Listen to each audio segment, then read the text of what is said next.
Alright. Alright. Oh boy. Mm. 5 more minutes.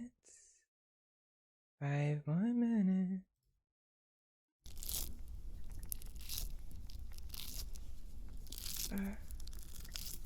Alright. Filters.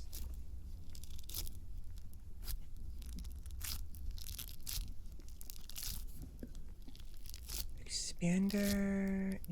No, it's fine. Oh, I wonder. Oh, I do. Oh, right.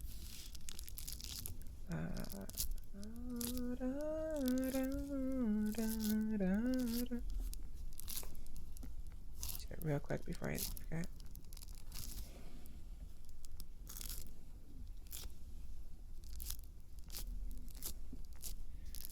Bum bum bum bum bum bum bum bum. You know what? Fuck it. Just start early. It's fine. It's fine. That's fine. Clean them off first. Go off again.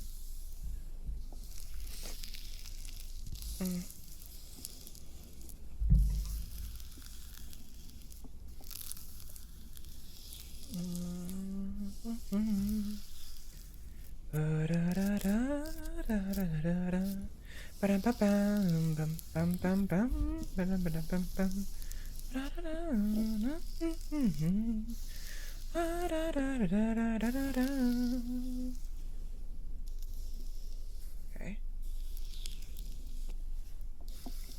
I want to keep listening.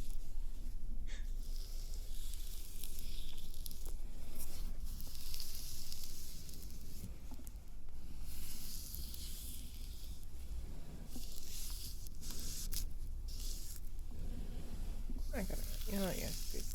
It's fine.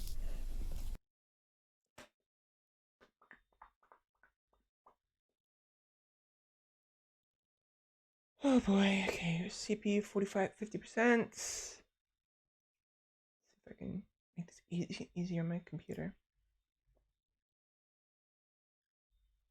Probably not.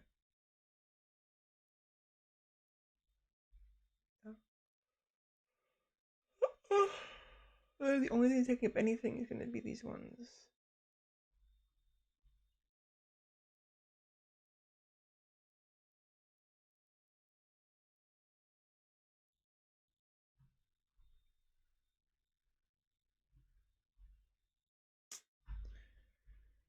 I'm not liking how it's 50% already, and I haven't even started the game yet. That's great.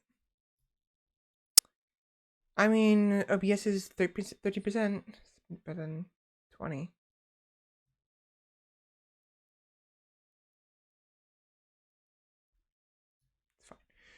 It's fine. It's whatever. Alright. Oh shit, I forgot.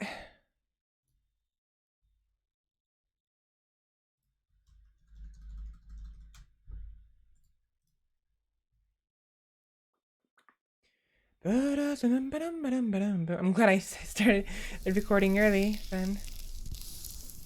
I almost forgot to get the name of the stream.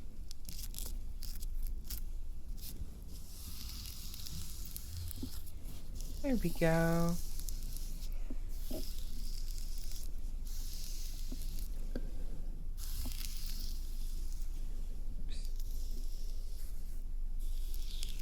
Okay, and then kill Chrome again.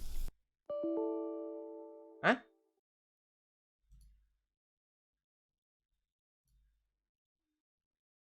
Excuse me?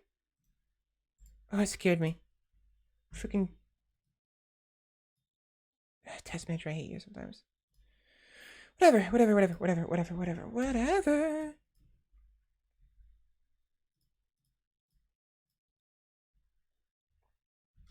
Crusader Kings 3.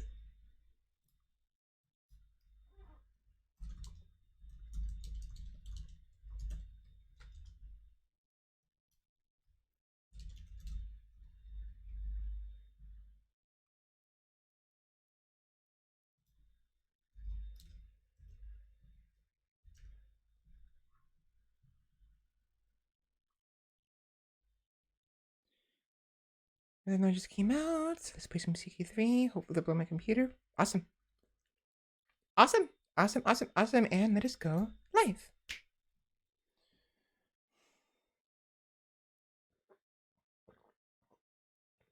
All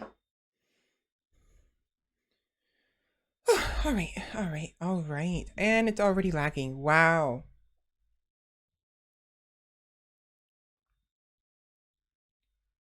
Oh boy. All right, so Streamlabs, stream quality is good. Chat is connected, and we are all set. Awesome, awesome. Stop saying that. Hello, everybody. Good day. I hope everyone's having a good day, and yeah, welcome in. And just a quick heads up, I am very, very, very tired. I only got about 3 hours of sleep last night because of my own foolishness and my problems with the past couple of days. But yeah, I'm here. Doors are open, hall is open, and we are going to be playing some Crusader Kings 3 today. But before that, wait a minute, was there something else? No. No, other than just, how's everyone doing? All that stuff. I looked to there's no one in yet. I may have started a little too earlier than what typical. Whoa, what happened? Oh, there we go. But, well, I'm on time, but I'm rambling. Like I said, I'm tired. I kind of scuffed this intro already, so that's fine. But I'm just super tired. I went to bed at like.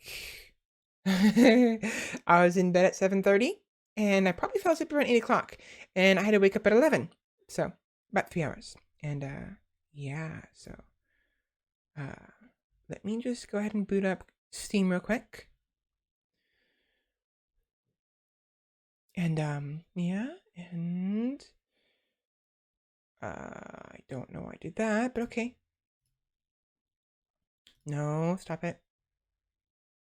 No updates. Oh, I'm already yawning. Okay, it's fun.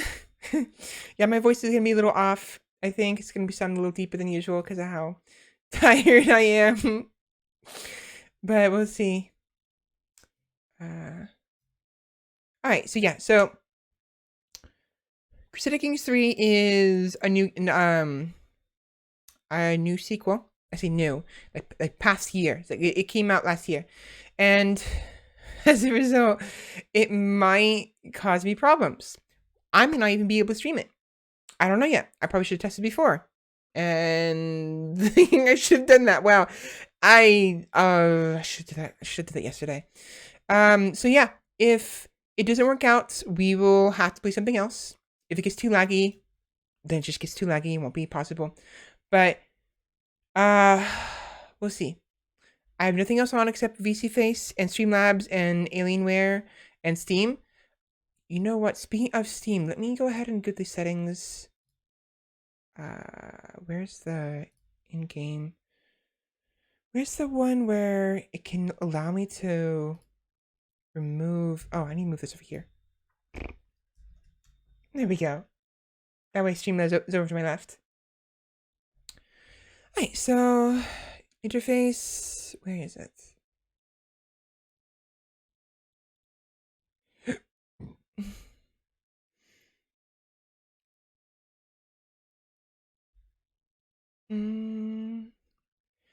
Don't stop me now, I'm having such a good time, having a ball.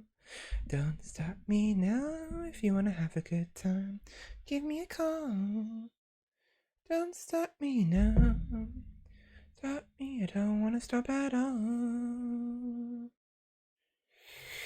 I don't remember, wait.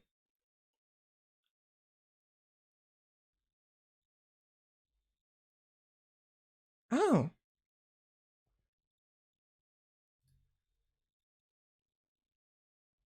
Performance mode.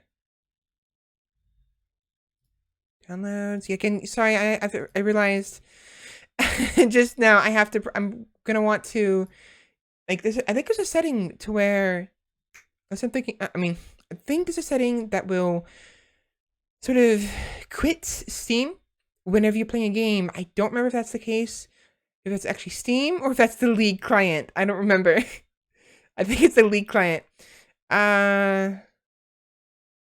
Web browser, no. Controller, no. Accounts.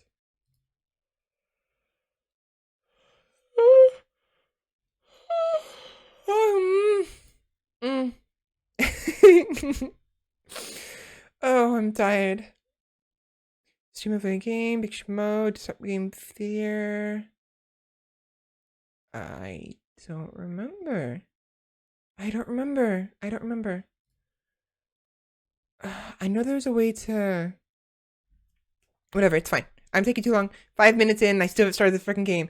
Alright, enough of that. Let's go ahead and just get right into the game, shall we? Alright.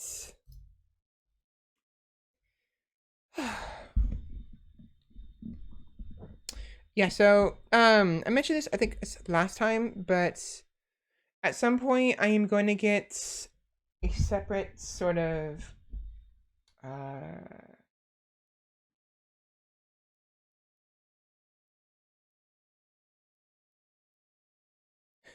streaming software. Okay, there we go. I couldn't think of it. Yeah, so I'm currently using Slobs. It's giving me a problem, so I'm gonna have to switch over to something else eventually. Gonna take some time though. And mostly because I'm I get distracted easily and I tend to be very it gets hard to focus on my days off. So I spend most of my time when I focus playing games. So like I have lots of stuff I have to do. I have to fiddle with my mod a little bit. I have to request commissions. I have to ooh, you know what? I want to do this now. I was gonna wait until the game started so it didn't freaking crash on me. But it's a very nice picture that I want to... Come on. Crusader Kings 2, 3, not responding. I'm aware. I clicked off the freaking screen.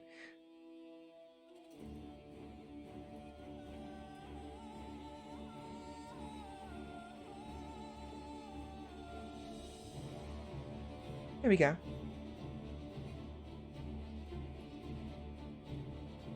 Yeah, so it's not responding because I clicked off the screen or clicked something. If it's loading and I click something, it oftentimes does this. And right now you don't see it, but oh wait, no. Wait.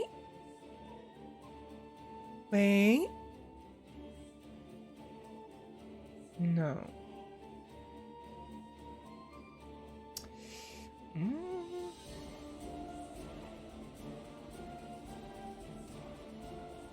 I think I'm gonna have to kill it. It's fun. Alright, let's go ahead and assassinate then. Sorry, CK3, but I have you set up right now, so that's fine.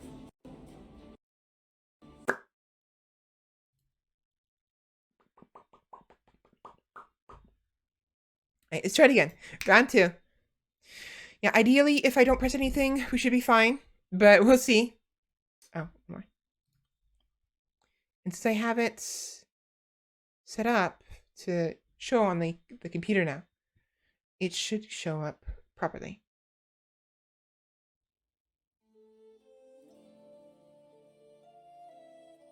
No? Yes? No? There we go. Awesome. Now I haven't pressed anything. Ideally, it should be fine. It should load.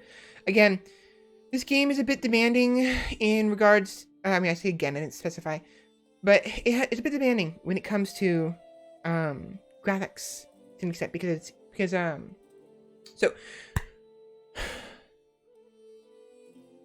a new game. But let me start off with, what is Crusader Kings? For those who aren't aware, Crusader Kings is... Here we are. Okay, good. The Crusader Kings is a role-playing dynasty simulation.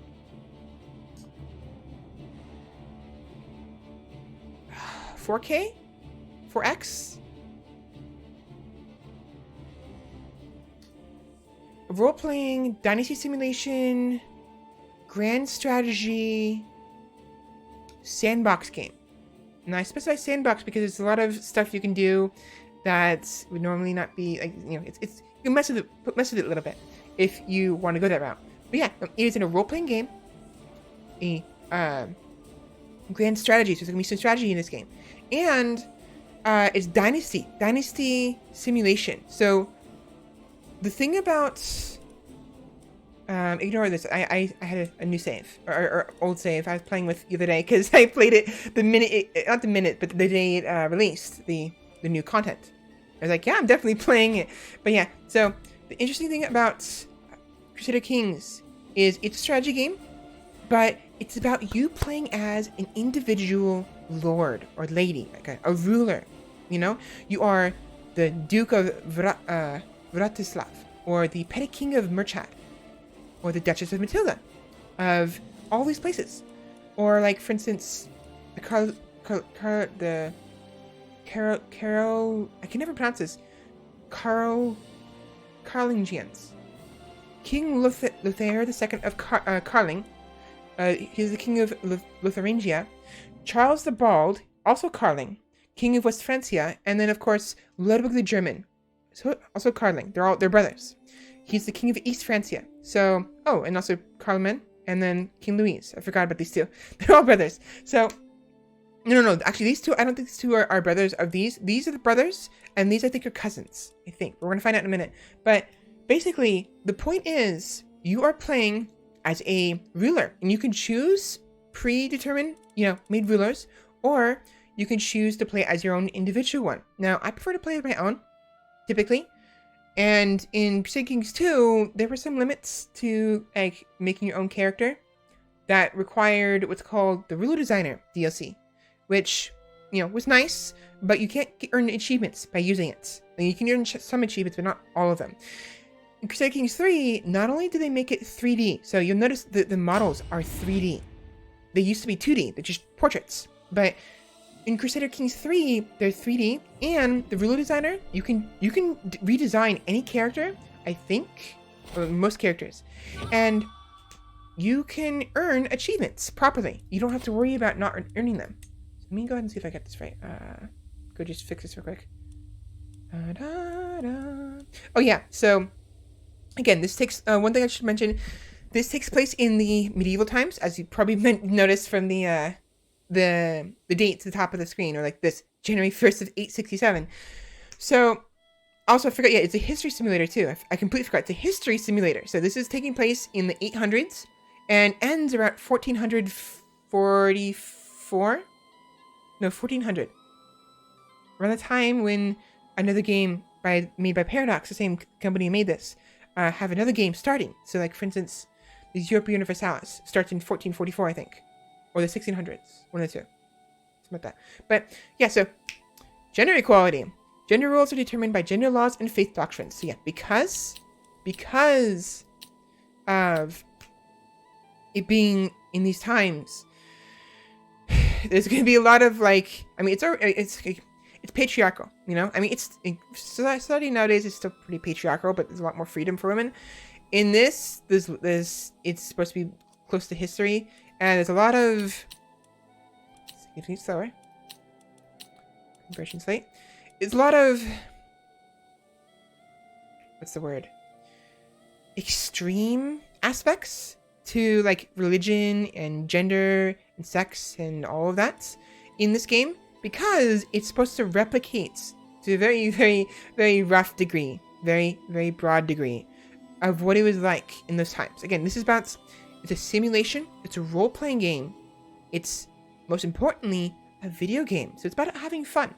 What I like to do is, my favorite thing to do, both because I'm a girl and a woman, and because I just prefer playing as women, is to play as a woman, which means I'm at a disadvantage. Not much of one, particularly because of the way we're going to start. But women typically were kind of, like, female rulers were kind of frowned upon a little bit. They weren't like completely, like, they weren't shunned. I mean, they weren't, it wasn't like against the law, because like you can't be against the law if someone well, I mean, unless country sets it that way, but it's fine to an extent depending on where you go. And in tribes, which we're gonna be playing as, it's even less. I want this on. In tribes, it's a lot more fluid, less restrictive, because It's also ultimately about who's best fitted, who's best capable of running the tribe, leading the tribe. Now, it's still male dominated. It's always has been for the longest time. Slow down. But yeah, so 899.10. You're random. So, what was I saying? I already forgot. Every 5 years. How about apocalyptic? Do not require specific traits to launch. Do not require specific traits to launch Varangian adventures. This is part of the new DLC, by the way. The flip pack. Nah, I'm gonna do frequent. I don't want to do it too often. But yeah, no, so I already forgot what I was saying. Patriarchal, male dominated. I forgot what I was trying to get at. Point is, it's not gonna be. For those who are sensitive to that, please be aware. You know. I really wish I could make this hard. There's only normal and very easy, and it's a little annoying. Just be a hard mode in CK2, but I guess they're not ready for that yet. Because the AI is pretty dumb. The AI is pretty easy to kind of cheese a little bit to an extent. It gets harder as time goes on, and if I fuck up, but for the most part, I prefer to play it on a hard difficulty. I think I'm forgetting something. Oh, right. Here we go. Diplomatic range restricted. Now, probably isn't necessary, but if I don't do this, so something you'll see is these territories. These are all individual nations, and like for instance, Crusader, Bulgaria, the Byzantine Empire, West Francia, Lithuania, East Francia, Italia, Umayyad, Asturias, and like for instance over here, whoops,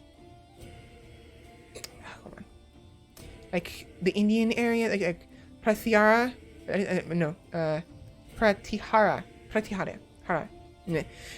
Yeah, so these are each individual, all the current nations at this time.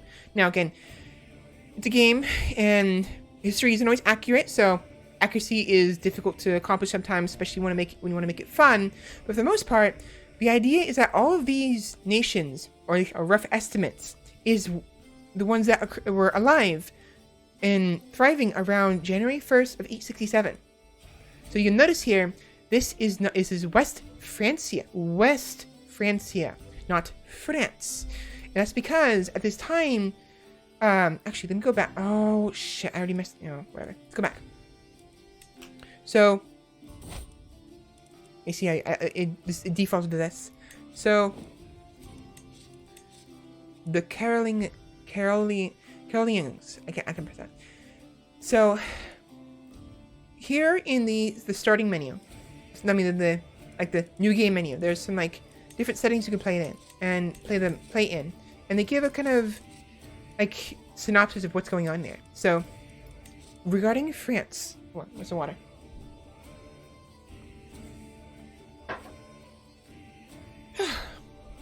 Regarding France and the whole area, like Germany, in that area at the time, there was a large nation that basically took over France, like all of France, as well as a bit of northern Italy and Germany, Frisia, all those areas. So 1st of January 867, the Carolingians, the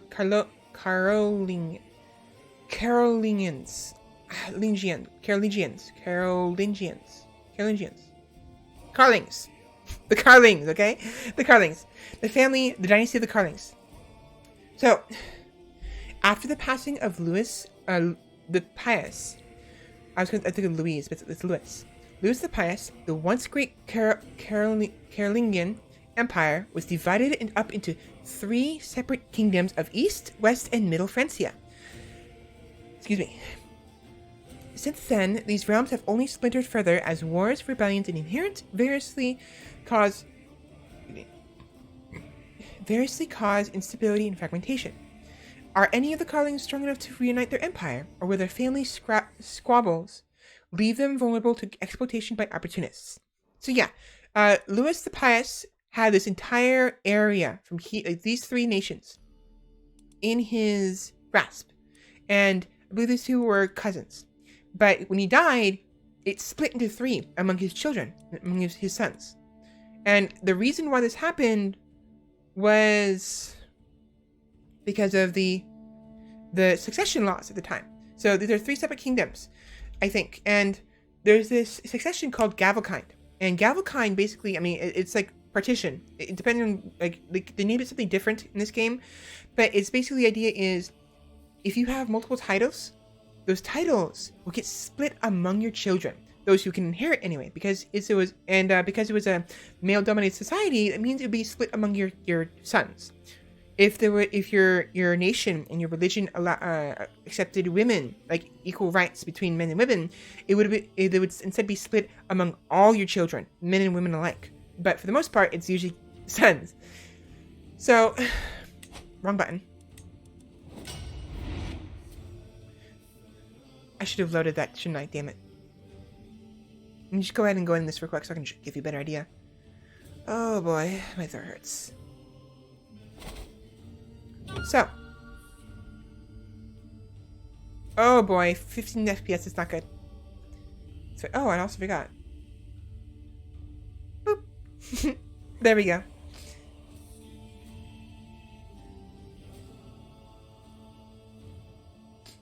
So West Francia. King Charles II the Bald of West Francia. So, I'm just gonna go and start real quick. Just give you an idea of what it looks like. We're not gonna start with this character, but what we do is just start the game so it gives us more information to work with. So, King Charles II the Bald of West Francia, 43. He has I believe he has two brothers. I think. You're supposed to have two brothers. Oh, here.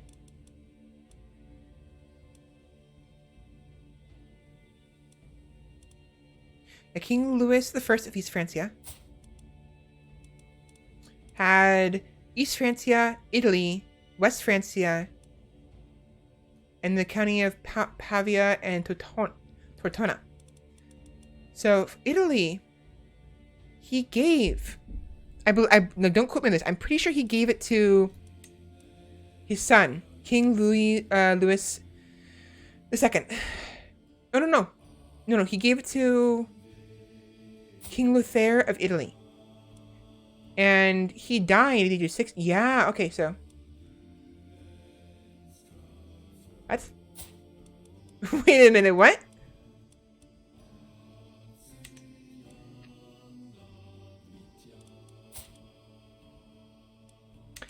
Am I missing something? 840... 855. Oh, right. I confused me. Okay, so I'm all thinking, wait a minute, he didn't have a son when he was age of 2. No, so yeah, this confused me for a minute. Just to clarify, the father didn't have his son when he was 2. Notice here, dead since June 20th of 840. It doesn't tell you when he was born. But the son has been dead since 20th September 855. So they doesn't tell you when they're born, typically, but it will tell you how old they were when they died. So the King of Lothair died about 15 years later. So it means that King Louis, well, I mean, say 15, but June versus September.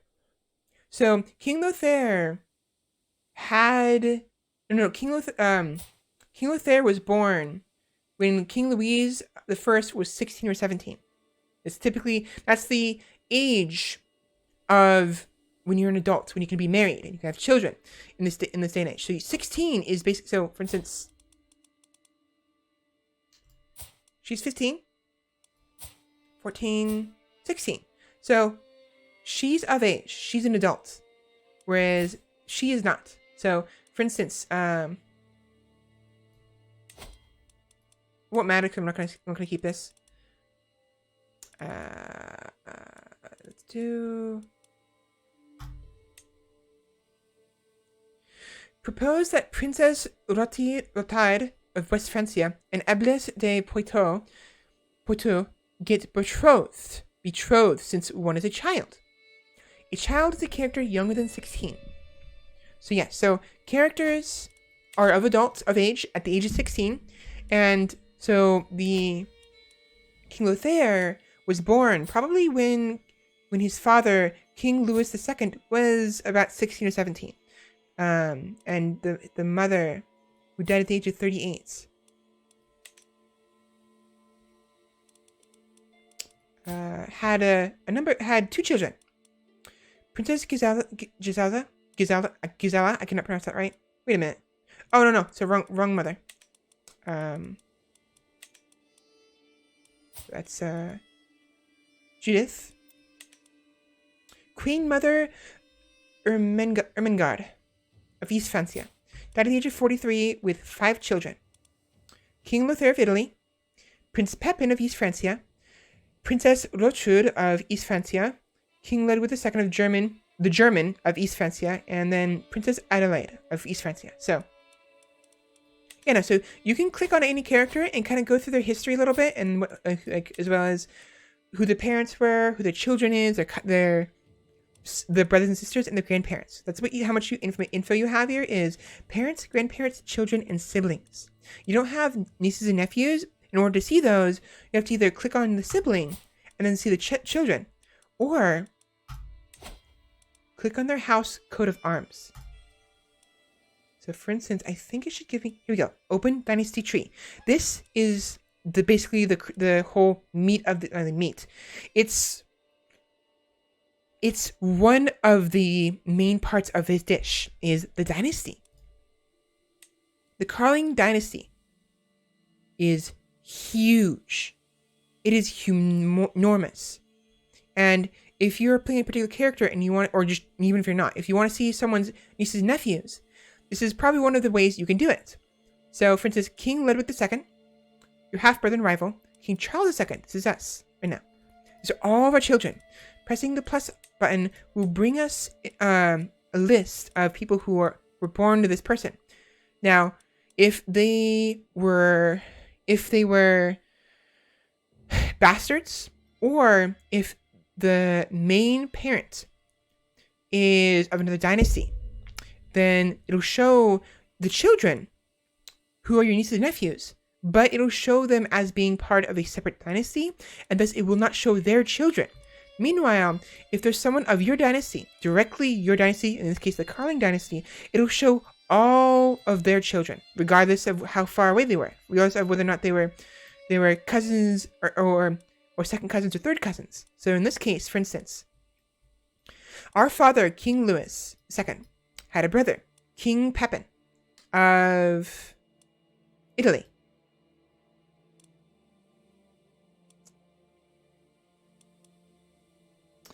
And who had a son, our cousin, King Bernard of Italy. And since the fact that currently, you know what? Wait a minute. Maybe I'm wrong. Maybe I didn't get past that. But yeah, King Bernard of Italy, our cousin, and then our vassal for one, but most importantly, our kinsman, Prince Pepin of Italy, is the current Count of Vermandois, and he has some children, so we can see all of his children, even though he's our distant cousin. But yeah, so it's very interesting how this works. You can even see as far as back as the Arnulf Carling before he was landed, and his son Ansegizel Carling. And of course, this may not be accurate. Again, this is there's emphasis on Merovingi.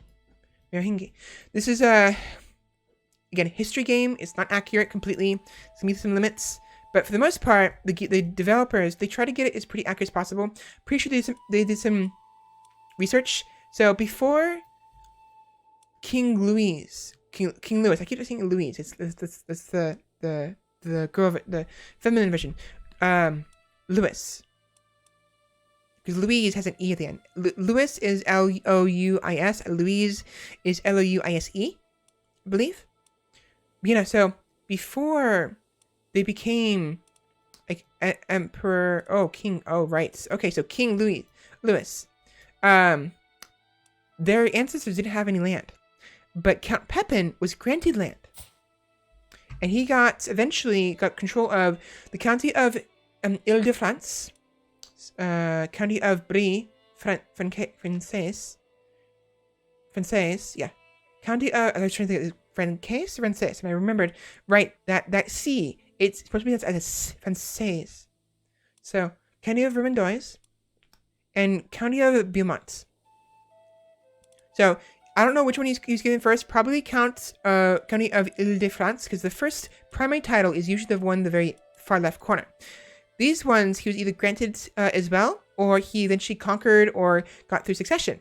Probably conquered, because if it was through succession, it would have been his child who would have inherited it. Because after he died, Count Karl got all of that.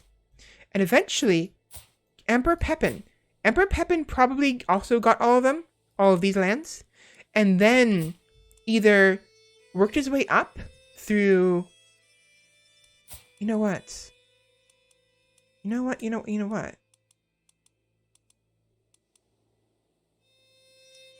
Empire Francia. You know what? What probably happened was Emperor Pepin became the King of France at some point. When was that developed? If we can figure out when that was developed, when that was made. When was this made? History.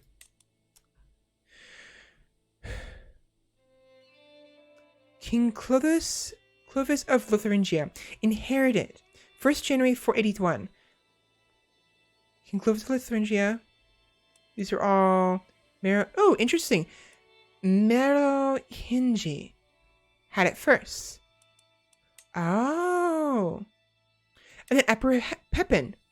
King Childeric. I can't pronounce it right. Childeric of Lotharingia had it first. So somebody created it. It's uncertain who, because the history doesn't go far enough back. But the Kingdom of Lotharingia and the Kingdom of West Francia, France, existed as far back as 481, when King Clovis I inherited of the Merovingi dynasty, which is an offshoot of. Wait a minute. That doesn't make sense.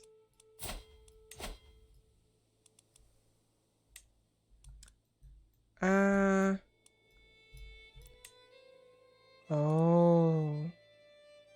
Right. I'm tired, okay? I'm tired. It's been a while. And so what happened here was. So, sibling. These two are siblings, right? Count Pepin of Ile-de-France had a county, right? He was a vassal of the current king at the time, which was when? Died at 714.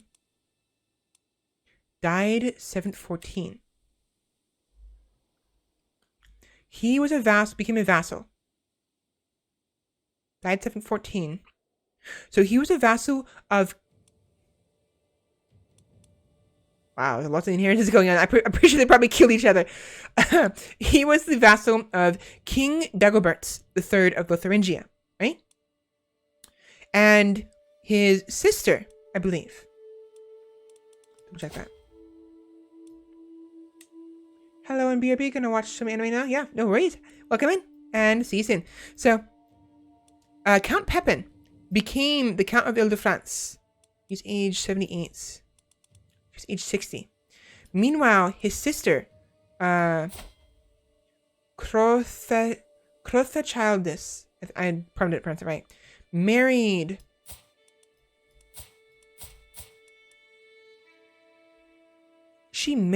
King Theodoric.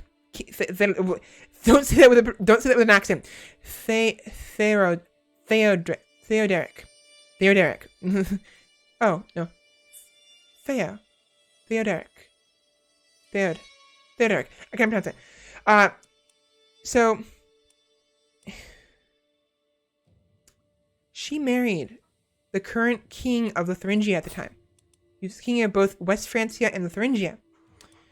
And he had children, right? Obviously. How much you want to bet that these three kids kill each other?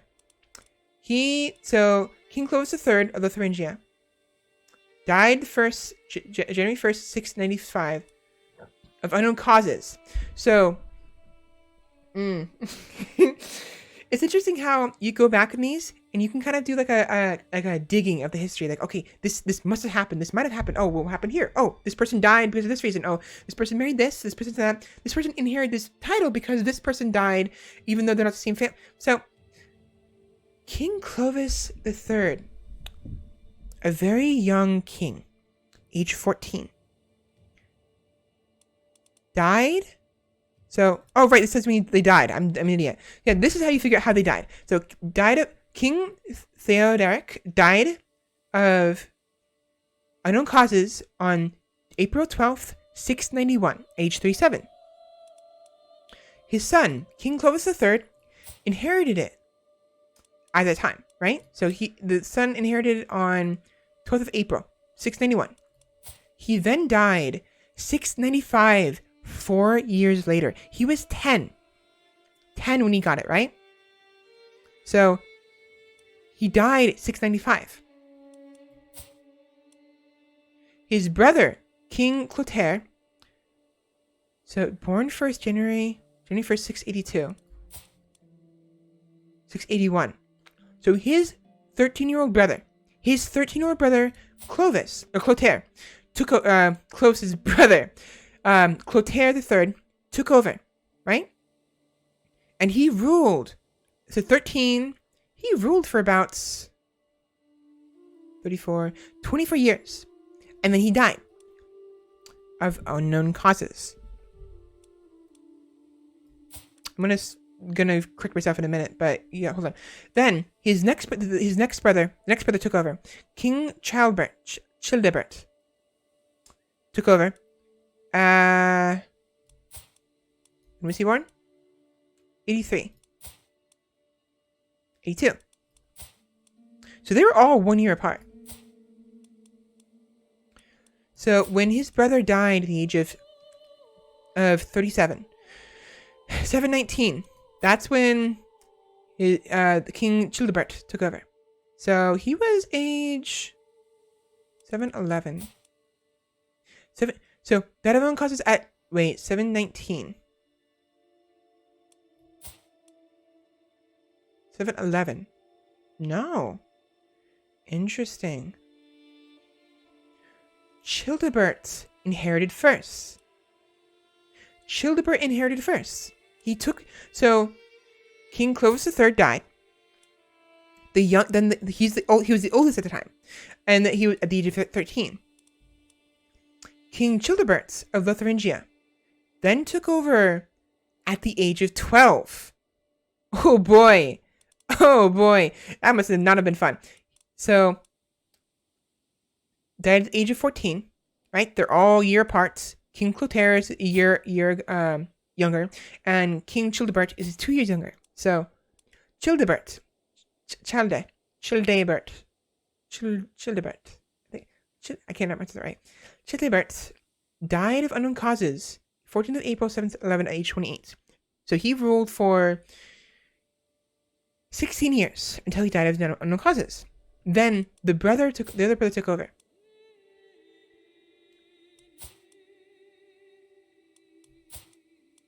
And ruled for a whopping 8 years before he died too. It looks like they didn't have any scars. They didn't have any. It's hard to tell if he died of illness. No. If he died of illness, it would have said so. But so when I said earlier, I was going to correct myself. When somebody dies of unknown causes in this game, it's one of two things. One, the developers couldn't figure out how they died. The history, the accounts weren't accurate enough. Or two, they were assassinated. Typically, especially during the game, when somebody dies of unknown causes, It's because they were killed. They were intentionally killed by someone else for a reason. Now, it's unlikely that King Childebert killed his brother, King Clovis III, for the title. So it's very possible that Childebert died of illness. Because, remember, these kids were 1 year after the other. So it was King Clovis, King Clotaire, and the King Childebert, right? So 14, 13, and 12. When Clovis died, he was 14, and Childebert was 12. He inherited next. Children can't plot assassination attempts. So it was somebody, if it wasn't assassination, it was somebody else for some unknown reason. If it wasn't, then, because they're all the same children, but I wonder if it was the kings of France, the uncles, possibly. But it's very likely that Clovis died of illness, and then Childebert took over. He then ruled for about 6 years, right? So he was 12. No. Not 6 years. He took over when 711. 695. Died 695.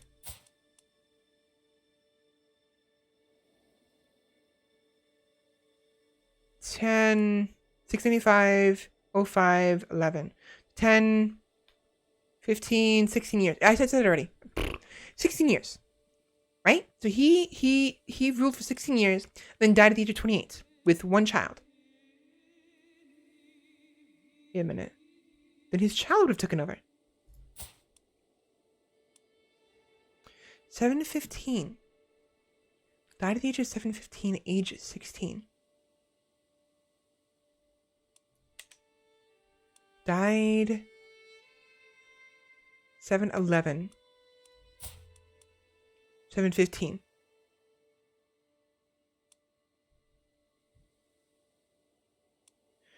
His son took over. 715. Ruled for 4 years, give or take, and then died. And as a result, his uncle, the only other living relative, King Lothair III of Lotharingia, took over. Once he died, somebody else took over. King Lothair III of West Francia is dead. King Childeric of First Francia, 22, died at 22, 675. King Chilperic of Lotharingia, who is the king of Lotharingia and West Francia, whereas his father was only the king of West Francia. He died 721 at the age of 51. 721, right? Too far.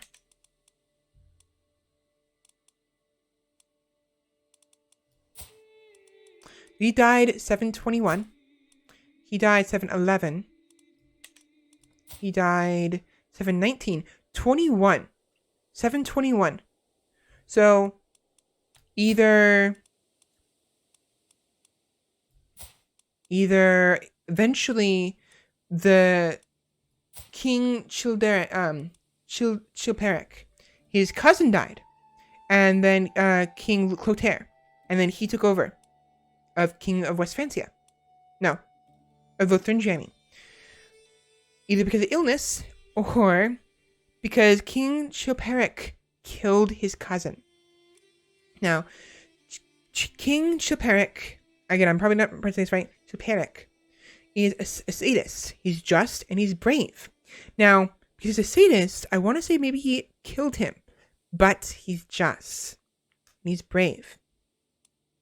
So it's very possible he didn't kill his cousin. It's very possible his cousin simply died of illness, or maybe was assassinated by somebody else. Very possible. So, it doesn't tell you his personality, because typically people have a personality. Like, for instance, Prince Pepin is an honorable empath. So that's what he is. So he's unlikely to kill anybody. Assassinate anyone anyways. But it's really hard to tell sometimes. King Chapelek. He eventually inherited the kingdom of Lotharingia. This one. Somehow. It's uncertain how, but he did. Meanwhile, interesting. Why?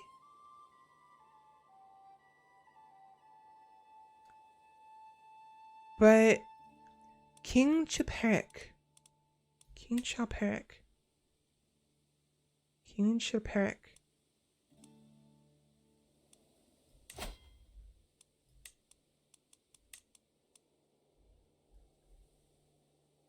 7 inherited, right? King Lothair III of Lotharingia.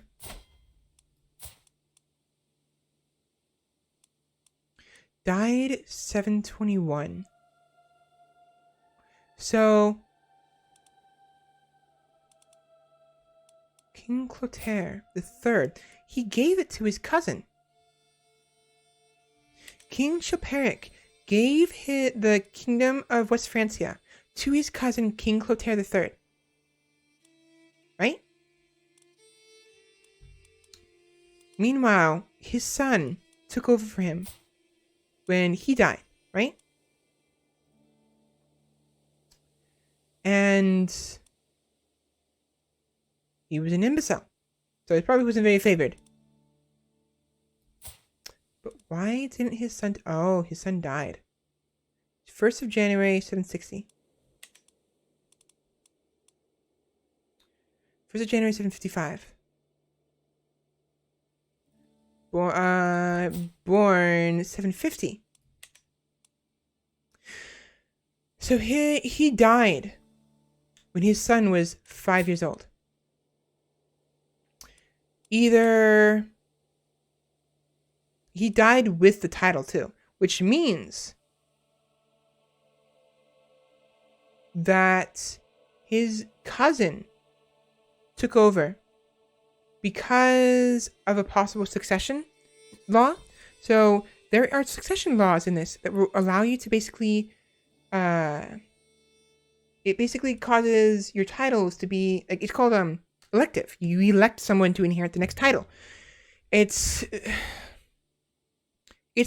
similar to like how like you can elect the president, except it's like you elect someone for life, and it's the rest of the person's life, and it's normally among the members of the dynasty of the ruling party, depending on circumstances.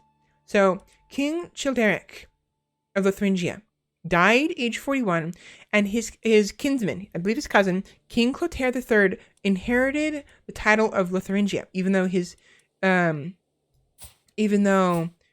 it was originally granted to... Wait.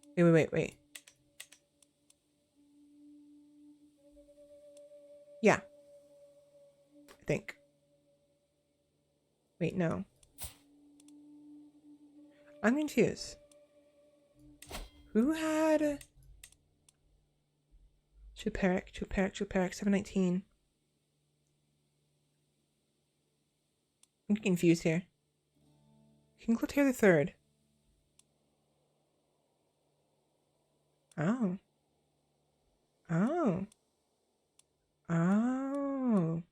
So King Clotaire was granted it on 715. The Kingdom of West Francia. And possibly the Kingdom of Lotharingia.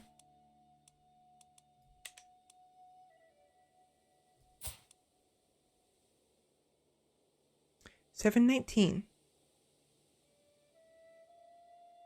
So King Chaperic re-inherited the Kingdom of Francia.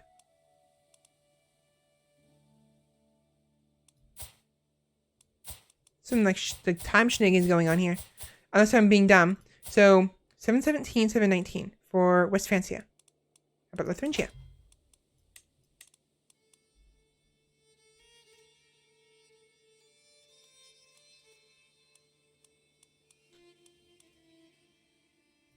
Died 719. Right. So King Chilperic, the sadistic but just and brave king, granted both titles to King Clotaire III of Lotharingia. Right? I believe his King Chilperic of Lotharingia. Oh, come on. Wrong dynasty. Thank you. Where is King Chilperic? Wrong king.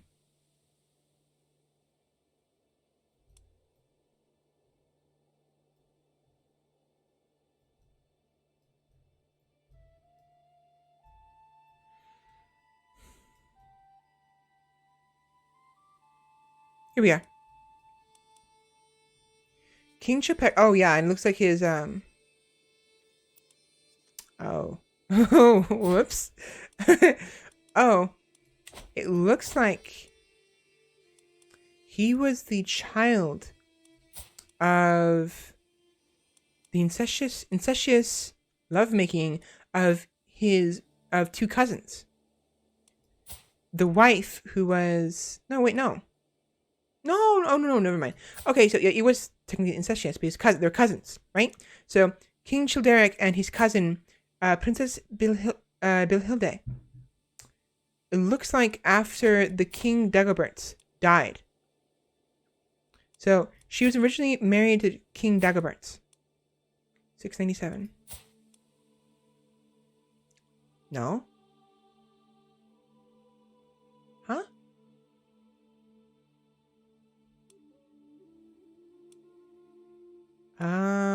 That's a little odd. It's clearly showing. I mean, his parents, these two. Why is this even showing up?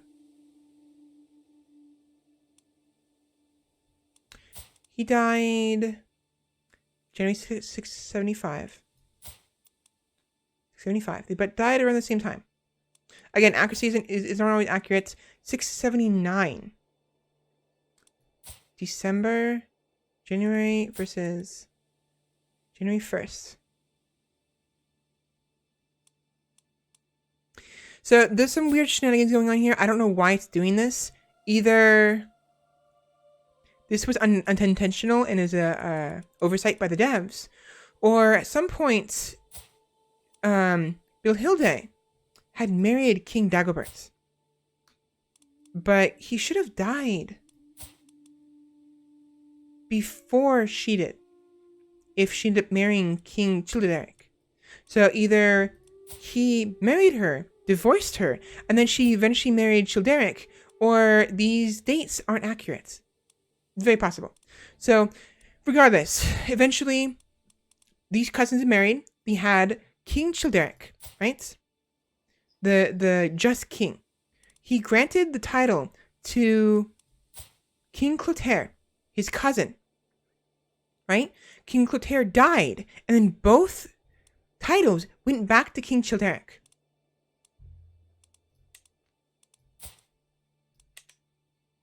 King Childeric, and then it looks like Chilperic. I keep saying Childeric. Chilperic. King Theodoric of Chilperic.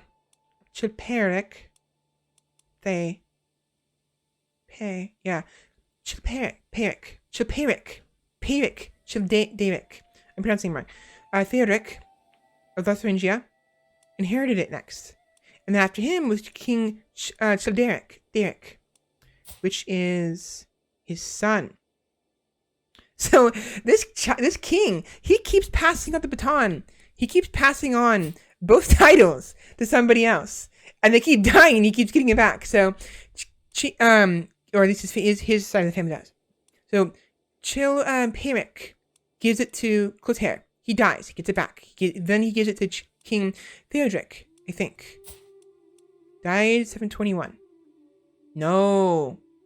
Yes. No, he dies. And then he inherits it because of the succession. Or because the vassals just preferred it if he has it. Then he dies. and then his cousin, or his the next of kin, would have been King Chilperic's son, King Childeric. After that, this was the last remaining member of the De Merohingi dynasty, which is event, and as a result, it went to King Carloman of Lotharingia. How did he die? He died of unknown causes again. He was an imbecile. So, 1st of January, died of unknown causes, January 1st, 755. Inherited it September 24th, 768.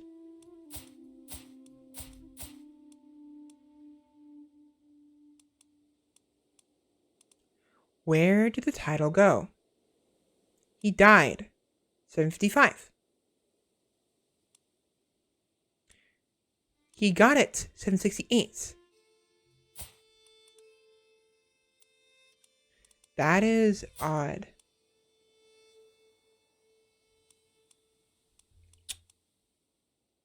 Either, you know what? I think it broke. I think the kingdom broke. Because there was no one to inherit the throne, it shattered. And when it shattered, there was nothing left but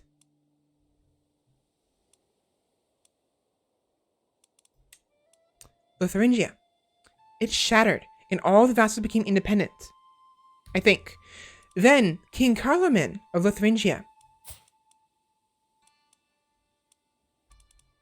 who was the Count of Besancon, of Bresse and Dole, rebuilt it. Possibly. It says inherited is the thing. That's weird. Again, I think there's some like discrepancy going on here. Maybe the devs messed something up, but yeah. So, King Childeric died at the age of 41, 755. Meanwhile, King Carloman inherited the title 768. There's some discrepancy there, and I don't know what's going on there. Either he properly inherited it and the dates are wrong, or it's just, I don't know. Maybe it broke and then King Carloman fixed it. It's uncertain what happened. But it could also have been that there was 13 years of strife.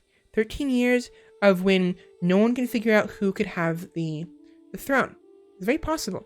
Again, the devs, they can't replicate everything that happened, because there's many things that happen in history. You know, the last member of the family dies of the kingdom and no one can inherit it, so there's constant fighting.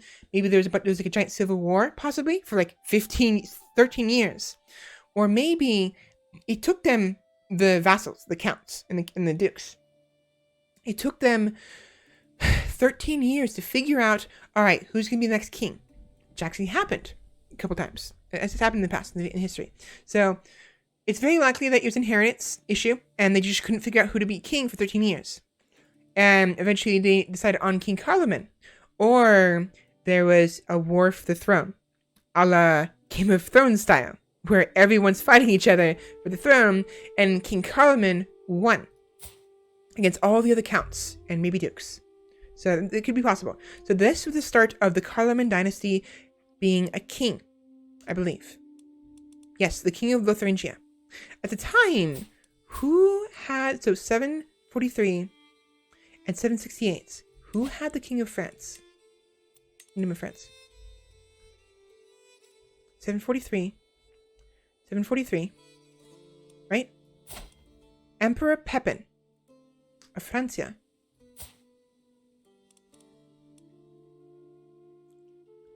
751. He was granted it by King Theodoric. King Theodoric gave the title, I think. He either gave the title, King Theodoric gave the title to Emperor Pepin, the king, King Pepin of France. Oh no. Oh. Empire. Empire. Okay, so Emperor King Theodoric gave the kingdom of France, of West Francia, to Pepin, who became King Pepin of Francia, right? Or of West Francia. Then, at the age then after he died, King Childeric took the throne of Thuringia. Sometime between Holy Roman Empire, between 751 and 768. No, between 743. Sorry, 750. Between. No. He inherited the king of West Francia at 751. No. Childeric gave it to him. I'm sorry. Childeric. Derek gave it to King Pepin, and between 751 when he inherited it, and 768 when he died, or when he lost it. He died.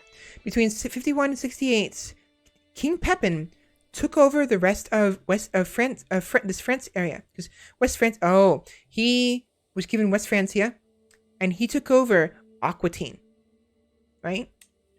Yeah, and became the Emperor of France as a result after he took over that place and had enough to create the title.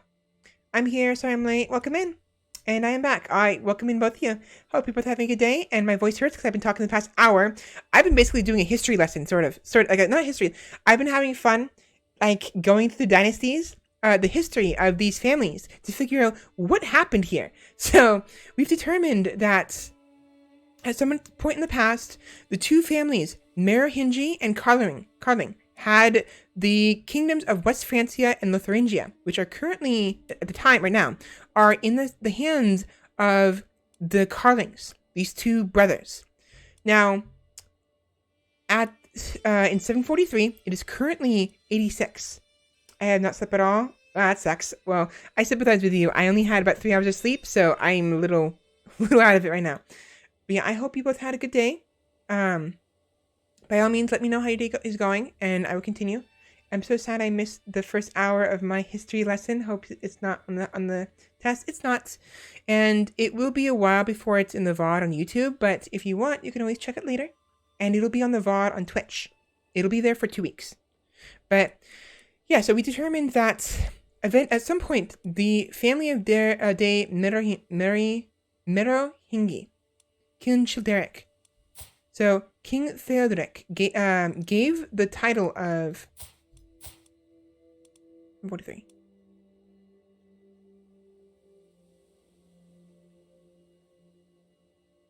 Wait a minute.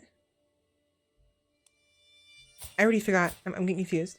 Oh, no. Okay. So, King Theodoric, I think, gave this was Francia.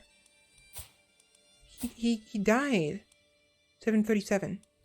He inherited 743. Was Francia. Died 37. And he got it 743.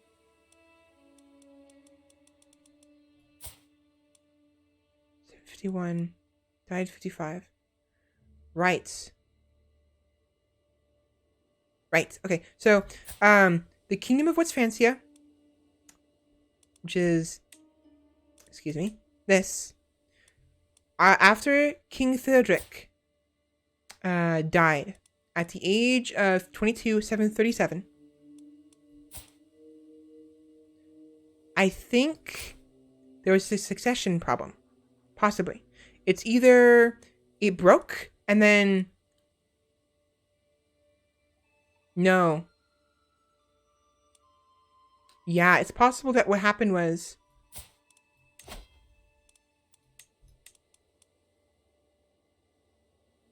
Inherited. It's considered inheritance. It's considered inheritance when somebody makes a new title. Interesting. It's good to know. Because we're going to need that information. So, where was I? King Childeric. Right? So, King Theodoric, he was the king of West Francia. It broke. It got destroyed. And then King Childeric recreated it. Right? because he became the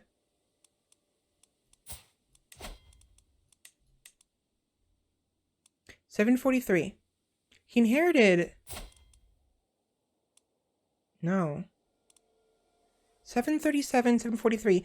Either it broke, both kingdoms broke, and King Childeric had to reform both of them, or he inherited them both of them properly, and the devs got something mixed up somewhere. So if the devs are ever watching this, definitely take a look at this, because there's some weird discrepancy with the dates, where King Theodoric died 737, and King Childeric inherited both titles 743.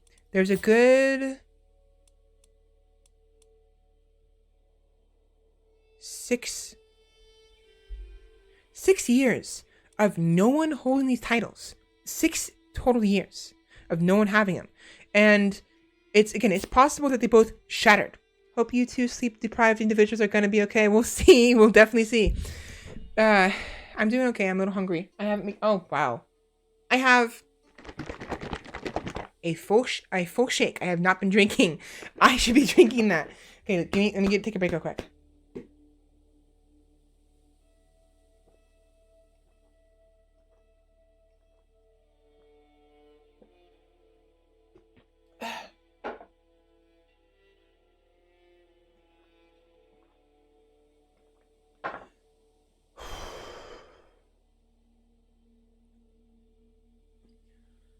I'm so freaking tired, and I hurt my throat.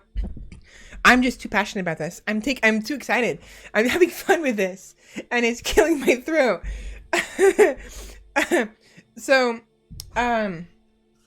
yeah. So, supposedly, when somebody creates something, it is considered inherited.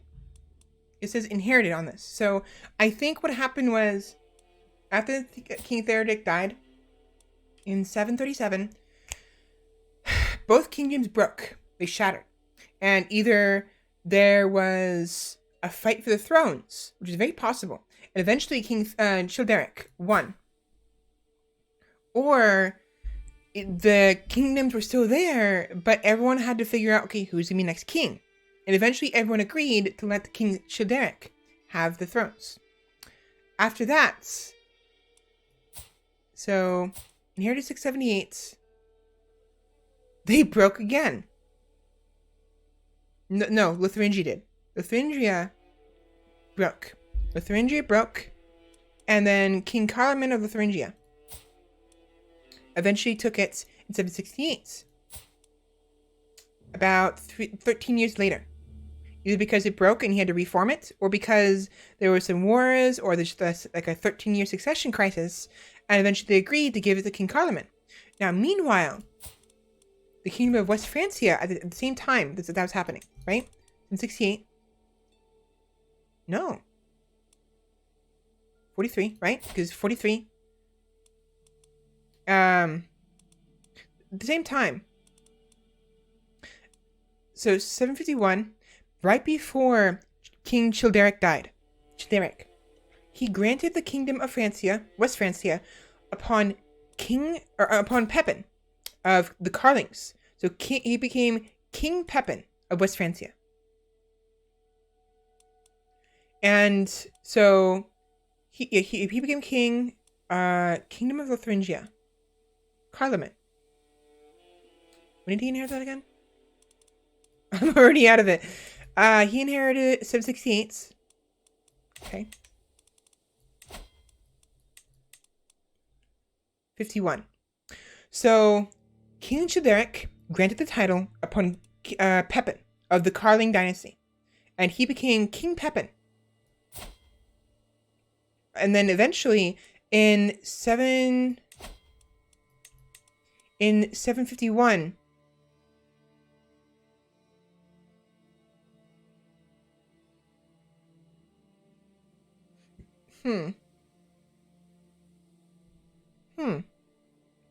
Interesting. Who was the... Interesting. He became the Emperor of West Francia right when he got the kingdom of West Francia. I mean, he became the emperor of France, basically. When he got the kingdom of West Francia, same time. That doesn't seem right. Either, so one of two things happened. Either he, you know what? He probably, everyone probably agreed to follow him, and so he became the emperor of France. Or, you know what? No, so he, when did he die? He died. I see.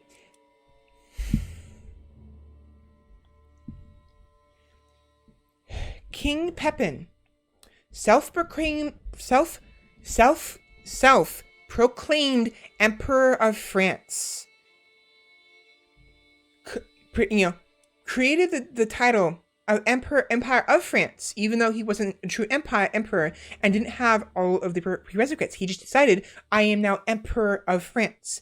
Dies 768, and the fake empire, was liquidated because, of course, it wasn't a proper empire. It didn't exist. He pretended to be. He had just the West Francia, and he declared himself emperor. Aquitaine probably didn't care. Burgundy and Britannia was like, yeah, whatever, and ignored him. And he eventually died about 61, 68, 17 years later. And thus, it just went back to normal, to being just West Francia. So he proclaimed. I wonder if that's true. Let me look that up. Let me look it up real quick. I want to see if my deduction skills are of any good. So, Emperor Pepin of Francia. Real quick. I just want to look this up real quick. I'm really excited about this. Emperor Pepin. Go away. Of Francia.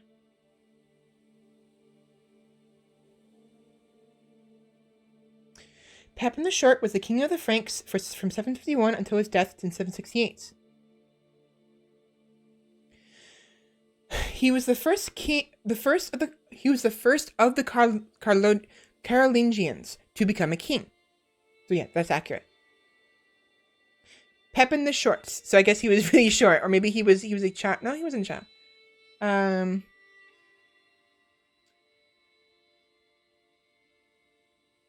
He didn't last very long.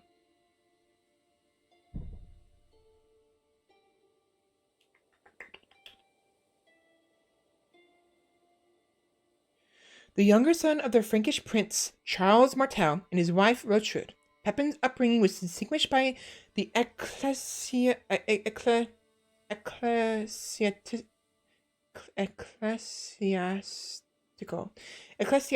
Let me type this in. This is bothering me. Ecclesiastical.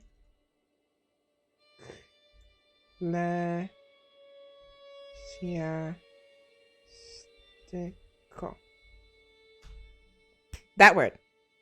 That education. That over there. Ecclesiastical education he had received from the monks of St. Denis. Succeeding his father as the mayor of the palace in 741, Pepin reigned over Francia jointly with his elder brother Carloman. So he was a mayor of the palace 741, and eventually was granted the kingdom, I believe. He reigned over Francia jointly with his older brother Carloman. Pepin ruled in Neustria, Burgundy, and Provence, while his older brother Carloman established himself in Austria, Alemannia, and Thuringia.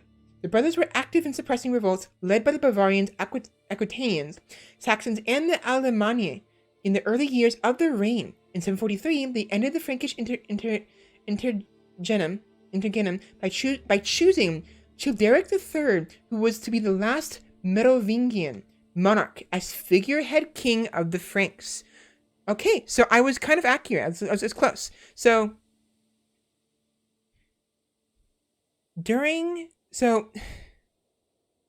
after... Hold on. Let me go back to this. I'm confused. So, Where are we? King Childeric, right? He granted the title to... No.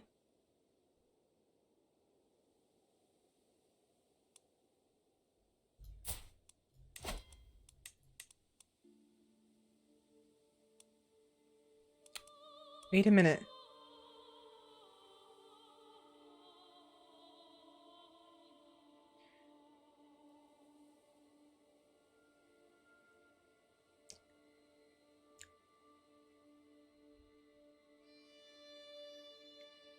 Oh. So I was half right. I had a right idea. There was the succession crisis, right? I was kind of right. There was a succession crisis. So, in 721, King Theodoric dies, right? Because there's 737, 743, right? He dies in 737, right? I think. Yes.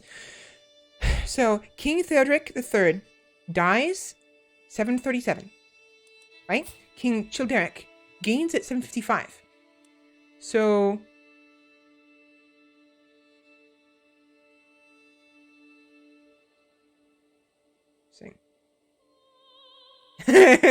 oh boy. Giving up pretense, Pepin then forced Childeric into a monastery and had himself proclaimed king of the Franks with the support of Pope Zachary in 751. Yeah, okay, so oh boy. Dies 755. Okay. So King Theodoric dies, right? And then as a result of this, the entire reign, the nation is thrown into chaos. So after King Theodoric dies, Emperor Pepin, so Mayor Pepin, the mayor of the palace, so he's like an advisor, and his brother, what is it? Charles Martel, Count Carl, Charles Martel, so Count Carl is Charles, the Hammer of Ile-de-France. Martel. Right. So we were talking about this earlier. The Carlings. The dynasty, right? The dynasty, originally, where's Carl? Count Carl. So originally the family had no land. They had nothing, right? Nothing up here. Eventually, Count Pepin, right? The Count of Pepin of Ile-de-France, which is... Where's it? Excuse me. Where's Ile-de-France? Where is Ile-de-France? Oh, I'm an idiot. I can just do this. Where is it? No. Come on.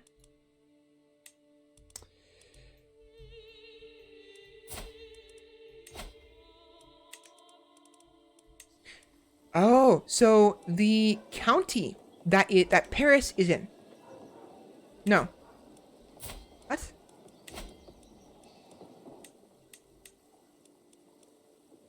What?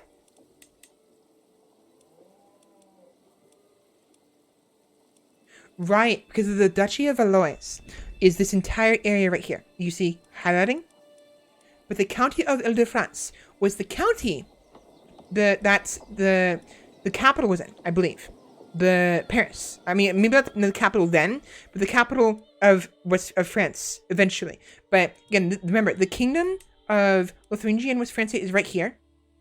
And according to this history, this Wikipedia, again, this Wikipedia is not accurate. According to this, and if we assume that this is fairly accurate, because these are all brothers, right? This used to be one kingdom. It's very likely that here, and here was all one country, right? One country ruled by the Merovingians.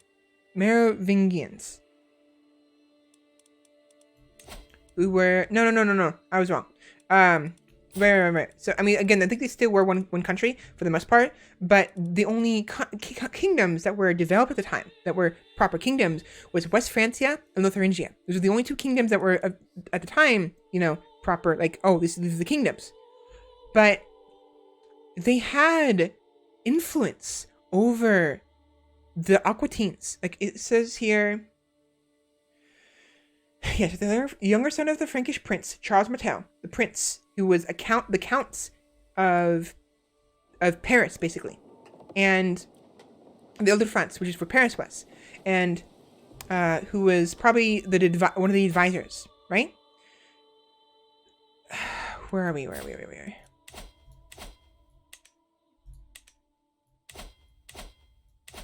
Yeah, so these just saw the Pepin, right? I'll get to the game proper eventually, I swear. Give me a minute, this is fun. So Count Pepin, the Count of Ile-de-France, was for the counties. I wonder. Vermandois.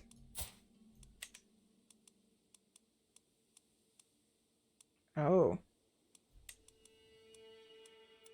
He basically was the Duke. He was basically the Duke of Valois. I don't know why he didn't develop it, whatever. So he was basically the one who was in charge of the Paris area, basically. And frankly, funny. Frankly, I'm enjoying the history talk. Oh, right. You don't know why I'm laughing. They're called, because France, the people who live in the area, they were called the Franks. So I thought you were making a joke, but never mind. Maybe you're not. I don't know. But, so Count Pepin, who was the advisor of probably the kings of Lotharingia and West Francia, or specifically of West Francia, who eventually got the kingdom of Lotharingia at some point. Specifically, I am all over the place. King, Theodoric, right? King Theodoric, who was the king of both Lotharingia and West Francia. He dies in 737, right?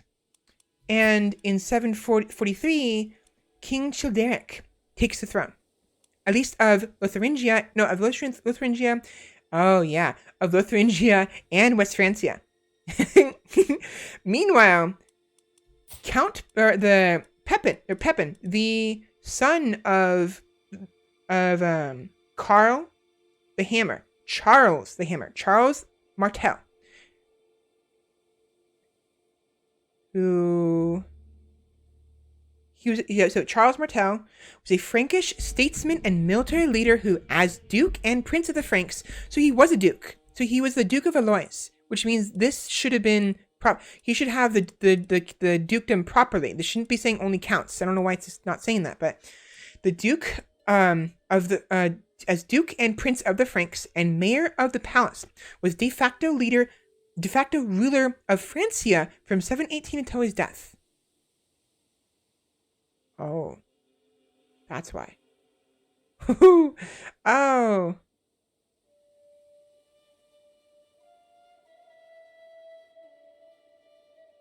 Charles, known as the Hammer, and Old Francisco, asserted his claim to power as successor to his father as the power behind the throne. All right, let's take a look at his father. So, so that means that their family, for at least 2 generations, were the true power behind the throne. So, Pepin II of Herstal, Count Pepin, commonly known as, was a Frankish statesman and military leader who de facto ruled Francia as the mayor of the palace from 680 until his death. He took the title of Duke and Prince of the Franks upon his reconquest of all the Frankish realms. The son of the powerful Frankish statesman Ensegizel, this guy, Pepin worked to establish his family, the Pippinids, as the strongest in Francia. He became mayor of the palace in Austrasia in 680. Pepin subsequently embarked on several wars to expand his power. Let me slow down.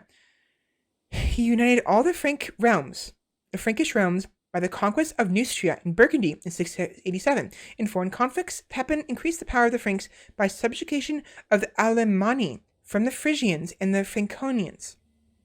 He also began the process of evangelizing Germany. Oh, in Germany.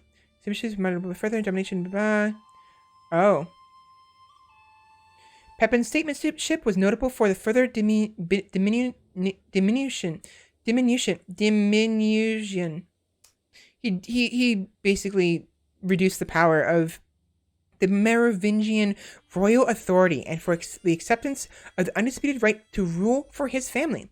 Therefore, Pepin was able to name as heir his grandson Theodald, but this was not accepted by his powerful son Charles Martel, leading to a civil war after his death in which the later count emerged victorious. Theodald. Grandson. His grandson.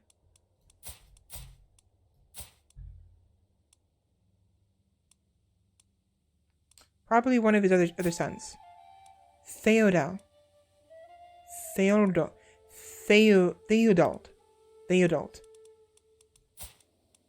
Him. So he was going to originally become the next Count of Ile-de-France, as well as the mayor of the palace. But his son, Charles, Count Karl the Hammer, was like, yeah, no, fuck that. I'm going to go ahead and just take that from my nephew because I don't care for that. My brother's son can go suck a dick. And took it from him. So, yeah. And then...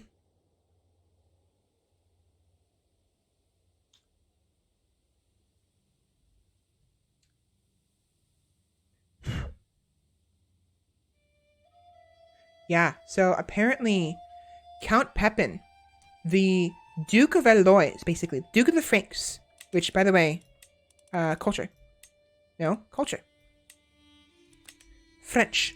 So, of the Franks, right? Where is it? Where is it? Your culture, part of the Frankish group. Culture, so French is a part of the Frankish group. The Occitan is part of the Frankish group. Bretons, the Brythonic, so this part wasn't part of it.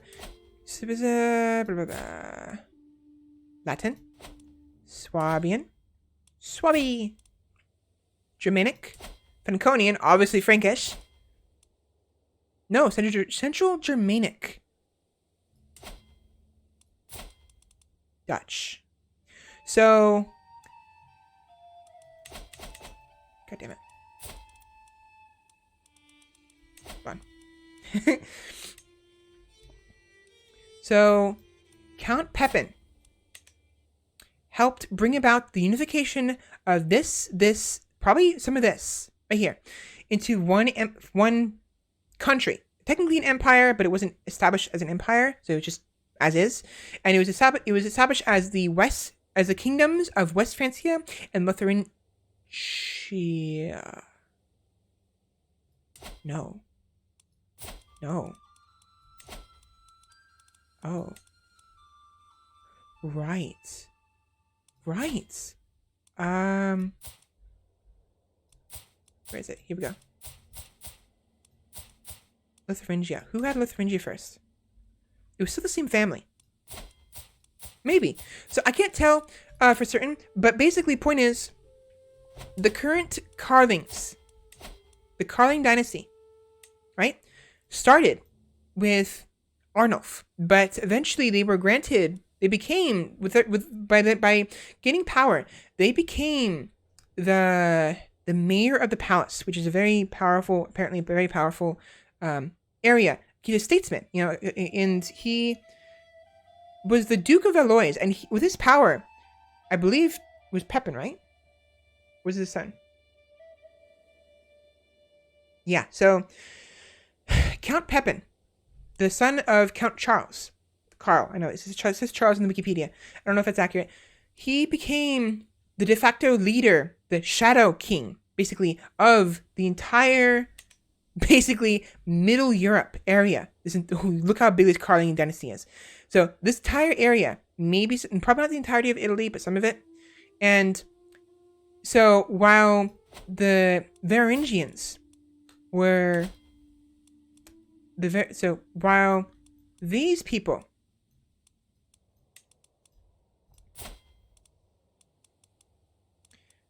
interesting. Varangians. Yeah, so well, the Varangians, Merovingians, and it says Merohingi, but the Wikipedia says Merovingians. Regardless, this dynasty, right, were kind of under the thumb of these people, right, for a long time. I don't know when though. Let me see. Let me go back. Okay, I'm gonna stop at 2 hours if I go that long. If I go that long. So Pepin II, known as Pepin of Herstal, was a Frankish statesman and military leader who de facto ruled Francia as mayor of the palace from 680 until his death. He took the title Duke and Prince of the Franks upon his conquest of all the Frankish realms. The son of a powerful Frankish statesman. So his father was already a powerful statesman. You know, they didn't own land, but they were businessmen. You know, they owned a business. He became the strongest in France. Oh, he became mayor of the palace in Austrasia. Austrasia in 680. Where is that? Austrasia. Austria.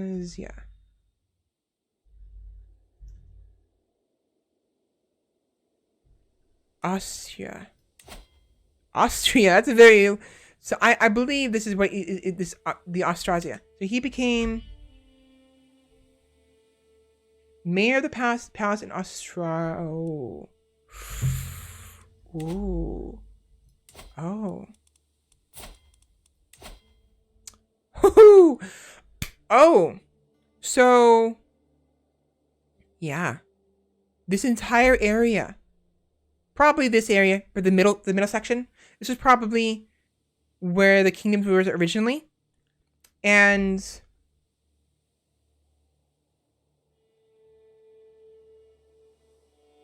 he took the title Duke and Prince of the Franks over here, upon his conquest of all the conquest of all the Frankish realms. So he became the Duke of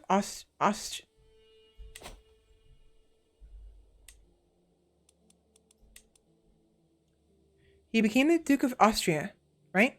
Basically.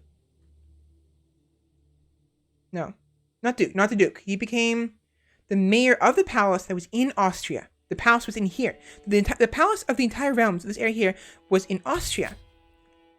And he became the mayor, like an advisor, like one of the 5 advisors. Which, by the way, I wonder if you know what? He probably became either the chancellor or the steward, one of these two. And then he was also a military leader, right? We're talking about this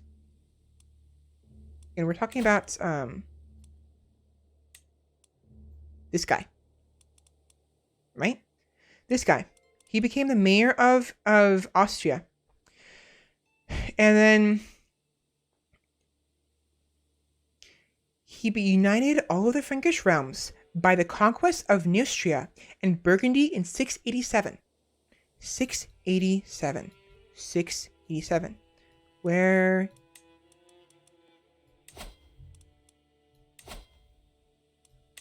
So, to give you an idea of what it is, Neustria, it's right here, the north of France.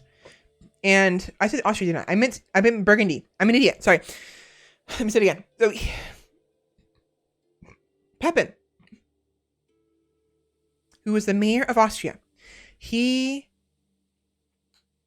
united all of the Frankish realms, which is all this, by conquering the conquest of Neustria and Burgundy, which is where Burgundy, right? So this part, this is where West France is. 687. 687. 687. So he died 691. Makes sense. So during the reign of King Theodoric, the count, the mayor of Austria, like this advisor, he took soldiers. He was a military leader and basically Again, this entire area was with one kingdom. He, I think, possibly, no, yes, 687. He had to be. I think it had to be. Wait, no. Yeah, so it would have had to been like one country from here to here.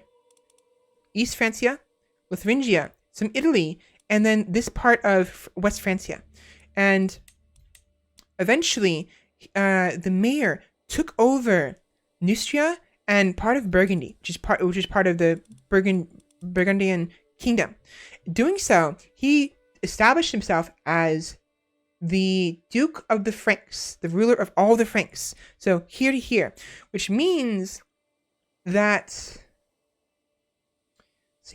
foreign troubles, Pepin increased the power of the Franks by subjugation of the Alemanni, the Frisians, and the Franconians. He also began the process of evangelizing in Germany. Wait a minute. Alemanni? Where is the Alemanni? Franconian. Subjugation of the Alemanni, the Frisians, and the Franconian. Where are the Frisians? Frisia. Where's Frisia? Where's Frisia? Here it is. Frisian, Franconian, and Alemanni. Who are the Alemanni?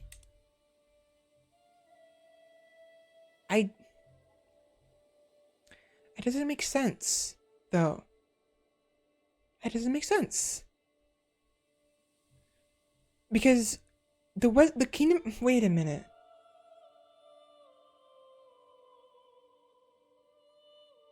The Merovingian royal authority. Merovingian family had, maybe I'm wrong. Where's Austrasia? Territory which formed the northeastern section of the Merovingian kingdom of the Franks. During the 6th to 8th century, it was centered on the Meuse Middle Rhine. So no, it's not over here. I was wrong. It's not over here. It's here. It's here. Where is it? So, Austrasia. I need to see the county, please. Counties. There we go. We're looking for Austrasia along the Rhine, which is right here.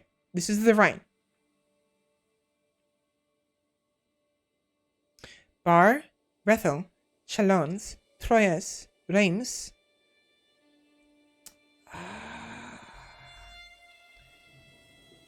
Austrasia. Where's Austrasia?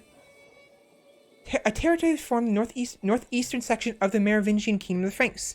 So, northeastern kingdom of the Franks, centered on the Meuse, Middle Rhine. Where is the Middle Rhine? Oh, centered on the Meuse, Middle Rhine, and Moselle rivers.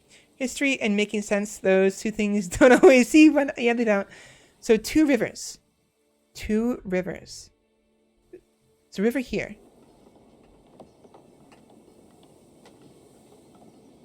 I can't tell what river this is. There's no way to... You know what? Where is it? Where is it? Oh, come on.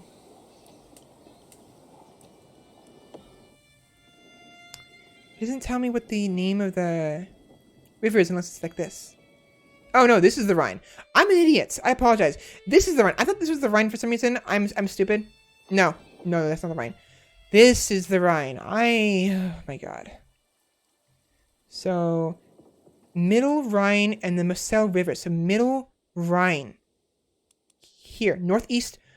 Right, that makes sense. That makes sense. So, the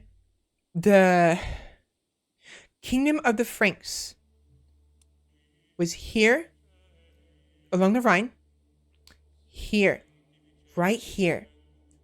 They didn't have Neustria yet, or Burgundy, or Aquitaine. They didn't have Bavaria or East Francia. This is what they had, right here, the very dead center of Lotharingia. They had some of West Francia, which is why they had the kingdom of Francia, West Francia, under their belts. But they didn't properly have the entirety of the area. They still had they probably had it like right here. I wonder. Flanders.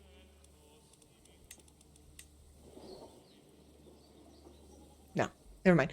But, you know, so they had the very center of Lotharingia right here, from Jülich, probably all the way to Alois. Jülich, Alois, Flanders. Yes, they had 1, 2, 3, 4, 5, 6, 7, 8, 9. Maybe some of this, maybe some of this. And I'm guessing here. I'm just guessing based on all this information. I have no idea. I haven't looked this up yet. But let me look it up real quick. Kingdom of the Franks. There's a link here. Francia. Also called the Kingdom of the Franks, Frankland or Frankish Empire, was the largest post-Roman barbarian kingdom in Western Europe. It was ruled by the Franks during late antiquity and the early Middle Ages. After the Treaty of Verdun in 843, West Francia became the predecessor of France, and East Francia became that of Germany. Francia was among the last surviving Germanic kingdoms from the migration period era before its partition in 843. We're specifically looking for Dagobert.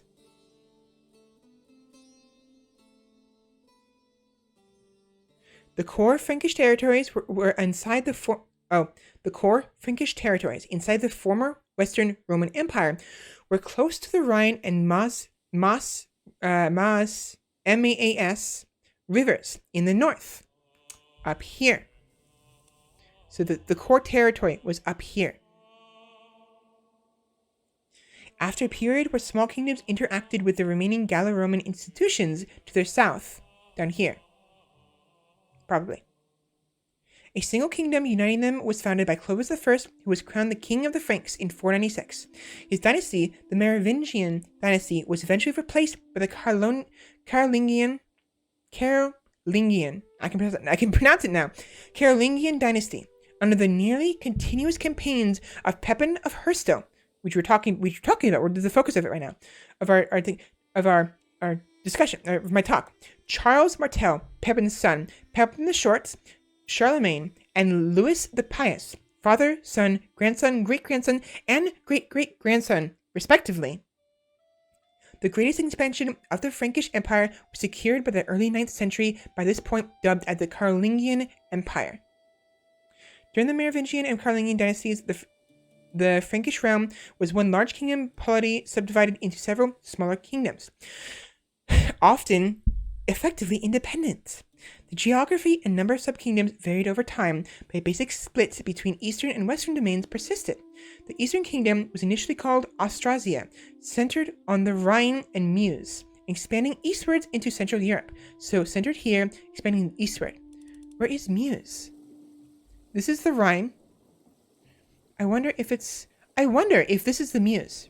You know what? This is probably the Meuse. This river here. These two. Possibly. Where's the Meuse?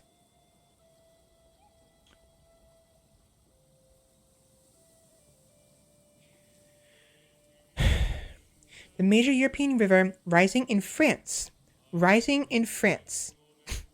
Following through Belgium and the Netherlands, before draining in the North Sea from the Rhine-Meuse-Scheldt Delta. France into Belgium and Netherlands. Where's Belgium? I forgot where Belgium was. There's Belgium. So it starts in France, so in this area. Belgium is... I don't remember where Belgium is. And it's not named Belgium either. It's not named Belgium, I don't think, in this far in the past, because these are Franks. They're not German. Like, they're not Germans. Well, we know it's a river that goes through France. It's this one. I think. The Netherlands. Where are the Netherlands?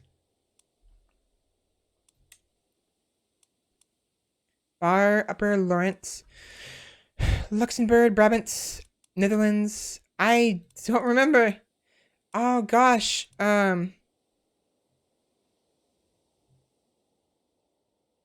Where is Belgium? Oh. I'm wrong again. I'm wrong again. I should stop talking. I should fucking stop talking. Oh, yeah, there we go. What is this?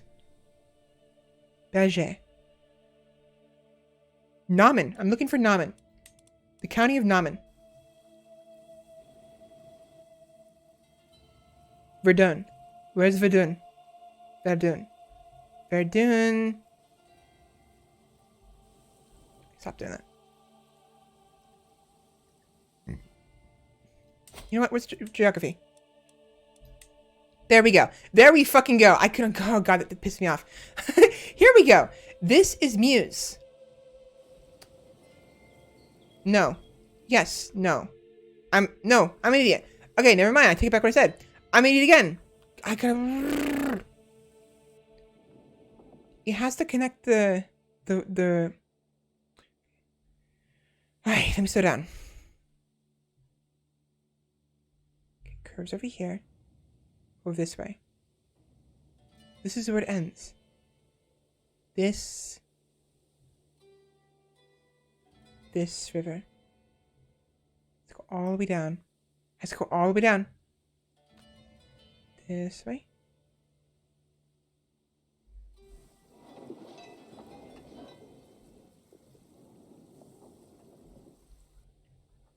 No. Givet, Namen, Verdun. Wait, okay, so Givet.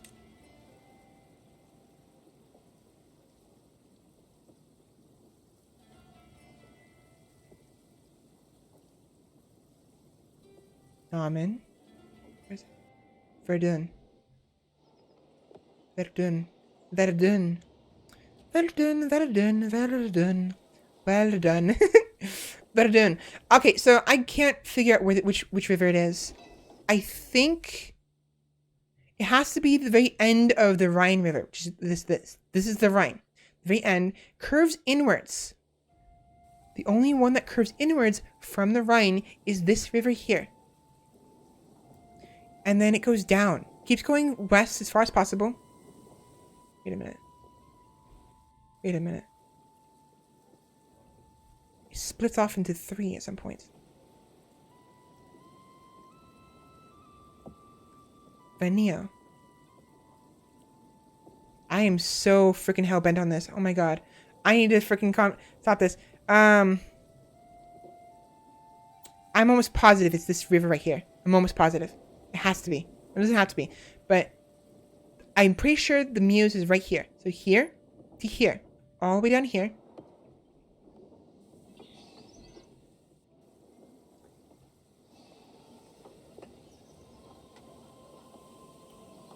Luxembourg. Where's Luxembourg? I know for a fact wait a minute. Luxembourg. But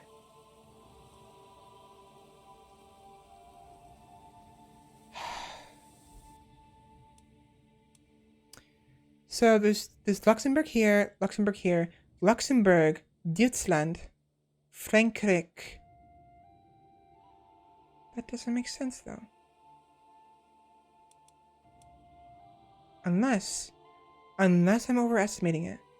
Where's the Rhine? Again, I apologize for taking too long. It's almost 2 o'clock, so we're gonna have to move on if it takes too long. The Rhine, Meuse, and Scheldt, SCHELDT Delta.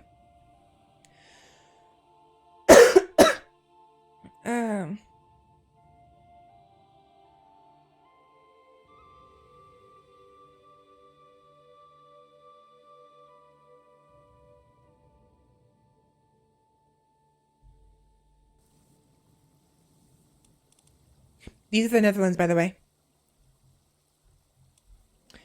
It would be nice if they can have the names.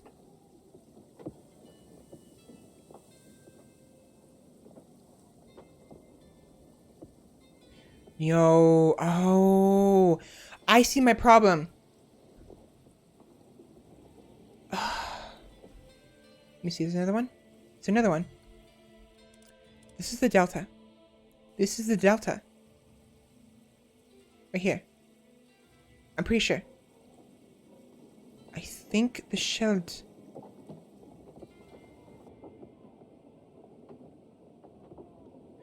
This is the delta. The islands. This is the delta. This is where they meet up. That's what it is. They don't connect to each other at the ends. This is where they connect at the end. Like they don't connect. Like, it's not. Since the Meuse doesn't start here. It starts here. This river right here. If it goes all the way down, it's this one. Oh, but does it go all the way? Or does it? Does it? I can't. The borders are in my way. Oh, freaking annoying. What I'm gonna do is I'm gonna go ahead and. I mean, the borders are still gonna be a problem. I can't tell. I'm pretty sure this is the Meuse. The Meuse. Meuse. River. This is the Rhine, the Meuse, and the other one. No.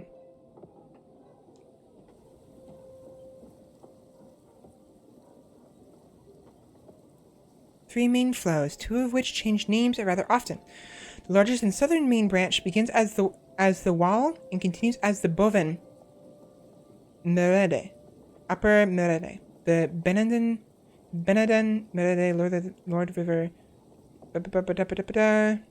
Select then joins the Nord, thereby forming the Mieux Mas.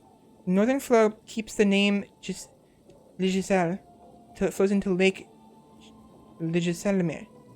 Three more flows carry significant amounts of water than Nieuwe Merede, which branches off from the southern branch, where it changes from the above into the...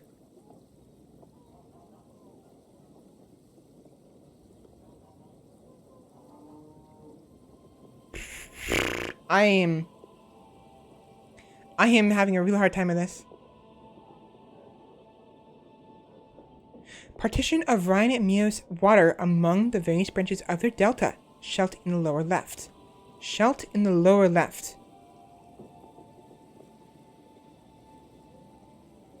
Oh.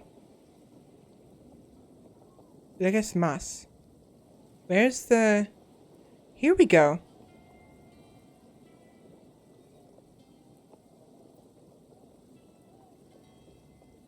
Ligiselle. Okay, yeah, so this is the Ligiselle. This one right here. This is obviously the Rhine. The Maas is right here. M-A-A-S. The Maas. Mace. Maas. And we're looking, what are we looking for?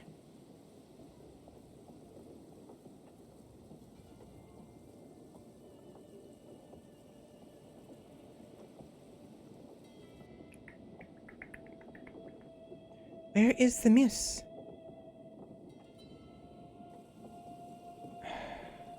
Meuse. The Afgedam de Maas section of the Meuse, which is C. I'm looking for C. I'm looking at a map, by the way. I'm sorry. I can't show it on the feed, the stream, because I'd have to turn my... Oh, this is as confusing as all hell. Where is the Meuse? Oh my god, I'm gonna go crazy. I'm going nuts. Stop it.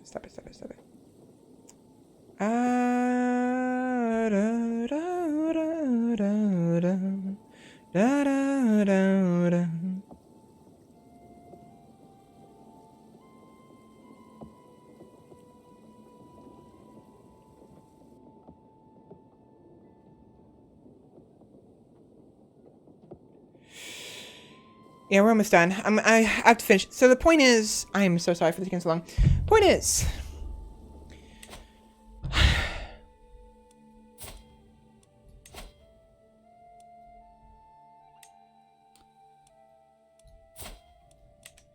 the kingdom of the Franks, after the Roman Empire collapse, was right here, along the Rhine River, and it stretched a little bit in all directions. eventually, the Carolingian dynasty, right? They started from the shadows with the help of, Pepin, after he established himself, pushed, started expanding. The Merovingian family was the one with the royal family, but these guys were the ones that are really in charge. Count Pepin, his son, Count Karl the Hammer, eventually, from here, right, in this general section, worked his way westward to take over the rest of West Francia to properly combine, because the kings of West Francia were part of the nation, but there's lots of small kingdoms all over the place. So he conquered Neustria and Burgundy, right here. Oh, Upper Burgundy. Okay, this one. This Burgundy, not this Burgundy. This Burgundy. It's confusing. So this one and this one, and they probably had some of this to solidify the rule over the Franks. Then they continued to expand southward a little bit, as well as eastward, I assume, and took over this area. And during the time when when Pepin was, let me bring that back up real quick. I want to finish this real quick. This is going to bother me if I don't. So, go back.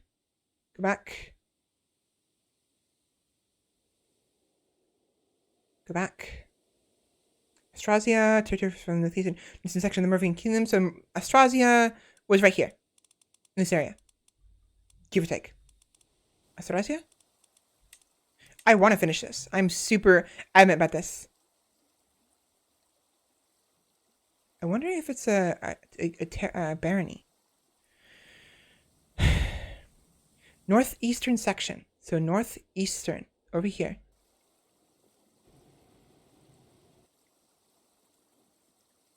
Yes. There's... I'm not going to spend too much time. That's fine. It was centered on the Meuse, Middle Rhine, and the Moselle rivers. 3 rivers.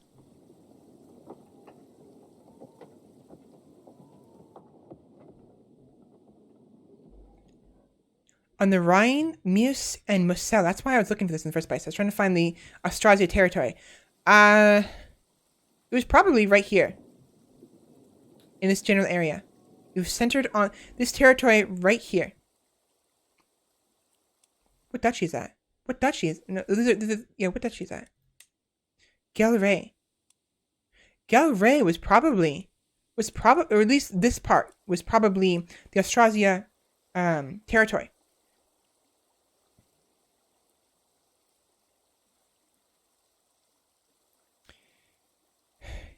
And was the original territory of the Franks, including both the so-called Salians and Rhineland Franks, which Clovis I conquered after first taking control of the bordering part of Roman Gaul, now northern France, which is sometimes described in this period as Neustria. So, Austrasia. Oh, that was important because, right, he became mayor of the Palace of Austrasia in 680. So this general section right here, right? The section right here. This was the main territory of the Franks. They eventually went their way westward with Clovis. Wait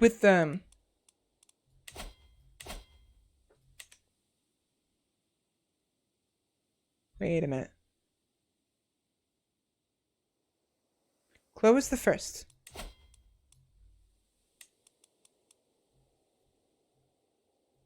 She's probably a Merovingian, wasn't it?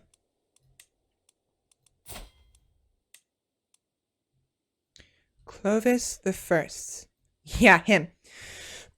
So him, King of Lotharingia, died in... No, not him. No, yes, him. Ooh.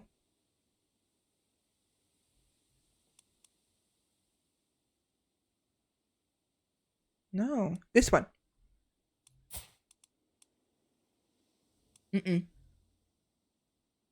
Has to be him. So he took over. Interesting.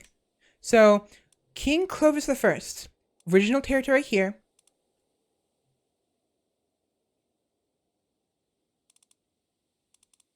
took over this part more, right? Conquered it. After conquering some of this, right?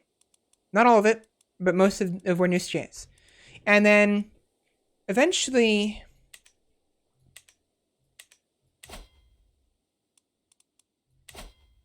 Count Pepin, the chancellor, but essentially steward, advisor, from the shadows started to manipulate the king, and they became the true power behind the throne, and they helped expand the Frankish kingdom all over the place, westward, where they properly conquered the rest of Neustria, I assume, with the help of Karl, as well as Burgundy, thus establishing Karl as the Duke of the Franks, the entire Franks, quote unquote.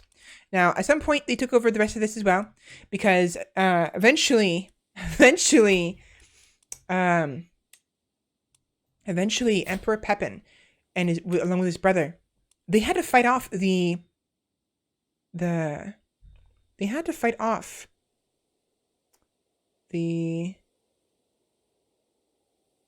hotel.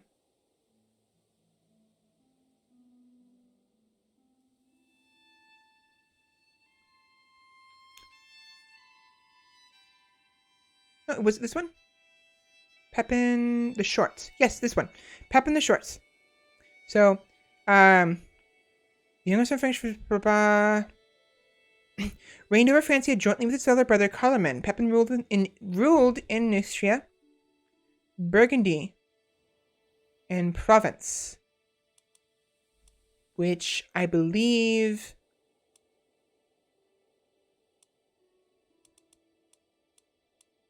is where?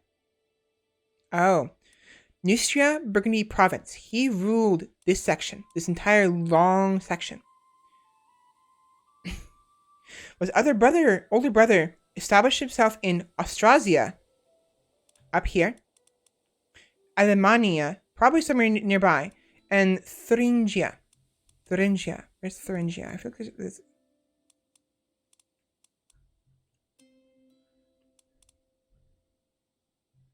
So they controlled this whole section.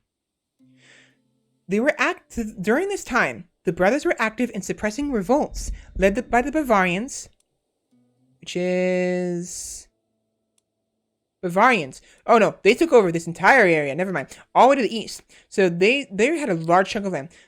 So they had to take care of the revolts from the Bavarians, the Aquitanians, the Saxons. Where's Saxony? Where's Saxony? I know it exists. I'll just do this. The Saxons. So the Bavarians, the Saxons, the Aquitanians, and the Alemanni, which I have no idea what they are. I don't know what the Alemanni are. I think they're probably here. The Dutch were probably Alemanni. Actually, I can probably check when they...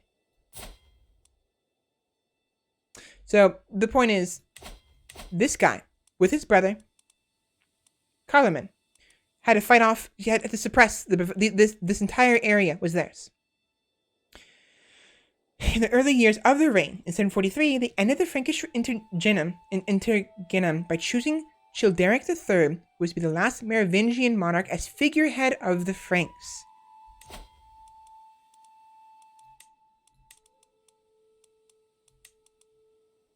Childeric the Dumb, right? Because Theodoric died. He died, and so Pepin took over while they were trying to fight off the revolts, right? Now, then once they're taken care of, then they gave it to Childeric. The entire country, the entire country from Bavaria to western France to southern Occitan to probably the northern northern Phrygia and East Francia, up here. Being well disposed towards the church and papacy on account of their ecclesiastical upbringing, Pepin and Carloman continued their father's work in supporting Saint Boniface in reforming the Frankish church. Excuse me. and evangelizing the Saxons. Making them Christian, which, by the way, they are. Oh, right, it's E67, yeah. So, evangelizing. After Carloman, who was an intensely pious man, retired to religious life in 747, Pepin became the sole ruler of the Franks. But Carloman came back, didn't he?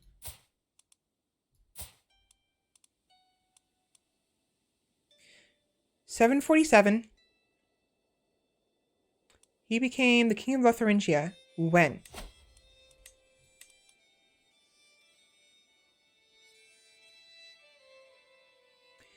King Carloman of Lotharingia. 768. Gave it up in 771. 747, 751. That's... Oh, right. Childeric. Right. I forgot. Because Childeric, right? This is their puppet. The puppet they made. Retired of religious life. What a thing. Sounds relaxing, honestly. If they have internet, sure. So, right, remember, Theoderic dies. So, King Carloman and King Carloman and his brother, King Carl the Great, they reigned over this entire area until they can get King Childeric onto the throne. Then once that was done, King Carloman retired in 747. So 4 years after they brought him to the throne. Pepin became the sole ruler of the Franks. Because remember, because Childeric was the puppet.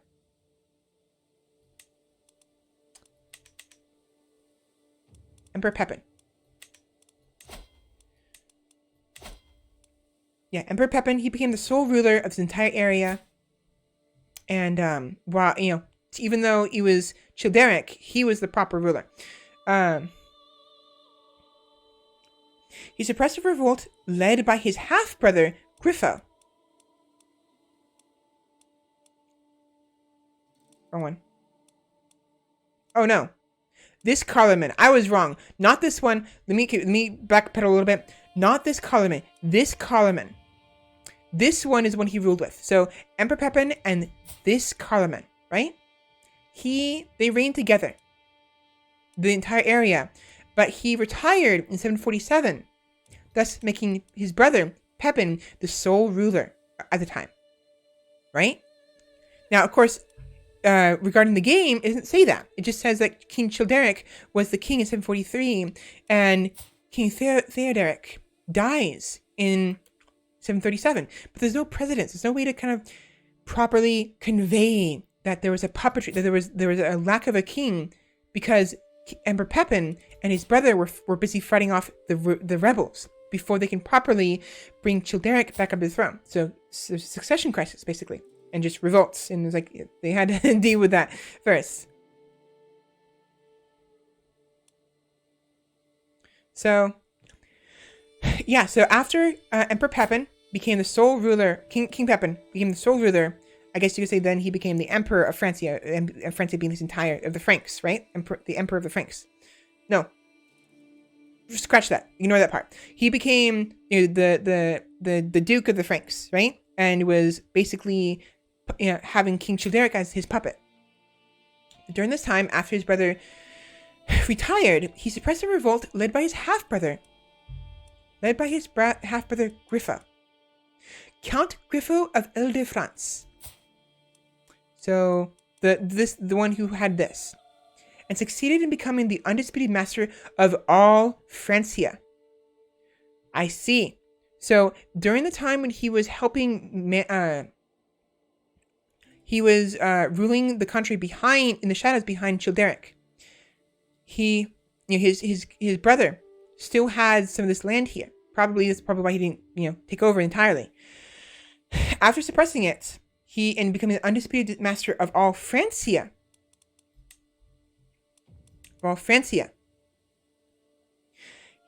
He gave up pretense and then forced Childeric, this guy, into a monastery. he forced him into a monastery and had himself proclaimed king of all the Franks with support of Pope Zachariah in 751. He became... Notice how this title here, 751, right? So, Emperor Pepin, the king of Pepin, he was just the steward or the chancellor of King Charles II of this entire land after suppressing his half-brother and taking over this area here, right? After taking over this area, he said, fuck it, kicked the Childeric out, and became the emperor of Francia, of all of Francia, which included Germania, Francia, and probably Italia, and probably not the Baltic Empire, though. So, forced into the monastery, giving a pretense, Pepin then forced Childeric into a monastery and had himself proclaimed king of the Franks with support of Pope Zachariah in 751. The decision was not supported by all members of the Carolingian family, and Pepin had to put down a revolt led by Carloman's son Drogo, and again by Grifo. Carloman Drogo. So not all the family accepted the fact that Pepin took over.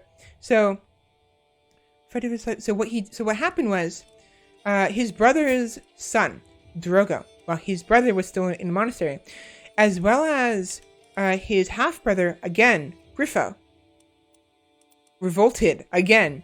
And this guy had to suppress the revolt. As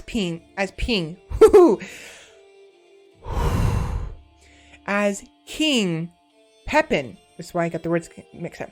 As king, Pepin embarked... water.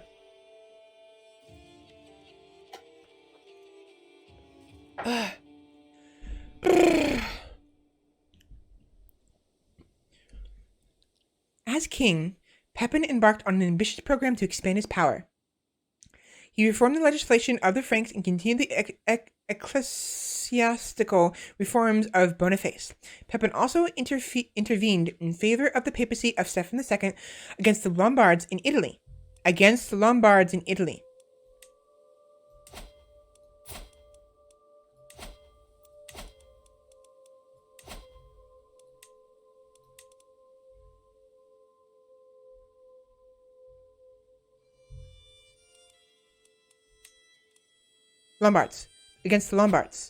These guys.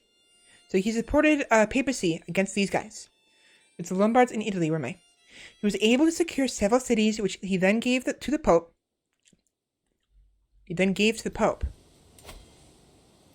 As part of the donation of Pepin, this formed the legal basis for the papal states in the Middle Ages.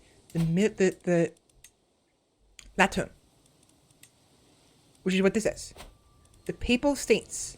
Papacy. So he gave these cities to him and the Pope. Like originally it was just the monastery. Or the barony. That's all it was. It was just this. That was it. But eventually... Oh no, probably this one, the Vaticano.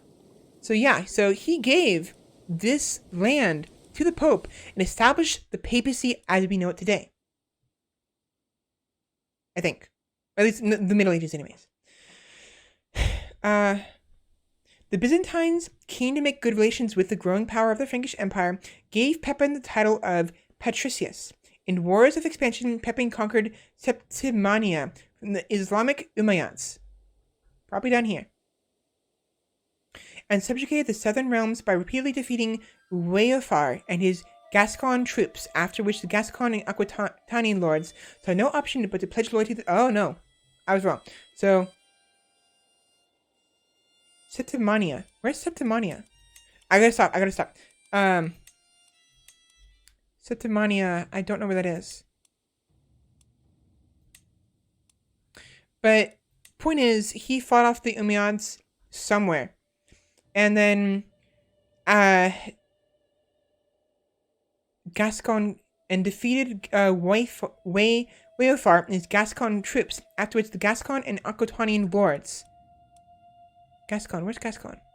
I know for Gascon. Where is it? Gascon. Here you go. Okay, so Whalefar. Let's see if we can find Whalefar.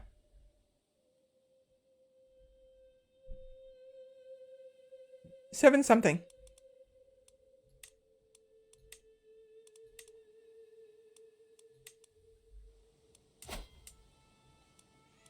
County of... I know I said I was going to stop, but I really want to look for this. This was during 751. Remember, 751.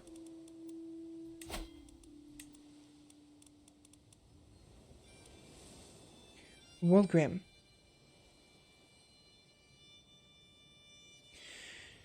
Whalefar and his Gascon troops, after which the Gascon and Aquitaine lords saw no option but to pledge loyalty to the Franks.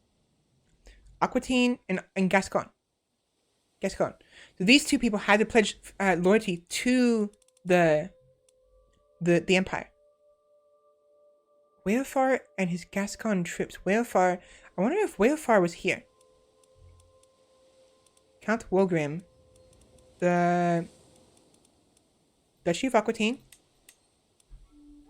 750 something. Whalefar. Here we go. We found him. Awesome. Whalefar. It's pronounced differently in the Wikipedia. Again, it's Wikipedia. The Duke Whalefar of Aquitaine. Right?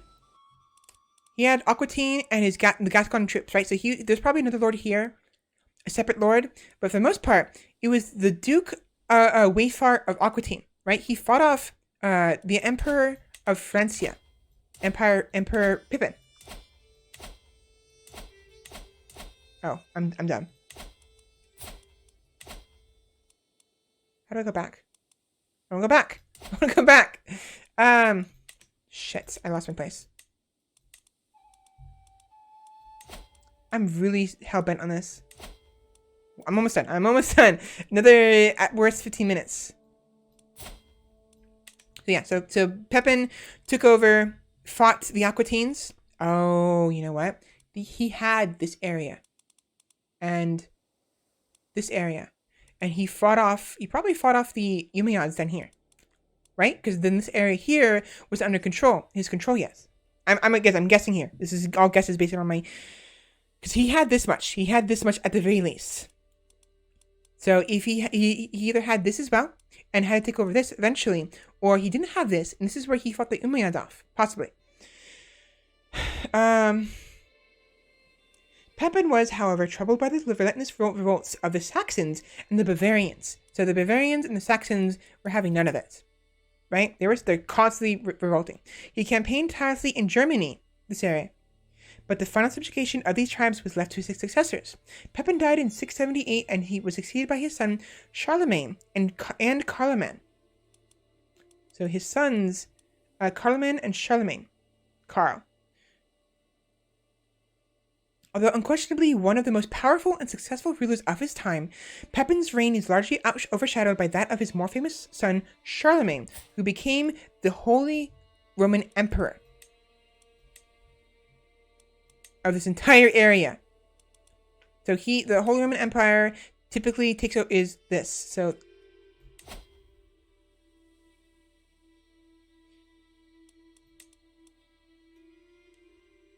yeah, so King Carl Charlemagne took over the rest of this area, I believe, and became the Holy Roman Emperor. So yeah, that's Crusader Kings. Is the simulation of history, of the individual people of history, of the rulers, of the kings, of the emperors, of the lords, of the cultures, the religions, and of like the dynasties, the houses. So yeah. My throat hurts and it's only 2 hours in. That's bad. Emperor Carl.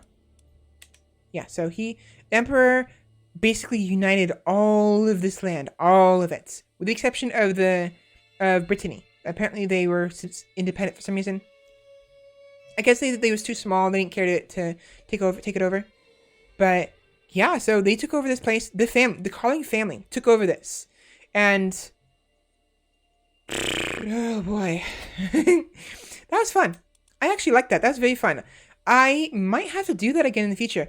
Probably don't want to spend 2 hours doing that, but for the time being, we are done. And we should probably get in the game. So that is the history. Very rough, very rough history of the Carlings and how they came into power as the dominant force in Central Europe during the fifth, sixth.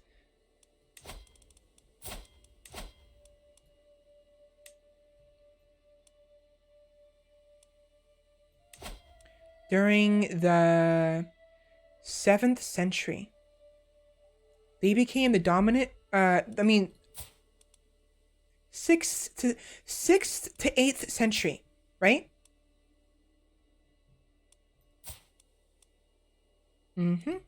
Died.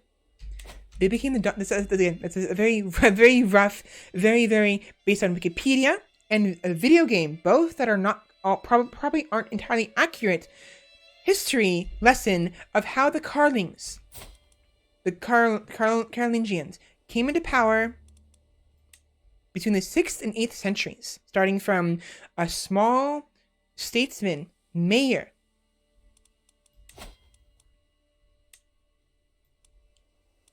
Arnulf Carling, the statesman, his son, Ansel Gizel Carling. Again, it doesn't specify here, and it didn't say it was Arnulf, but I believe because the family coat of arms is all the way back here, that means this was when the family was first established, right? Arnulf became a statesman, a businessman, a estate owner, and married, and eventually had a family. And his son, his children, his son took over, and then he became another statesman. Eventually, Count Pepin, also statesman, earned some titles, as well as became the mayor of the palace, and he took over.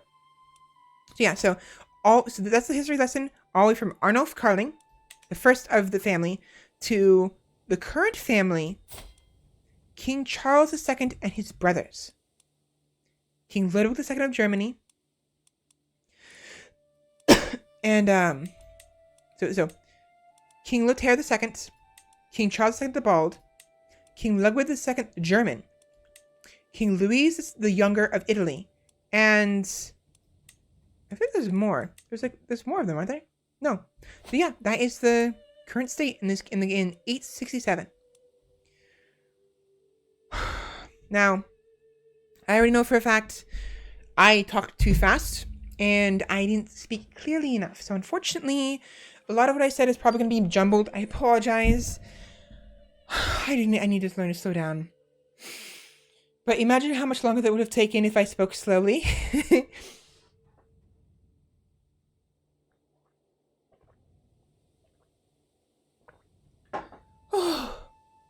And oh my god, my throat. So yeah, they went from here, expanded outward, eventually taking over this entire Central European area. When I say Central, like Western area. This is Central Europe. This is the entire Western European area. Thing is, we're not going to be playing as them. I just wanted to show you everything was going on here. So yeah, you play as a lord, as a family. The lord, the leader of a family. And there's certain aspects to it. And it's about ultimately Crusader Kings as a whole is about playing your way. Playing as a conqueror,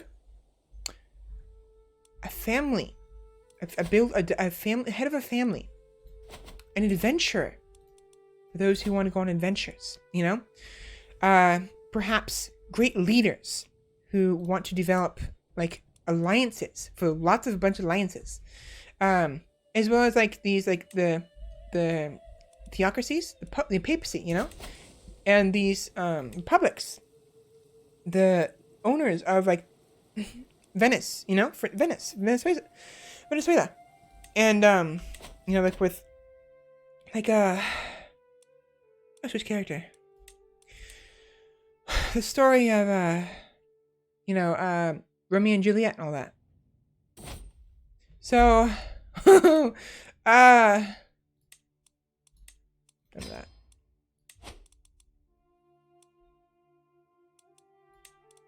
I don't need this. I'm done with that. Oh my god. Yeah, you have two different starts. The Carolingians and the fate of England, basically. 867 and 1066. I actually, this is, when I first played this game, this is what I played with first. I mean, I played with, in Ireland first. That's usually the typical start that many people go for. It's because Ireland is actually pretty easy, like, start area. But William the Bastard, William of Normandy, he was the one who made English. I'm going to stop here. Whoa, slow down. Okay, so we'll come back to this. Remind me to come back to this to William de Normandy, because I'm not going to stop talking at this rate, and I need to give myself a third of break and actually get to the meat of the game and actually show you some gameplay instead of just faffing about for the 2.5 hours. Oh my god. So we'll come back to him. We're not playing in this year in anyways. What I want to do is the Wrath of the Northmen. We are going to be playing as Norse. Oh my god. I'm tired. Oh my god. My throat hurts. Oh, my throat hurts.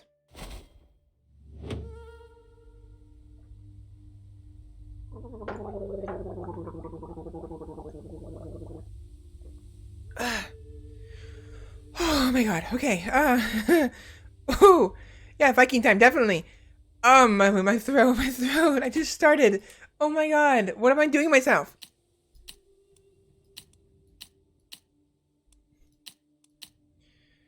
I have to fix all this again.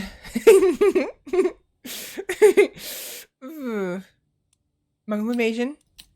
Random. Let's do random. Let's do the Mongol invasion random. So, the Mongol invasion typically starts around year 1200. Slower.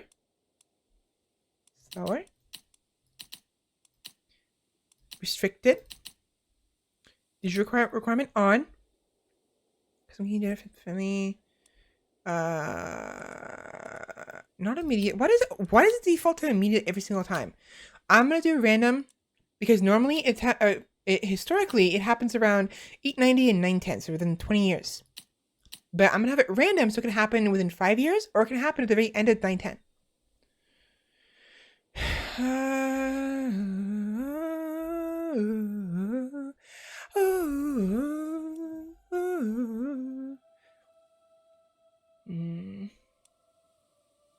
My throat hurts. You can hear the raspiness in it. Alright, so yeah, we are gonna play as a Northern Viking. Now, when I like to play as a count. Or chieftain in this case. A chieftess, actually, in my case. And I like to get to a point where I can choose who my heir will be. And because I like to play as a woman, usually. I mean, I am a woman, for one. And two, I like... It's more immersive. And specifically here in this game, you can customize and create your own character. And it's not gonna look accurate completely, but it's kind of similar. Like, not really. But it's like... It's more immersive when I play as a woman in the game. I mean, I don't mind playing as a man. For instance, my playthrough with Resident Evil 4, I was perfectly fine playing as Leon. It's fine. But I usually prefer to play as a woman, which is why I enjoyed playing as Ada so much. I am so freaking tired of rambling. Ignore my ramblings. I'm so freaking sleep deprived that I keep repeating the same damn thing over and over again. I'm running on 3 hours of sleep, so a lot of the stuff I say probably doesn't make sense, or just seems redundant, or just silly. Anyways, so before the save I had before that you saw me delete, I had played as Mary, and had conquered some of this stuff. I don't think it's now the reason why I didn't play as Planheimer at the very beginning, even though I wanted it and I conquered it like immediately, was because I thought it'd be too cheap. But I figure I might as well just start as this one anyways, because this is the de jure capital of this duchy right here. This Grand Chief. You know what? Yeah. So I'm gonna take over. This is what I'm gonna do. Tronde. And what I'm gonna do is create my own ruler. Now I do have. I have a wrong button. Documents. I have a lot of things.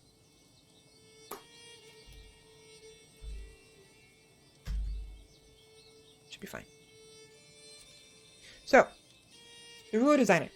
You will see lots of options.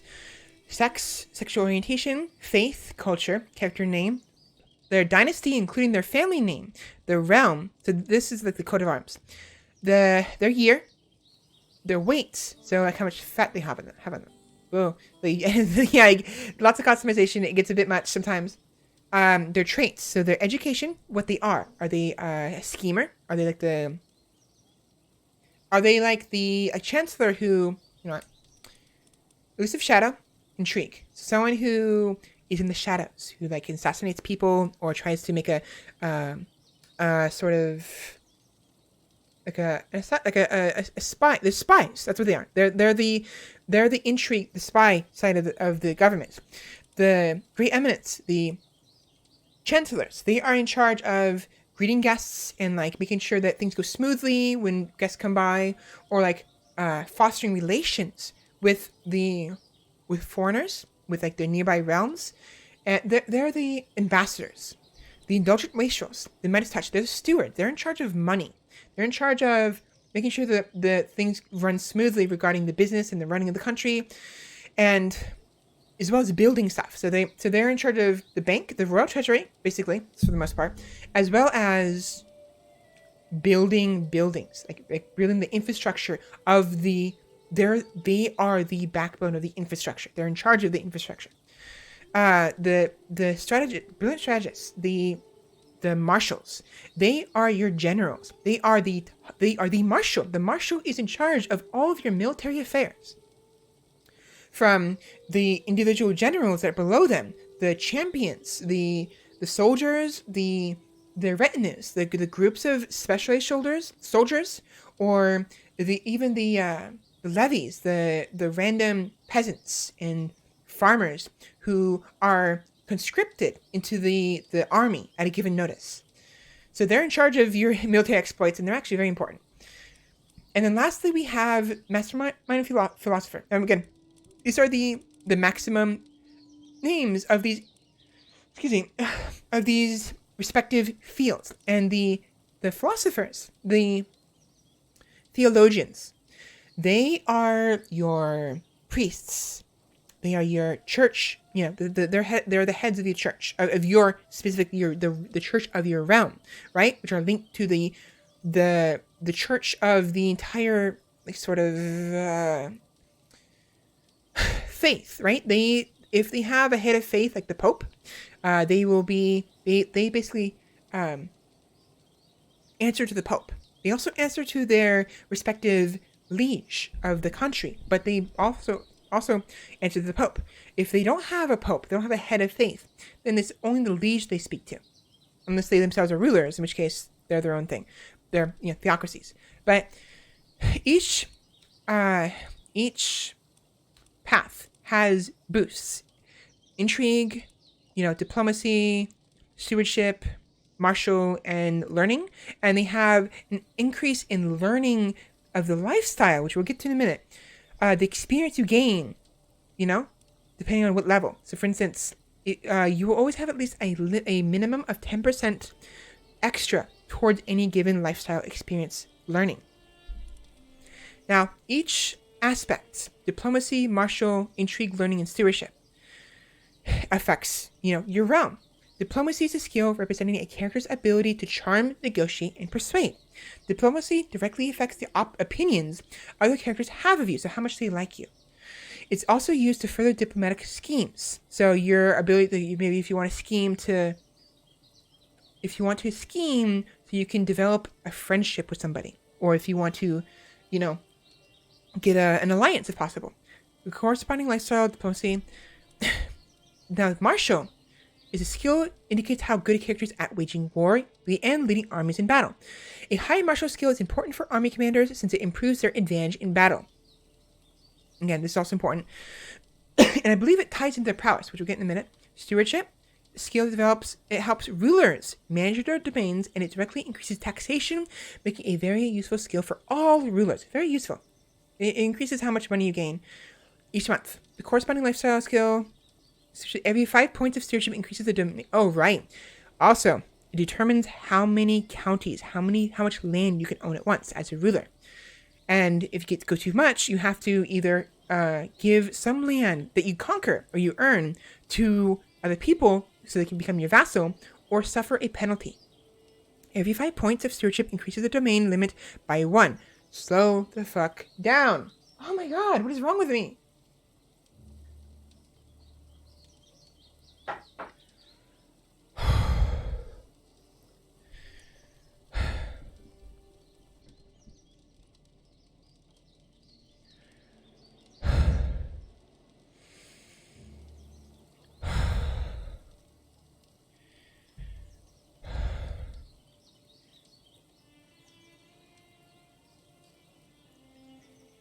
Intrigue is a skill representing a character's ability to understand and manipulate other characters and to organize elaborate plots. The more nefarious plots, like murdering somebody or kidnapping somebody. It is mainly used to further and defend against intrigue schemes, the more hostile ones. And then finally, learning, a skill measuring a character's literacy and wisdom. The learning skill is a ruler, affects the cost of increasing account authority, and also yields an amount of monthly piety. Character with high learning can be expected to have extensive knowledge of all common scholarly endeavors, including theology, philosophy, language, and mathematics. So they are your teachers, your scholars, your researchers, your inventors, your monks and priests. They are the ones who are in charge of that, and they basically, learning used to be all like in within the hands of the theocracy, of the religious figures. They were the ones in charge of learning. They were the ones in charge of teaching monarchs and like heirs and children if they get taught. And so they're the librarians too. They're the ones that have all of the knowledge. Stabbing a king in the toilet's best plan one can make, definitely. So we have the teachers and the priests. We have the assassins and spies. The statesmen. The people who are in charge of money and statesmen. The actual domain. The marshals who are in charge of leading your armies, and then the chancellors of the diplomacy who are in charge of fostering relations with all of your neighbors. Now, finally, prowess. Prowess is a secondary skill and reflects the character's aptitude in personal combat. So duels, or if you get caught fighting someone personally, and whatnot. So a high prowess skill means that they are more likely to survive and perform well both as knights, champions, people who are fighting alongside the whoever happens to be leading an army. They're not leading the army themselves, but they are in the fight itself. They're like the elites of the troops, as well as in duels. Each point of prowess gives a knight 100 damage and 10 toughness, which is what the troops are typically. It's what the troops have. You'll see.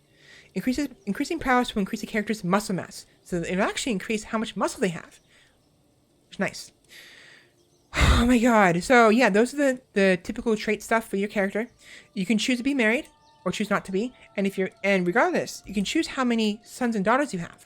Also, you can start to your age of your character to be as low as 0, so you're just born, or as old as 120 years.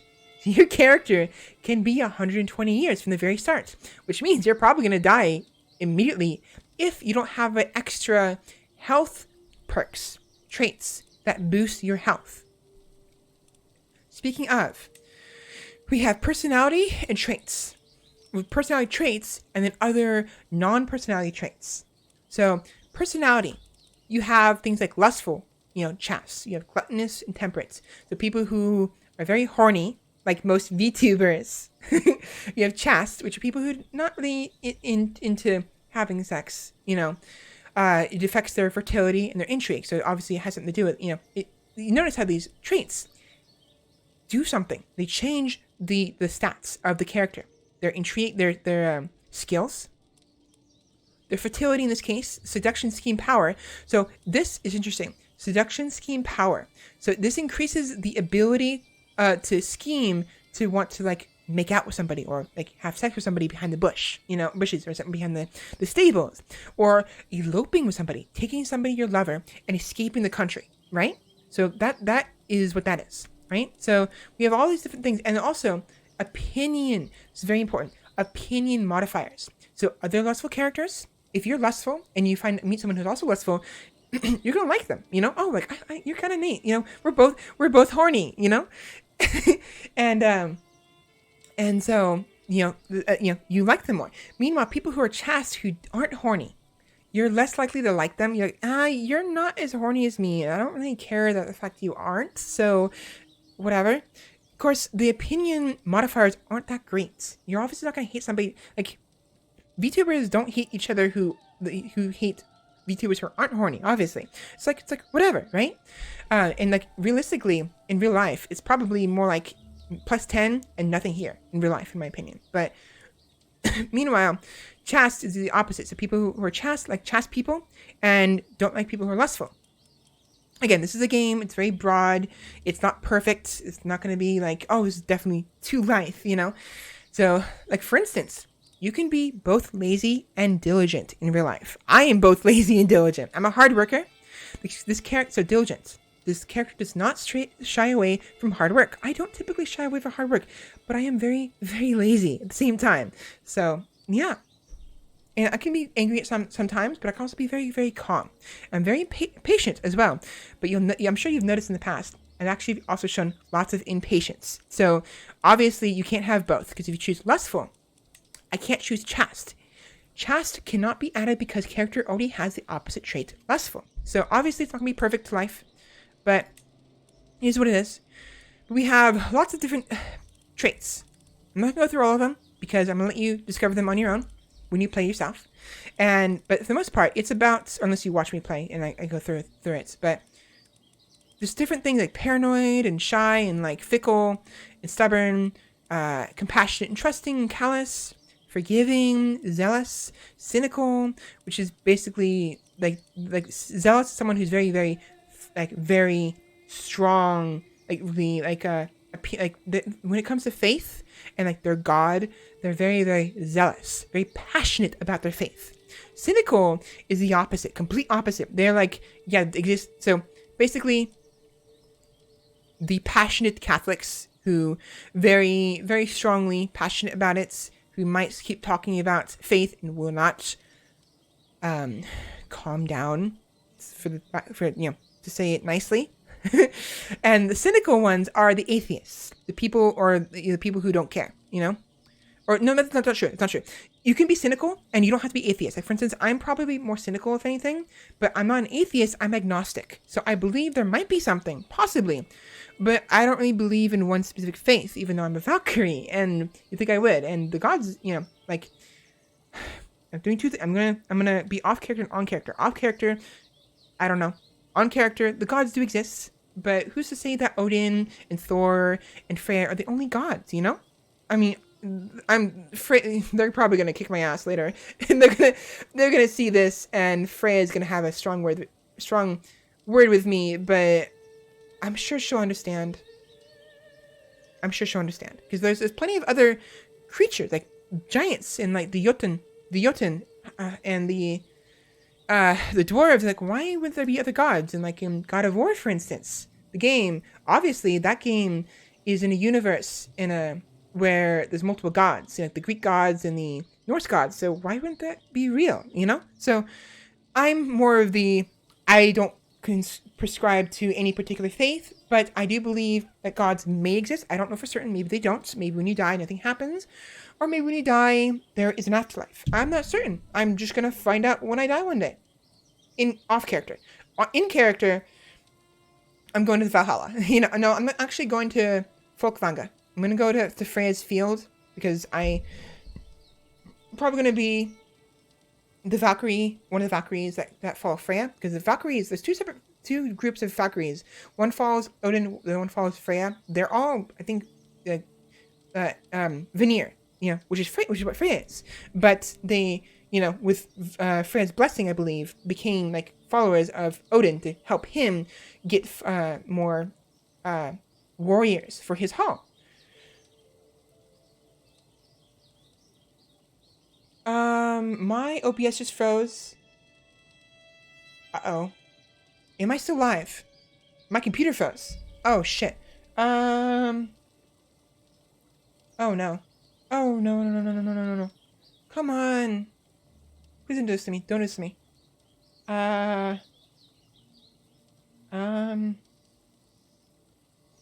Please tell me I'm still live. Please tell me I'm still live. An error occurred. Please try again. Fun.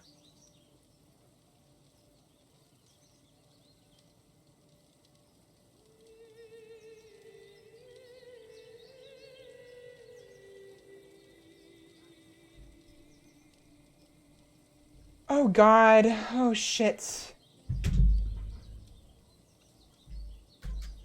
Great.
Fuck. Oh, no. Shit.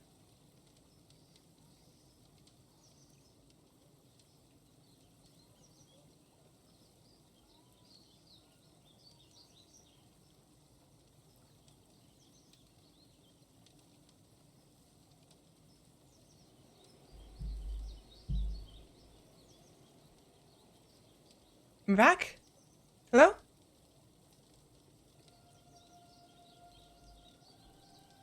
Am I still alive?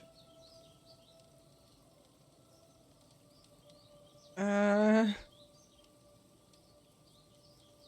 on. Refresh, please. Duh. Fuck. Hello? Am I back? Hello?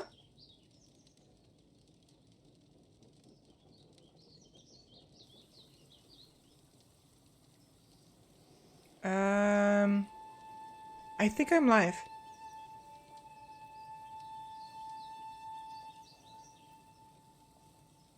Am I live? Oi. Oi, am I not live anymore? Hello?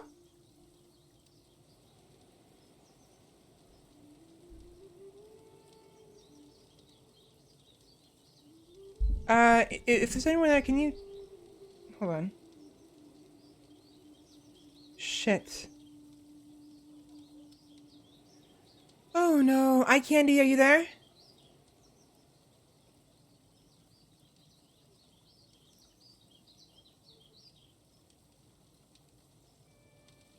Please tell me I'm alive. I'm alive again, I think.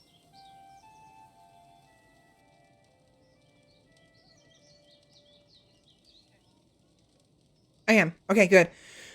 Oh, that was scary. I almost had to reboot my computer, which means I would have lost. I'm worried I was gonna lose my what's it called? My recording. That was scary. I have no idea where it left me off. But basically, what I was saying earlier is, despite being a Valkyrie, I am agnostic. So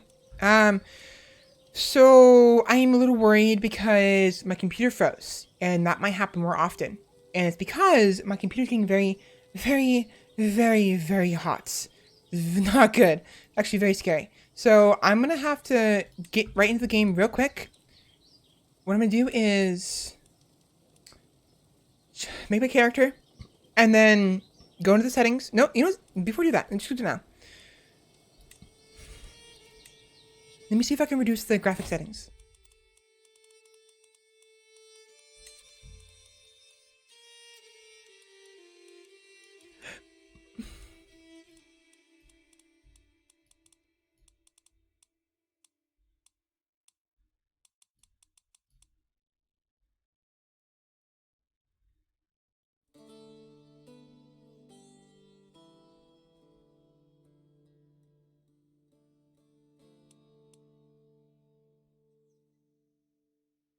Lower settings may decrease power consumption.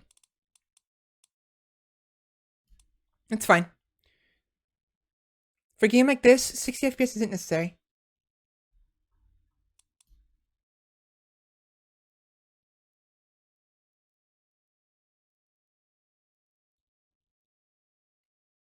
Oh boy. That scared me. Welcome back. Shit. Excuse me? You're supposed to be 30 FPS.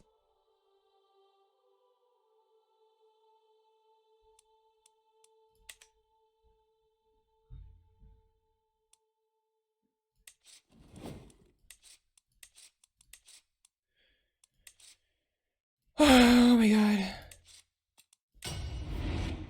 Okay, yeah, again, that scared me a lot because I'm worried that if my computer crashes and I have to turn it off, it won't save my recording. I'm very, very scared of that because if that happens, I will lose basically my entire stream. I might have it still on Twitch, but I don't even know if the quality that I could get from Twitch would even be any good. So, ooh.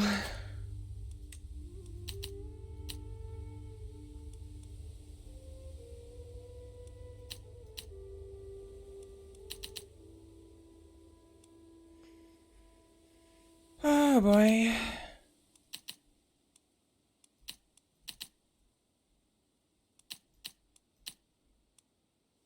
$4:53 is the end date. Yeah, just let me, again, I apologize for the hiccup. I guess my computer is just a little too hot right now. This might be too much for my computer. Yeah, only.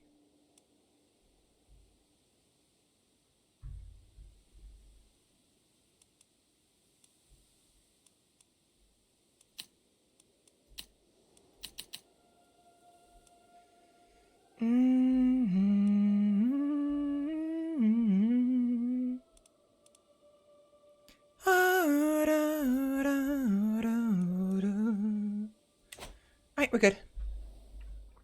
Alright, let's try again.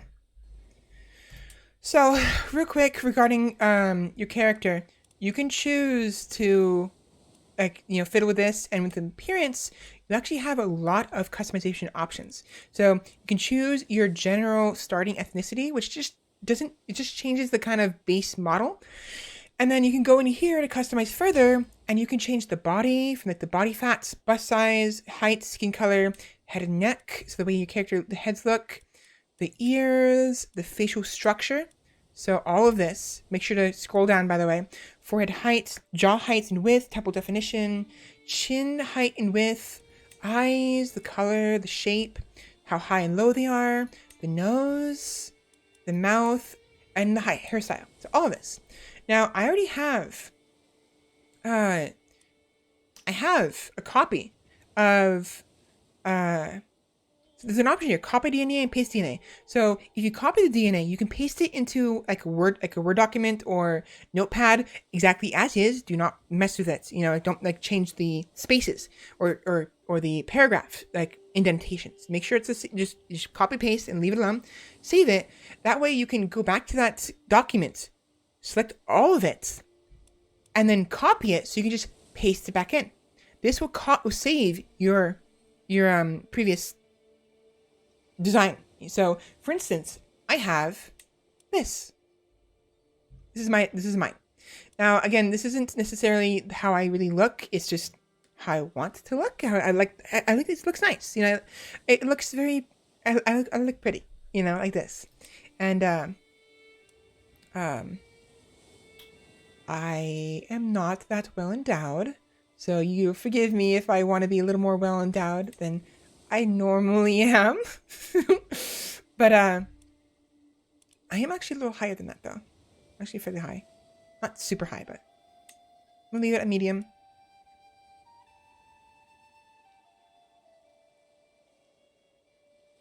It's weird. I mean, this is about the average height. I'm a little above average, I think. It's really hard to tell. I'll say about here. It's fine. Actually, it's fine. No, yeah, no, yeah, no. No. Yeah, a little bit higher. And a little bit bigger. There we go. So we'll go with that.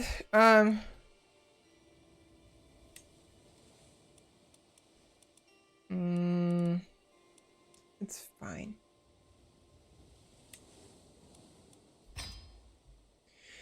Alright, so I am bisexual. I prefer women, but I am bi.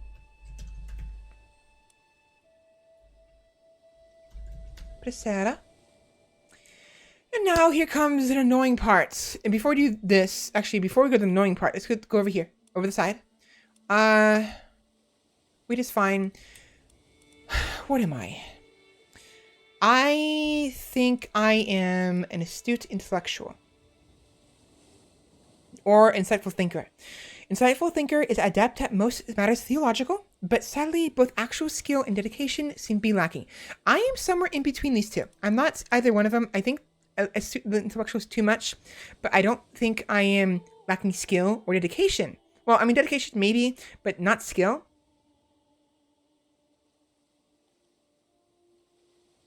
I mean, to an extent, but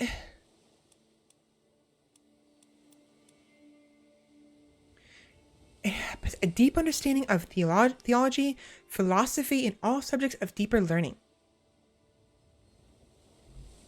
What do you think? Do I have a deep enough understanding of these kind of subjects for this, or am I more of an insightful thinker? I didn't graduate college, by the way. I did graduate high school, but not college. I went for like a month and was like, yeah, fuck this, and just left and went to work. It was like, oh, no. At the very least, I did avoid getting any debts. I'm completely debt free, by the way. It was one of the reasons why I didn't want to go to college, because fuck that. You do, yes, plus 40? All right, we go plus 40 then. Traits. I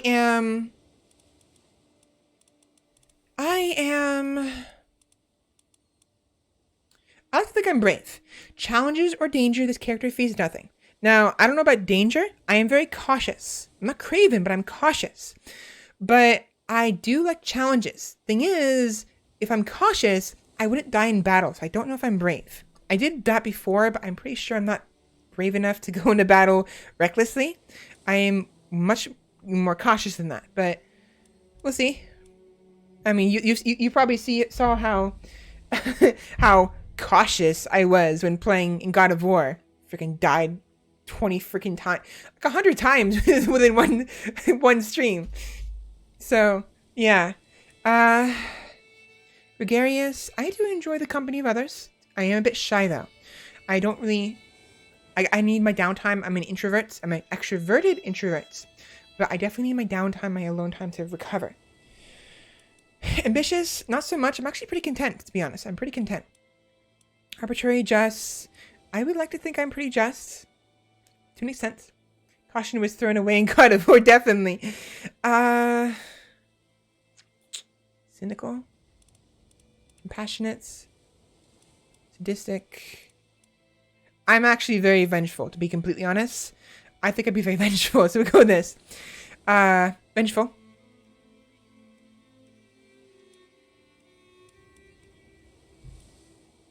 That's not true. I do kind of move on. Yeah, this is the problem with this, is everyone's a little bit of both. Like, I'm both vengeful and forgiving. It's like, I'm vengeful, but I'm calm.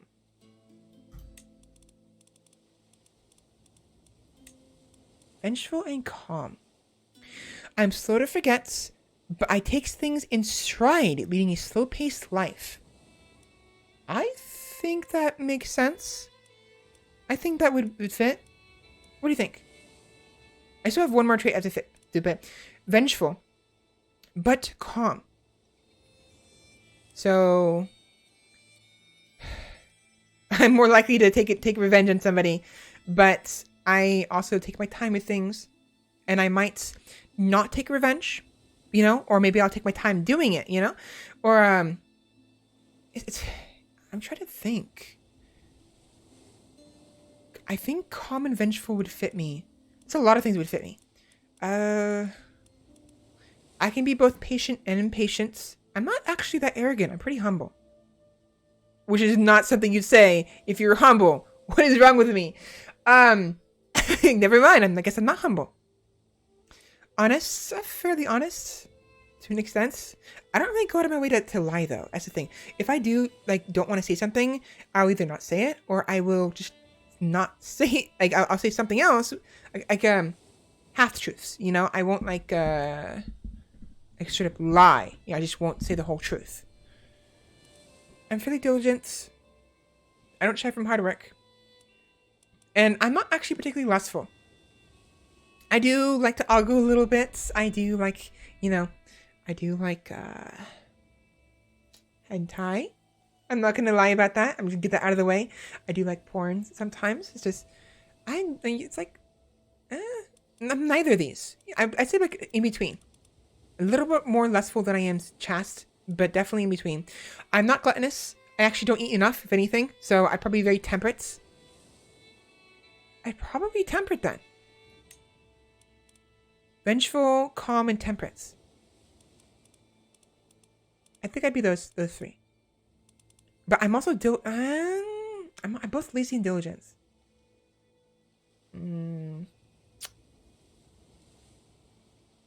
Well, let's leave this for now. Typically, most characters only have 3 traits. Some of them can have 4, maybe more. I think you can have.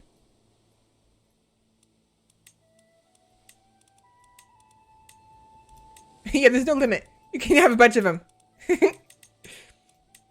But for the most part, most characters only have 3. And I think if you have more than 3, eventually that trait will go away on its own. One of the traits. And that's at random too. So if I want to make sure I have these constantly, I gotta make sure I have only 3. I always find it hard picking up my own traits. I feel like I talk myself up too much when I do. Yes, it's very difficult to kind of figure out. But let's look at the traits. So these are lifestyle traits you can earn over time. I don't want to go for lifestyle trait immediately. I'd rather earn that. I am not a lunatic. I am a little crazy sometimes, but not a lunatic. I am not melancholic. I'm fine right now. I'm not possessed. Well, I always found this trait to be kind of funny. Because technically, what's happening here is whoever character you're playing as, they're always possessed. Every time you're playing as a character, that person is being possessed by the player. You are possessing them. So technically, they're always possessed. Always. But in the game, this is regarding like if you're like not all there mentally. Like if you're seeing things and you're like you claiming that you speak to God or even the devil or whoever, and like it's like it's a little more fanatical, a little more the lunatic, you know, which is this. But you know what I mean? It's closer to this than the literal like fact that you're possessing them. Then we have all of these other traits. These like you have pneumonia, you're ill in general. Maybe you have great pox or loveless pox. Maybe you're a leper. Maybe you have one eye. You lost an eye, or you're one-legged like Odin. Maybe you're completely disfigured to the point where you need a mask. Maybe you're infirm, so you can't sire children. You're a drunkard, gout-ridden. You have consumption, cancer, syphilis, or typhus, smallpox. You're scarred or blind, and all those. So those are like the general things you can get at any point from getting hurt or getting ill. Then we have these inheritable congenital traits. Congenital. Yeah, congenitals. These are traits that your family will inherit. And if you're when you're plays a character, it's whatever your character inherits these traits from you, and these are inheritable traits, and they oftentimes will almost always inherit. Not always, but I mean they will oftentimes inherit, and some of them are better than others. Homely. This character is not very pleasing to look at. It actually, I found that neat. It actually changes these six traits. Actually change the way your character looks. I actually very like that. So homely, ugly, so it's even worse, and hideous. So like again, it's a game. It's very limited on what is considered ugly and beautiful. I understand it's not perfect, and please, whoever's watching, don't take it too personally. It's just how the game is, you know? And everyone's definition of ugly and beautiful is different. I personally find just as is this is beautiful. This is nice. But so there's like these traits, you know? This next two is comely. If anything, I think that looks too much. I don't like the way this looks. I don't like the way comely looks. She looks like she's like I have too much makeup on. It's way too much. Handsome.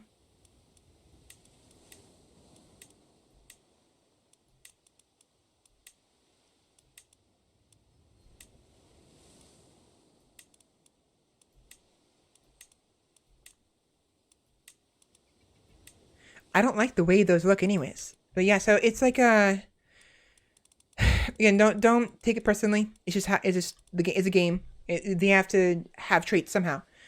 But below those are the other traits. So we have things like being slow or stupid, so whether or not you're intelligent or dumb. And these affect your these all affect like your comely and beautiful and ugly affect your fertility and your diplomacy, so how much people like you.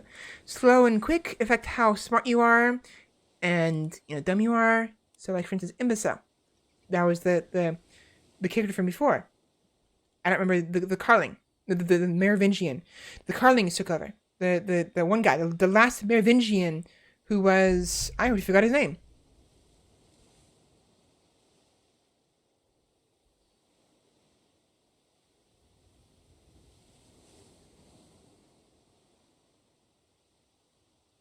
Childeric, right? Childeric the imbecile. He was the one he was a puppet and then lost his reign after what is his face took over.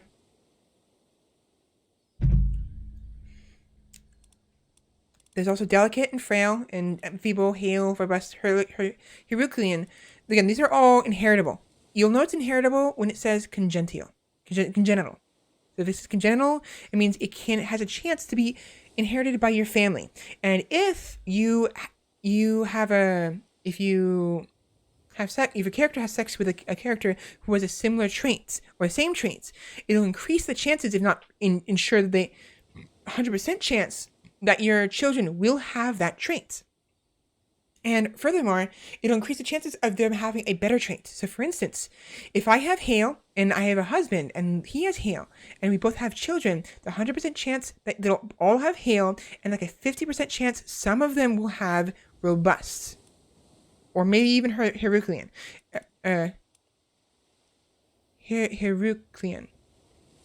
Heracles. Yeah, Heracles. So again, it's this, and this also applies to all of the negative traits as well. So if two people have delicate, they will have a child 100% delicate, but also have a chance of getting frail or feeble. The chance is lowered for feeble than is frail, and I think I don't remember for certain if it's has to go through the first one. I don't know if it has to go from delicate to frail and then feeble, or if it can skip from delicate to feeble. I don't remember. But those are the three. Those are the typical ones. Your appearance, your intelligence, and the condition of your body. Those three main ones have opposites. Below those, however, are ones that are unique and separated from those ones. There's pure-blooded, which can be inherited, but isn't congenital. Fertility 10%, health small boost, in breeding chance minus 50%. This character is a pure bloodline, which means the family is very close-knit. Like the parents were the cousins, or even half siblings, or even full-on siblings, or even like a father-daughter, or a son-mother, or like a aunt or uncle. So, yeah, inbreeding is a thing in this game. There's fecund. I think it's fecund. Fecund. This character is fertile and fertile. So they have a huge fertility increase. You notice this, right? So 50% versus 10% versus 30%. So beautiful, the maximum of the appearance traits. 30% maximum. Then there's pure-blooded, which is 10% chance. And then fecund is 50% chance. So you're very fertile and fertile. This can also be inherited. Congenital. Certain traits are congenital and can be inherited by offspring through proper inbreeding. It is even possible to reinforce some traits. That's what I was talking before, reinforcing. For example, if both parents are quick, there's a chance that their children will get the even better intelligent traits. Base skills are not congenital. So these are not congenital. These are just base traits. So fecund, which is basically the equivalent of the appearance, but a separate trait. It's unique and separate on its own. And thus you can inherit both fecund and fecund.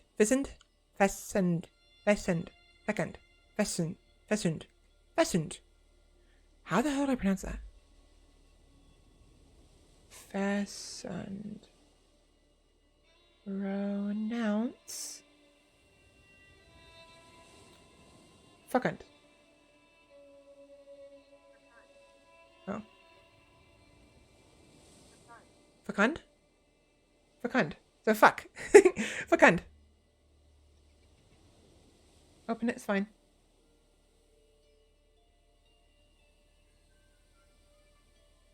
I think fecund sounds better. It's a little softer. And give me 1 second. I'm looking on YouTube real quick to see if fecund. Fecund. So yeah, you pronounce the C as a hard C. Fecund. Fecund. So fecund, and then the strong. Strong is the equivalent of the Herculean, robust, hale, feeble, frail, delicate. Again, this is the state of your body, healthy body. And the shrewd is the intelligence. So we have 3 groups of modifiers, of traits that affect your appearance, your intelligence, and the state of your physical body, the strength you have. Then we have 3 more traits that are separate from those groups that basically do the same thing, but are unique from them, and you can inherit both. So you can, for instance, you can become both intelligent and shrewd, but you can't become intelligent and genius. You can only do one of these. So, for instance, if you wanted the maximum fertility, you want fecund, pure-blooded, and beautiful. You will have 90% increased fertility rates, which means you're going to be popping out babies like crazy. There's a limit of how many children you can have, of course, at a time, I think. I think it's 5 or 7, but point is that this is the traits. Now, below these are other traits that are also typically, usually inheritable, congenital. And the club-footed, you're hunchbacked, maybe you have a lisp, you're stuttering, you're a dwarf, or inbred. Maybe you're weak, physically weak, which is separate from frail. Completely separate. You're dull, also separate from the intelligence ones. Spindly, scaly, so you have scales in your body. So for instance, See my body? It changed. Scales my body. Maybe you're albino. Maybe your hair is white and your eyes are red. Maybe you're sterile. So sterile would be the opposite of fecund. Okay, so they do have opposites. Okay, so these ones have opposites. It's just the positive ones, and then show the negative ones afterwards. So you have all of these different traits. A dwarf, tiny, Inbred doesn't do anything. Weak doesn't do anything.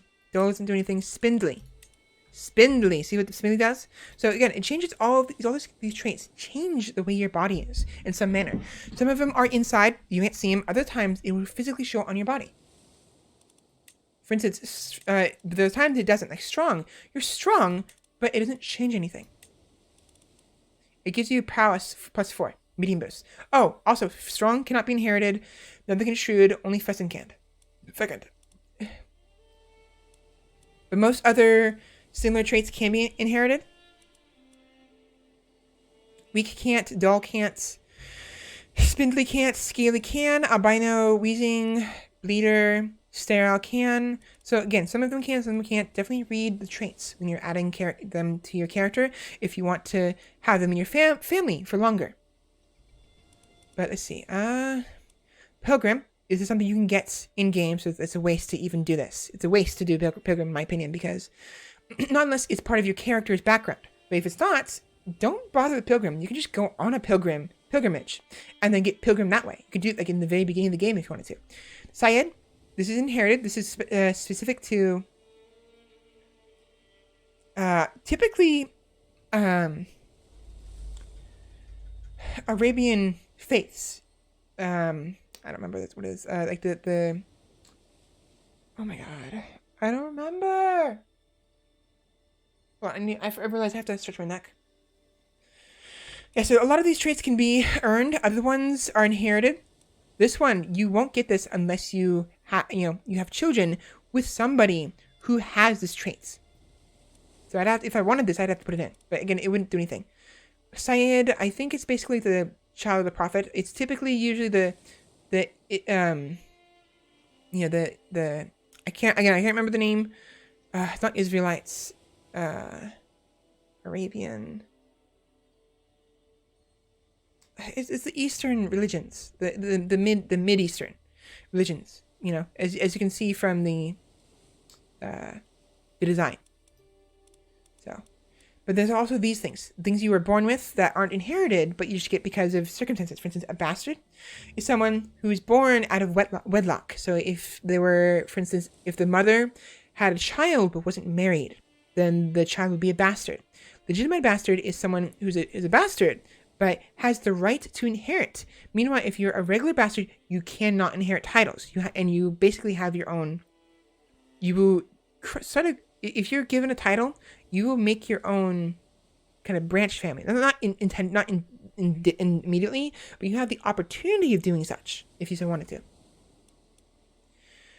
Deviant, which is like people who like certain kinks. Typically, it's the more in like the idea is that it's a little bestiality, or gods forbid, pedophilia. But the general idea, I think it's not, it may not be pedophilia. I don't think, because deviance isn't in this. It's like it's stress loss and opinion of deviant characters. It has an eclectic and unconventional taste. It doesn't say they have a bad taste. It may not be pedophilia. Maybe it's not in this. I mean, pretty sure it's not in this game. But the idea is that you have an odd taste. But so I think deviance is only like, I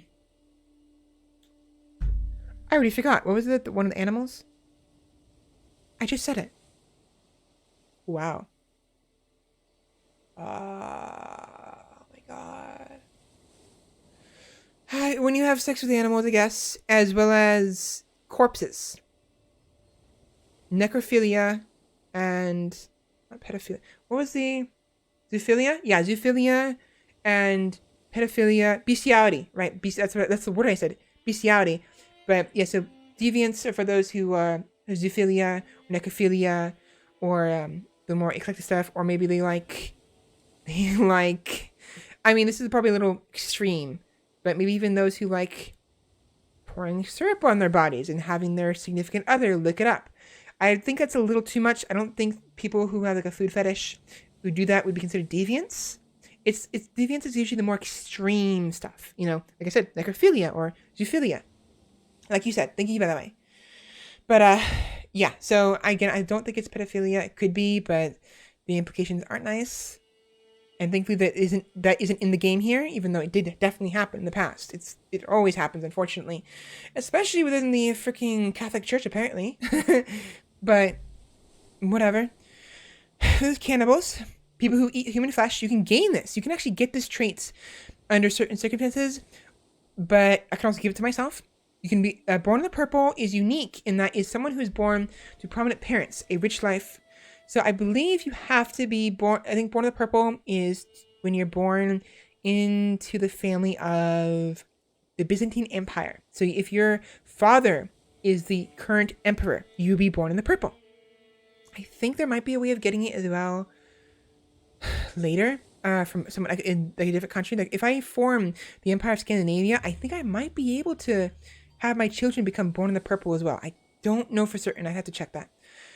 Then there's raiders. So raiders, adventurers, and peasant leaders. You can earn these. Peasant leader, the player can't earn them, but you'll find characters who will have this trait. And they are people who went on rebellions. They're the leader of the rebellion. And they will keep it regardless of whether or not they lost. If they win, they'll keep it. If they lost, they'll keep it. But it'll affect, you know, how people think of them. So then below those is the commander traits. These are earned when you have the military upbringing, because most military people, children who are brought up as military leaders with these ones, they will usually gain a military traits, commander traits from the very beginning, right when they grow up to 16.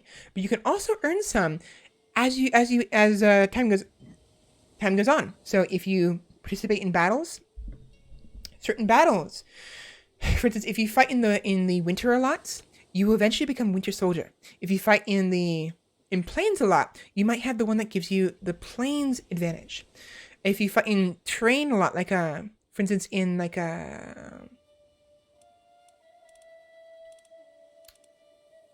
if you do lots of forders, lots of crossing into like over water, you might eventually get the forder traits. And all of these can be earned. Not all of them all at once in one character. I think it takes too long. But typically, you can gain some. I'm probably reckless, if anything. Yeah, now, for the sake of this, I'm going to go for Reaver. Because I long for loot almost as much as victory. If there's anything of value to be had, they will find it. And I'm definitely a Reaver. I definitely do that. I go for the treasure a lot. So I'm doing that. And then, yeah, Winter Soldier. Herbalist. Hashishia. Rakish. Again, some of these you can be earned. Some of them gets from stress and whatnot. Comfort Eater, for instance. Athletic Shield Maiden. Martial prowess, opinion shield maiden characters. And Poets. So these two are new. These two were introduced in the Northern Lords expansion. Poets, being a poet is virtuous to Asaturians, and shield maidens are women who were given the right to become a shield maiden by typically by their parents. It has to be of close kin. Absolute loot hunter, definitely. So I'm a Reaver, definitely. I have enough points. By the way, there's points at the top of the screen. If you want to earn achievements, you have to make sure this says achievement available. And if you have too many points, for instance, achievements are no longer available because the amount of points I'm spending is 413 and my limit is 400. So you can see here, age, diplomacy, martial stewardship, intrigue, all of these things, what you're spending them on. Now, I've gone over most of this. I do want to get I feel like I want to get another commander trait, but I'm fine with this for now. Oh yeah, giant. I'm big. I got big.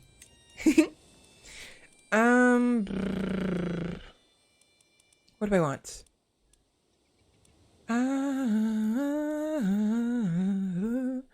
Out I'm weak. I feel like I'm kind of strong. I'm not the strongest person, but I'm definitely kind of strong. But I'm more shrewd, if anything. I don't know about fecund. I never had sex before. I've never had children, so I don't know how fertile I am. And I've never gone to the doctor for that. I don't know how. I don't know how. I don't even know how that works. It's never bothered to. So I have no idea if I actually am fecund. I don't actually have to go, obviously, 1-to-1 to what I am. I can just choose fecund if I wanted to. But what do you think? I'm going to choose one of these. Fecund for extra fertility and life expectancy. Strong for more prowess, so more fighting ability. As was a health boost. Or shrewd, so you have a little more intelligence. What do you think? Either based on what you think of me, or what you think I actually am, or just because of personal preference. Because, I mean, any of these are fine. Congenital, this one will be inherited, though. These two will not. And I'm fine with any of them. My voice is giving out really bad. I'm gonna get some water. Just let me know. I'm gonna get some water.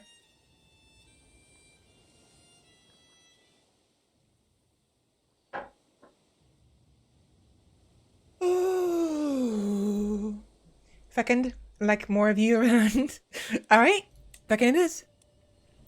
We do have a little bit more room. Keep hydrated. I'm trying. I'm trying. I just have to speak slower. So we have a little bit more room to work with regarding traits. The question is, do I even want to bother with more? I don't have to. But I don't want to. Actually, I can,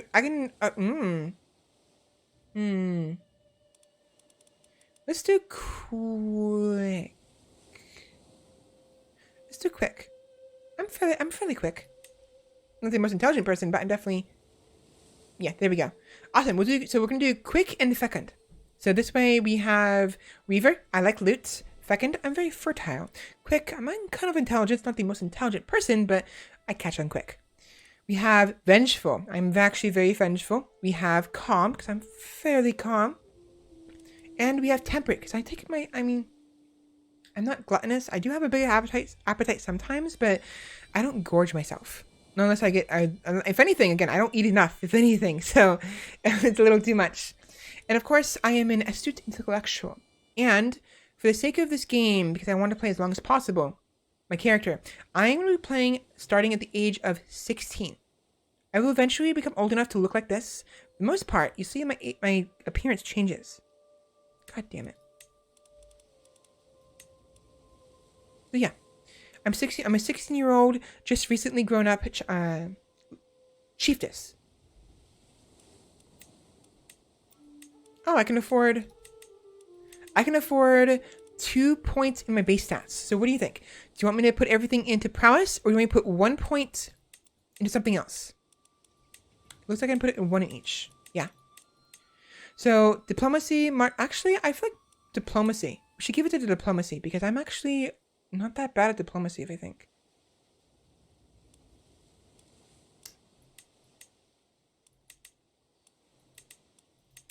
Nah.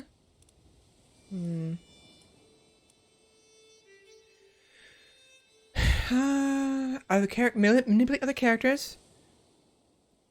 Charm, negotiate, and persuade. Leading armies in battle. Taxation. Money. I feel like I'm pretty good with money. Learning.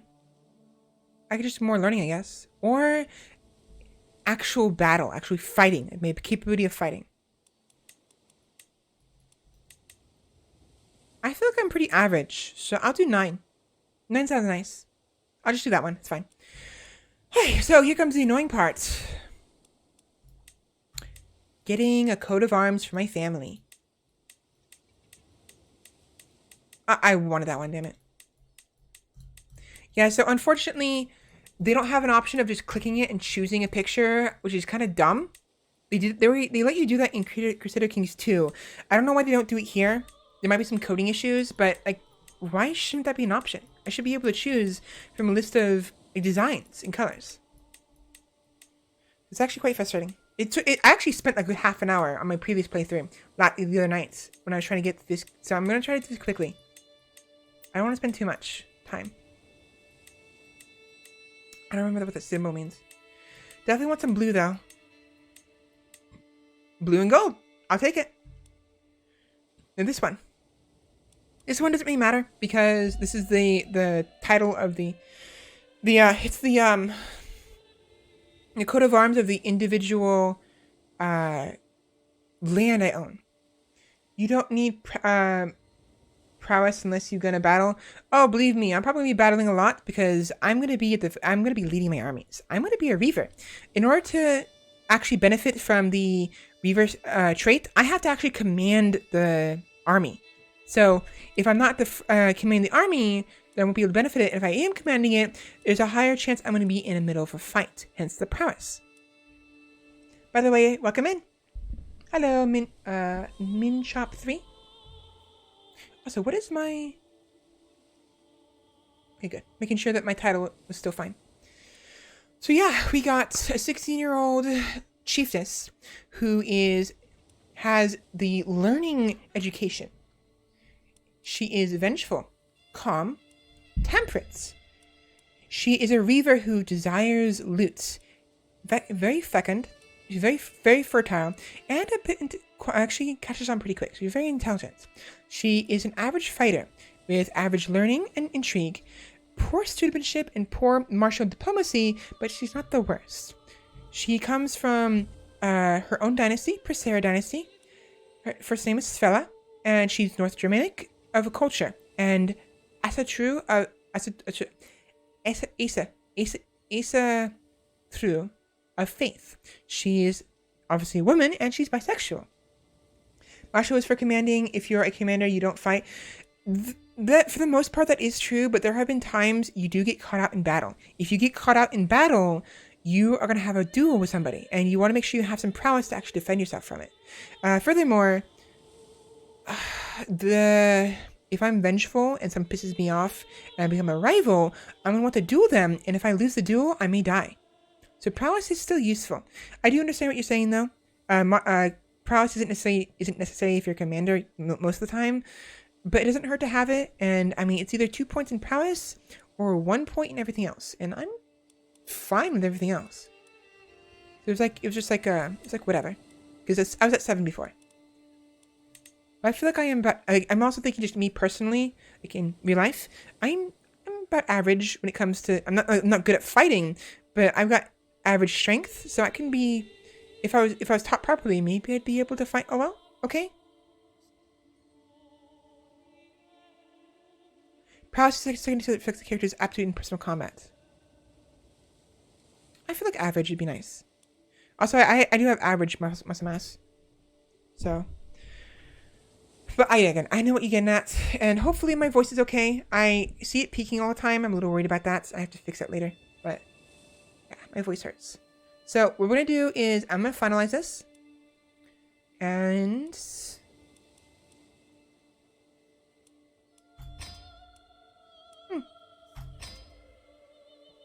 All right.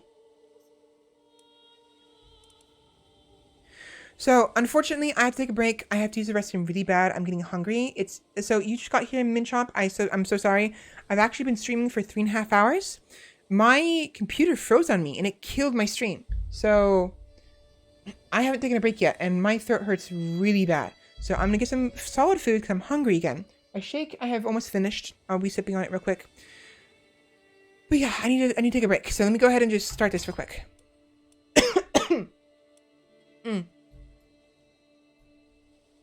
Svela. Oh, right. Crusader. Bakery. Svela Crusader. No, it's just Svela Bakery. There we go. Yeah, so give me a couple minutes. Like, hopefully less than 10. Be right back. I need to give my throat a rest. And again, very sorry. I'll be back shortly.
Alright, I've returned. Sorry for the wait. Also, very sorry to Minchop for talking so fast. I have a very bad habit of talking very, very, very fast. And when I get passionate, it's even worse. And I love Crusader Kings. I don't play it very often because I get bored of it pretty quickly, but I still love it to death. And I just love like going on adventures and like trying to figure out what happened, and like I like history. I actually like history. So we had fun earlier for about 2.5 hours trying to figure out the history of the Carlingians, which are over. Come on, over here. The Carlingians. So, for instance, houses. These guys. Hello, little Rezzy. Welcome in. Oh, by the way, I forgot to ask. So, Minchop and Ilorezi, how are you both doing? I already asked iCandy, and I've asked somebody else. Who was it? Oh, V. So, and I think V, I wonder if... V probably passed out. V is having a hard time apparently with sleeping, or they didn't get much sleep at all. So, I like that. Okay, so, yeah, so anyways, we are in the meat of the game. This is the gameplay. So, it's a strategy game. It is a simulation game, and there's lots of things you have to kind of focus on. So, you are the ruler of your land. In this case, it is Prandheim. This is this county. I have a couple things I can do. I have this Hold Grand Blot, which I can do. I'm just a bit hungry. How are you and dog doing? My throat hurts from talking so much for the past 2.5, 4 hours. I spoke a lot. First 2 hours of stream, I was like, just like a freaking like machine gun, just speaking. And we had a bit of fun diving into history a little bit. But yeah, so I was talking about that, and dog is fine. He's laying on the bed in the living room, just hanging out. Breathe, yeah, I definitely need a breathe one. Need a breathe redemption, breathing, water, and something else. I'm probably gonna get like a breathe emote, like me like being out of breath or something. I don't know, or just take a deep. We'll see. But yeah, so have some options here. Doggo's good. I'm good. Just tired. Oh, I only had 3 hours of sleep. So yeah, decision. You have a couple different pop-ups up here. Typically, they are the more important decisions, the more important stuff you need to take care of. No player heir. So I don't have any children. I don't have anyone to take over. So with this game, if you die, you don't have a player heir, it'll be game over. You're playing as your dynasty. You're playing as this character, who's currently Svela, and I'll be continuing to play as my children, or whoever is going to inherit the throne. It's kind of like me as a spirit, like I'm possessing this character, and I'm hopping from body to body, sort of. But yeah, so when my character dies, I will become the next character, if there's a character. If there is not, it is game over. And they have to be of my dynasty, of my blood. Thing is, like you with this face. Oh, you mean this face? Like you with this face. Oh, you mean like with the emote? Yeah, the emote would just be like, just like breathing. But so even though, let's say if I have a husband, right? I marry a husband, and the children are of his house, his dynasty. Technically, even though they are of my blood and they're my children, it's still gonna be game over because I'm not just playing as this character of this blood, of this person's character's blood. I am playing as the Crusader house.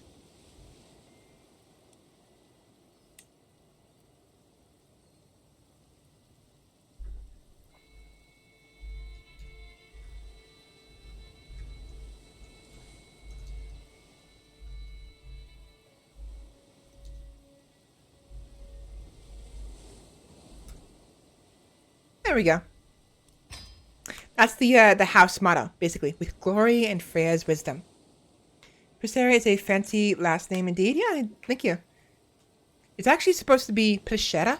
It's supposed to have an accent, which actually kind of does in this, but the real way to actually spell Crusader is, if I remember correctly,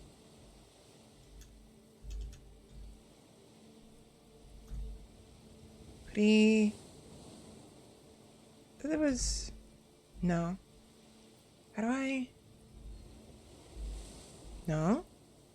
How do I spell Crusader again? So there's an accent on the I. So regular I. So like for instance, you can't see it very well. There's a regular I. Here's an accented I. It's about a bit of a line instead of a dot. So the proper way to spell this is PR accented I. I don't remember the name of the accents. And there's an accent above the S, I thought. Maybe, or is it the E? But the point is, it has an accent and it's pretty shetta, but I spell it without the accent because, one, I'm American and we don't usually use accents here, which is not a problem, not a bad thing to use accents. I actually like them; they're very pretty.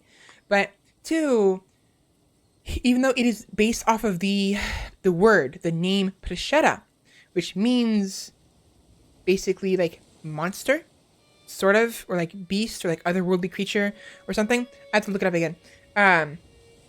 Crusader is just like my, like, I guess like my modernization of it. It's Slovakian, by the way. It doesn't have to be modernized because it's the actual word in Slovakian, in the Slovakian language. So, Crusader. If you look it up, Crusader, like if you do like a Slovak translation and you type in Crusader, it should give you the proper spelling. Even Google Translate should be fine. But Crusader is Crusader is how you pronounce it in Slovak, and that's where my name is mostly based off of. So Svela is supposed to be kind of derivative of Svetla, but at the same time, Svela does mean something. Svela means glory. So Svetla means light. Svela, if you type in the translation, Google Translate, it roughly translates to glory. And so as a result, I'm adopting that. So my name, Svela, means glory. Crusader means beasts, right? So glory of beasts, I guess. The beast family, the monster family, and it's hard to describe. And I actually have a middle name that I'm keeping a secret for now because I want it to be a mystery. But it does start with a Z. So if you're ever curious and you want to try to figure out, know that my name, my entire naming is Slovakian, basically. Slovakian in nature. So my middle name starts with a Z and is Slovakian. And I want it to be a bit of a mystery. So if you're ever curious about that, feel free to go digging and maybe you'll figure it out. Right. So this is the page for my house. And here you can change the name of the house as well as your motto. You can only do this if you are the head of the dynasty, though. And I am the head of the dynasty because I am the only one of my dynasty. But there is house head and dynasty head. So the head of the dynasty is the house of all of the entire dynasty and all of its houses. Because the house dynasty, the house head, is separate because you can have multiple houses for one dynasty. So for instance, I believe, not now but later, the Carlings will eventually split off. They'll have like a separate dynasty, a separate house. And I believe they're the ones who become the next rulers of France for the longest time. Like the Carlings, I don't remember their name, but point is, this is where you want to look when you're trying to figure out your dynasty. You have the perks here that can be unlocked with renown. So in this game, there are these resources. There is income, total amount of gold. There is prestige, how well known you are and how much glory there is to your name, your individual personal name. There is piety, so how pious you are, how like faithful you are to like your faith. And then there is renown. Renown is the same as is prestige in like your own prestige is your own personal, like Alexander the Great. He had a lot of prestige. Like the the Emperor of Rome, when he was still founded, the emperors, they had a lot of prestige, you know? You can earn prestige over time, as well as depending on your exploits, what you can accomplish, what you do, and all of that. Renown is the same thing, but for your family, the glory, the honor of your family, the power, the prestige of your family. So certain things will make the Crusader dynasty more well known. And certain things will also make me, specifically Svella, of the Crusader dynasty more well known. So as Svella, I have 40-50 prestige, but my dynasty still only has 0. So we're still trying to build up. What's the first letter of the secret name again? It's Z. So Z. Z. That one. So yeah, so these resources are your most important things to keep an eye on. Monthly income probably the most, because if you go into debt, if you have negative income, your troops will be weakened. They will have less morale and they won't be able to perform as well. If your prestige is low, I don't think there's actually any penalty for having low prestige. Don't quote me on that, but see. Yeah, there's no... So prestige can be spent on every time a character gains prestige, they also progress towards the next level of fame. Their fame and social standing. Whereas renown, it's like prestige, it's like prestige, but shared by the entire dynasty. A dynasty gains renown for the following: the number of currently living members, the number of rulers among the members, and the number of spouses to other rulers. So for every member I have, the passive renown goes up. For every one of those who are rulers, that passive of the individual increases a lot more. And for every number of spouses of those members who are rulers, or no, they don't have to be rulers, the number of my members who have spouses who are rulers, regardless of whether or not that member themselves is a ruler, also increases the passive amounts. Note that a ruler will not generate renown should they have any liege of the same dynasty. Only independent rulers or people who are independent of my dynasty will earn prestige. If I have, for instance, my children will not generate renown. They have to be outside of my court. So if I have a daughter, she has to be married to this guy over here and have been over there. She has to be over there right now and living there. And so she will generate renown for me and I will generate renown for myself. They have so many last names with Z. Again, it's not a last name, it's a middle name. And more importantly, it's not specifically meant to have been a middle last name. It's just a word. It's a word or a name. Not even a name, like a word. It's a word that starts with Z. Again, because Crusader isn't a known last name in Slovak. Neither is Svella being a first name. I made these up. I just decided, okay, Svella is my first name, Crusader is my last name. I chose those words because I wanted to. So, the Z name is a word, and it's quite the mystery, to be completely honest. It's very quite the mystery. Alright, so I've talked about a lot. Piety is the same as prestige, except it's faith. It's basically faith prestige. And it's the virtue of a character. So acting according to the doctrines of your faith, it'll increase your piety. And it can be spent on various religious matters depending on government form, doctrines, etc. Now, your level of fame, established to distinguish and all of that, is important, and they can help determine what you can and can't do. For instance, I can go to war with the chieftain of Mayor for his county and his duchy, if I so wished, if I had enough resources. But I cannot subjugate him because I don't have. Oh no, I can't subjugate him enough. But okay, I can't subjugate him because my level of fame is less than distinguished, the second level. My current one is established. Level 1. The levels are disgraced being the lowest, the negative one. Established being 1. The disgrace would be 0. Established is 1. Most people are established. Distinguished, illustrious, exalted among men, and the living legend. I cannot subjugate him because I am not level 2. I can, however, conquer his county, but I cannot conquer the entire duchy because I am not illustrious. And I cannot counter a kingdom because I am not exalted among men. So these are all the things I can do, but if I have the requirements met. The mystery is not my friend. I don't like it. I don't like it? Well, you'll find it out eventually. It's actually quite on the nose, to be completely honest. Assuming it works. It should work.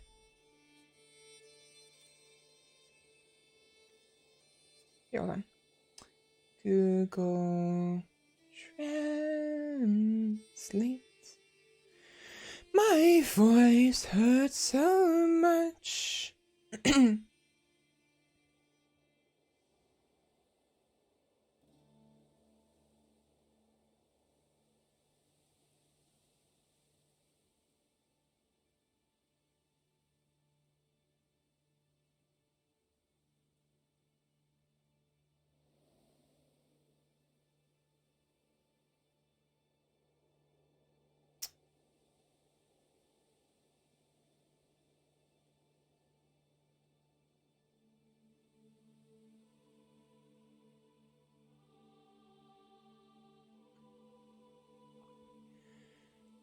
I look forward to your findings, Elo.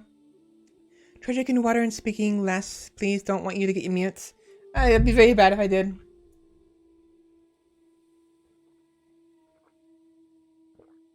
The problem is I speak too fast. And, I just don't sit right. My neck isn't positioned right either, to be honest. So, yeah, so, anyways, yeah, my, so you're looking for the words that start with Z. I would suggest looking instead for something else. Like, what translate to my word, you know? Again, my name is quite the mystery. And my name starts with Z, my middle name. And it has accents in it, actually. I spell it without the accents for simplicity's sake, but my last name does typically, normally, would have accents if it was the proper word. Again, it's a word. I feel like you should be able to get it eventually. So yeah, anyways, I have, you know, all these things, you know, affect the gameplay. And different things you can do. There's this realm, which is where your domain holdings are. As well as like your vassals, your succession, like who's going to succeed you and why and where. There's different types of the succession. Confederate partition, high partition, primogeniture, ultimogeniture,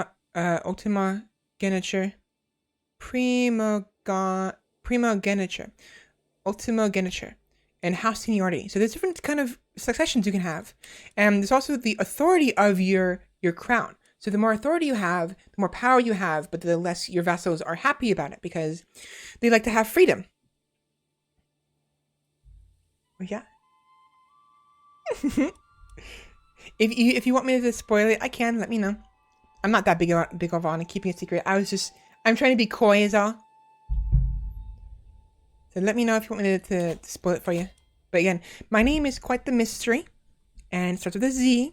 And I would suggest trying to start with. You can keep going, like looking for Z words if you want, and just remember you have to look and get an idea of, like read the definitions of the Z words. Again, it's a word. It's not a name specifically. It may have been used as a name, but it's a word.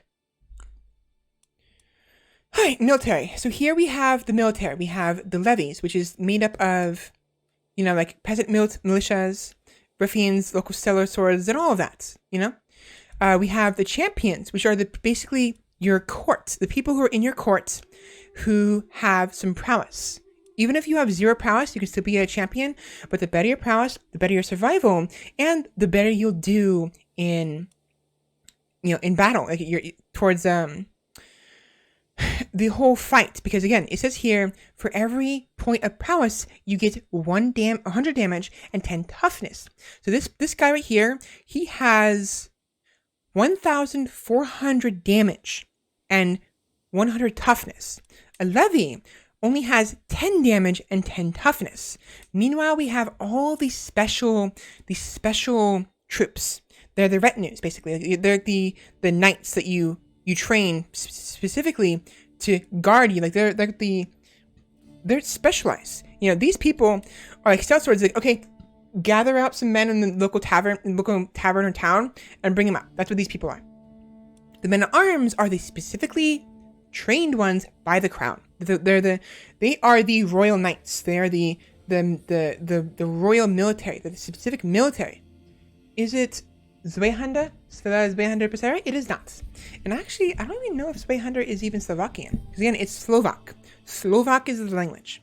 So if you're in Google Translates, look for Slovak, and then it should, that should be the one you're looking for. But, sorry. It depends on where you're looking. I don't know how you're looking, but anyway, so in the beginning, we have a number of troops we can train. Each of them are unique, and they have specific aspects. So, for instance, the Varangian veterans, they have 47 damage, 30 toughness, and 10 pursuits. So this one has pursuits, and not just toughness and damage. It's pursuits. There's the Bondi, who also have the same thing, but they have less. 47, 30, 10. They have more pursuit, though. Pikemen, they have all this as well. And then where's the screen? Here we go. Screen. So the Vigmen have damage, toughness, and screen, but no pursuits. So they all have unique sort of aspects that are important. I'm all out of guesses for now. Yeah. I'm talking too fast again. Yes, again, I talk too fast, and I talk in one breath, and it's not good. I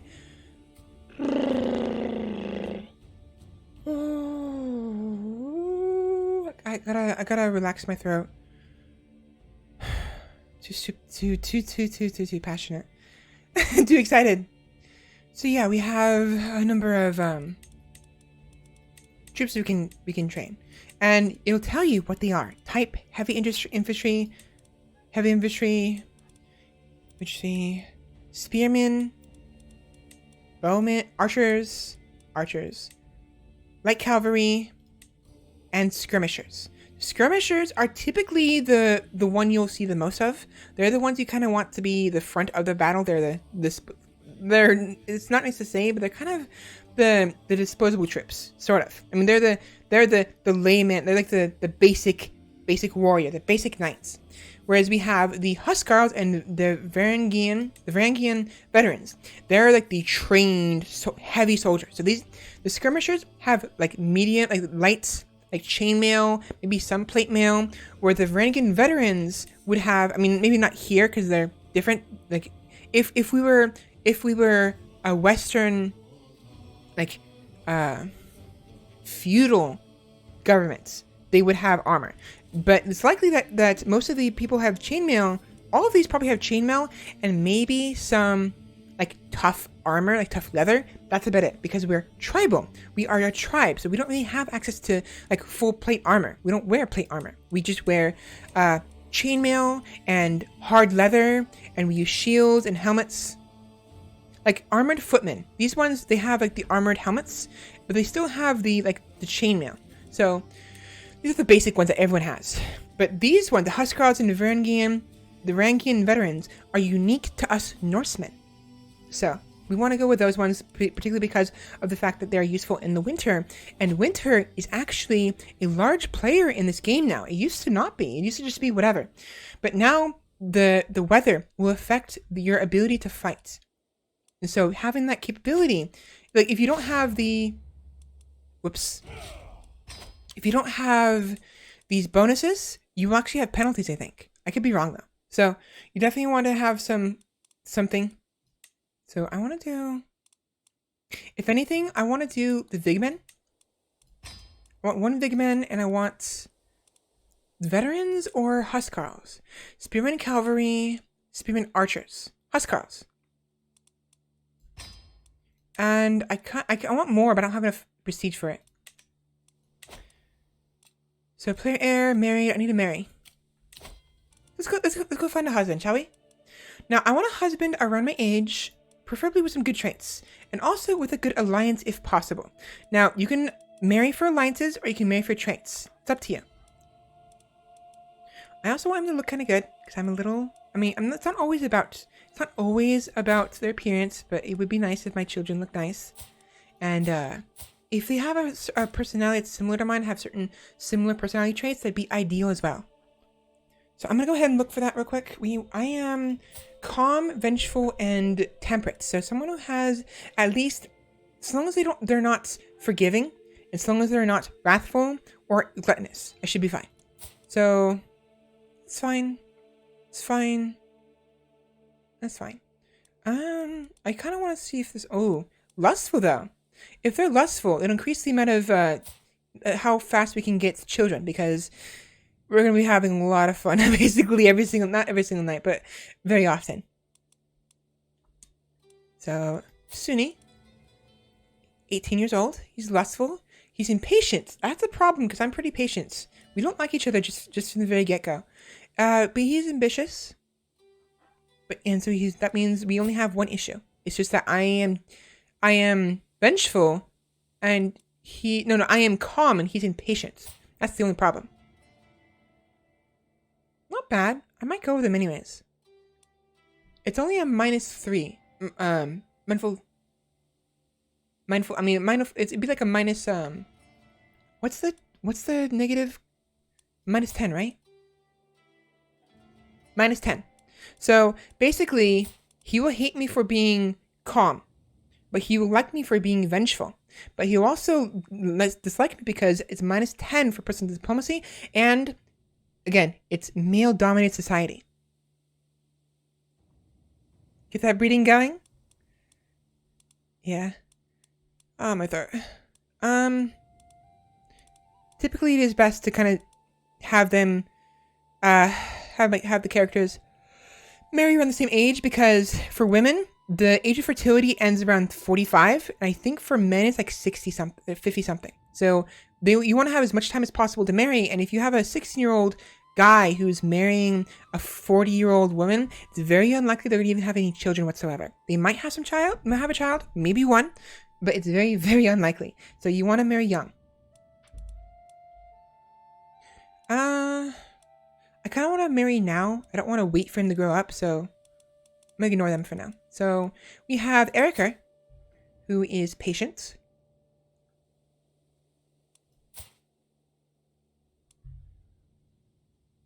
Wait, no, I was wrong, wasn't I? Where is that? Oh, I thought it was patient. Oh, no. Oh, never mind.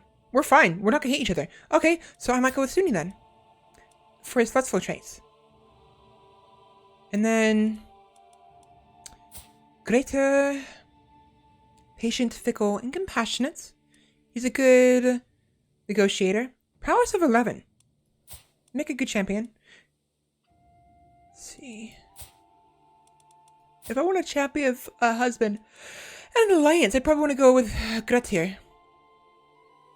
Because he's not a bad commander, but he's better as a knight than a commander, and not getting an alliance from it. But who is the alliance for? That might be a problem because I'm gonna want to expand that way eventually, so I don't want to do that. Kolbjorn, lustful, greedy, and compassionate. Arbitrary, humble. Ooh, he is. Oh, it's not inheritable. But he is strong. He's strong, so he's pretty good with prowess. He's arbitrary, fickle, but very humble. He's actually pretty good as a great eminence. Oh, by the way, any spouse you have, their stats will loosely boost yours. So, for instance, in the council, I forgot to mention this earlier, the council, this is the people who run the country with you. You have your spymaster, your marshal. I talked about this earlier. Spymaster, marshal, chancellor, steward, and Godi. The Godi is the equivalent of a priest. In the Asatru, how do you pronounce that? Asatru faith. Now, here is the spouse. You have no available spouse. In order to serve on a ruler's council, a spouse must be available to carry out the responsibilities of that role. Various circumstances can prevent a spouse from fulfilling these responsibilities. Several of the most common ones include being the ruler of their own realm, residing in another ruler's court for whatever reason, being imprisoned either at home or abroad, or having the incapable traits. If an unavailable spouse becomes available again, they will automatically resume their duties on the council. Spouses who are rulers in their own right can still serve on the council if they are your direct vassals, but otherwise will never be considered available. A spouse. It doesn't say it here, but I'll show it in a minute. But yeah, so I might go with... He's strong. He's got some good martial. Thing is, with so the champions, every single person who's applicable can become a champion. That's what this word is. It's allow. If I can forbid someone from becoming a champion, which means they'll never be in a fight, never get hurt, or I can force them to be in one, even if they normally would be down here. Like, for instance, normally it'd just be, I have a limit of 5. So 1, 2, 3, 4, 5. Most of the time, it's going to be those 5 people who are going to be... What's your take on tadpoles? No tadpoles. I don't have an opinion on them. But yeah, so unfortunately, yeah, sorry for not giving you a good enough answer. I don't know, just not really thinking about it.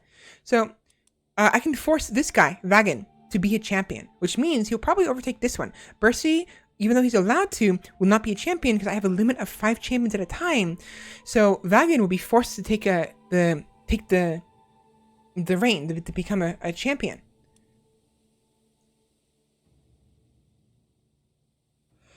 Yeah, so...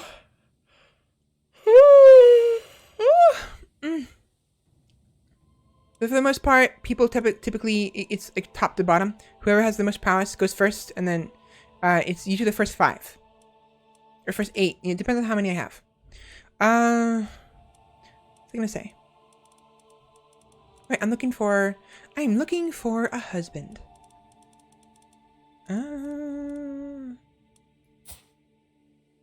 He's strong. He is strong. He'd be good as a champion. I don't really want him to be a champion because I don't want him getting hurt. But if he does get hurt and he dies, I can just take another husband. Should be fine. I don't really care for his personality though. He's arbitrary, fickle, and humble. And I'm very... That's fine. But Kolbjorn, he's lustful. Sunni, he's lustful, and he's also impatient. He's ambitious. This one's patient. He is fickle, but he's also very compassionate. That's okay, you can't know everything. That's true. So not only would he be a very patient person, and he'd be also very compassionate. It would be very nice to, you know, he'll be taking care of the children. He won't be like super impatient. He is a bit fickle, so he kind of changes his mind. He's a bit like on the fence all the time. And I'll get an alliance from it. So, and he's good as a negotiator. His prowess isn't bad either. I might go with him. Again, I want them to be around my age. I don't mind them being 20, I guess, maybe. Also, Sagan is going to be a problem, but I can just take it later. It's fine. It wouldn't hurt to have an alliance, actually. Having an alliance nearby actually wouldn't hurt. Let's see. Vengeful. We're both vengeful. Fickle and diligent. Hoarder.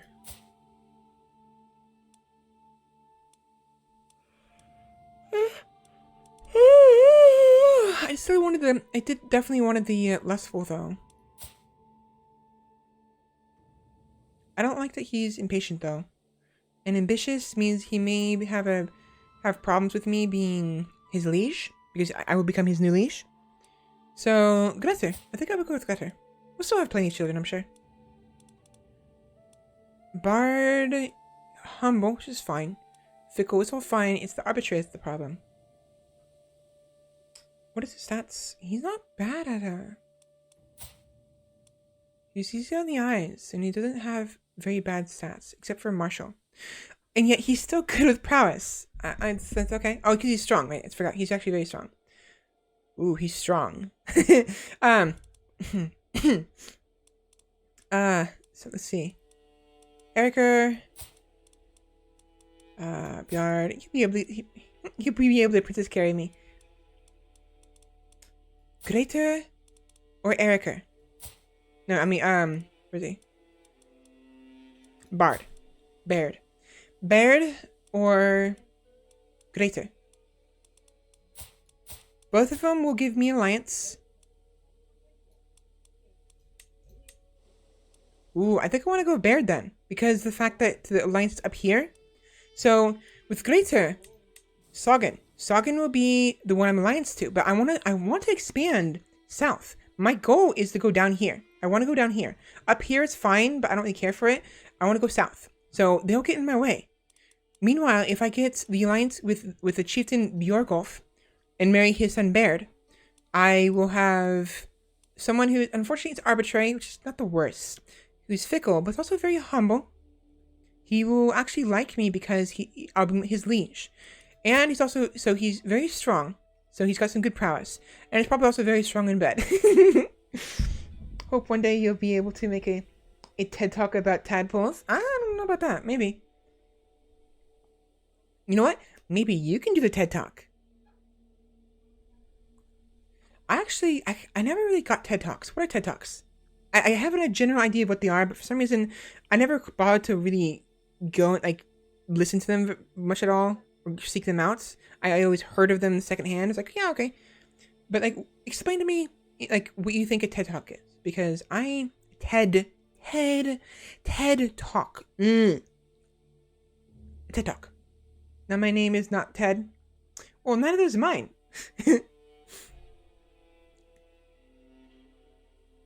Big Shield lecture? Okay, if that's the case, then I can understand it.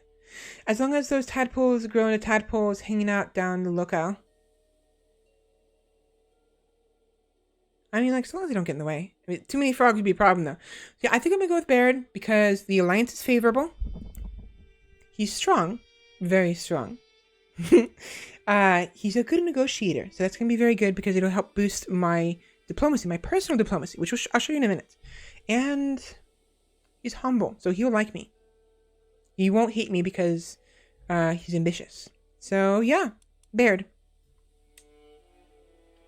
And there's a chance. Oh, we have a high chance of children. Very nice. And inheritable traits, fecund and quick. There's a chance they'll get it. There's no guarantee, but is a chance our children will have those.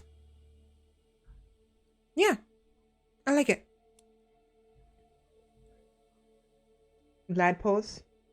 Oh, ladpoles. I misread that. Okay, so tadpoles into ladpoles. Okay, now I get it. Too many frogs is never a problem, though. It just once it attracts the French. Alright, so we're going to go with Baird. I'm going to request a marriage. And then our goal, our first immediate goal, is to get the Duchy of Plaindolog. Yeah. Plaindolog. Plaindolog. I think I'm pronouncing it right. Plaindolog.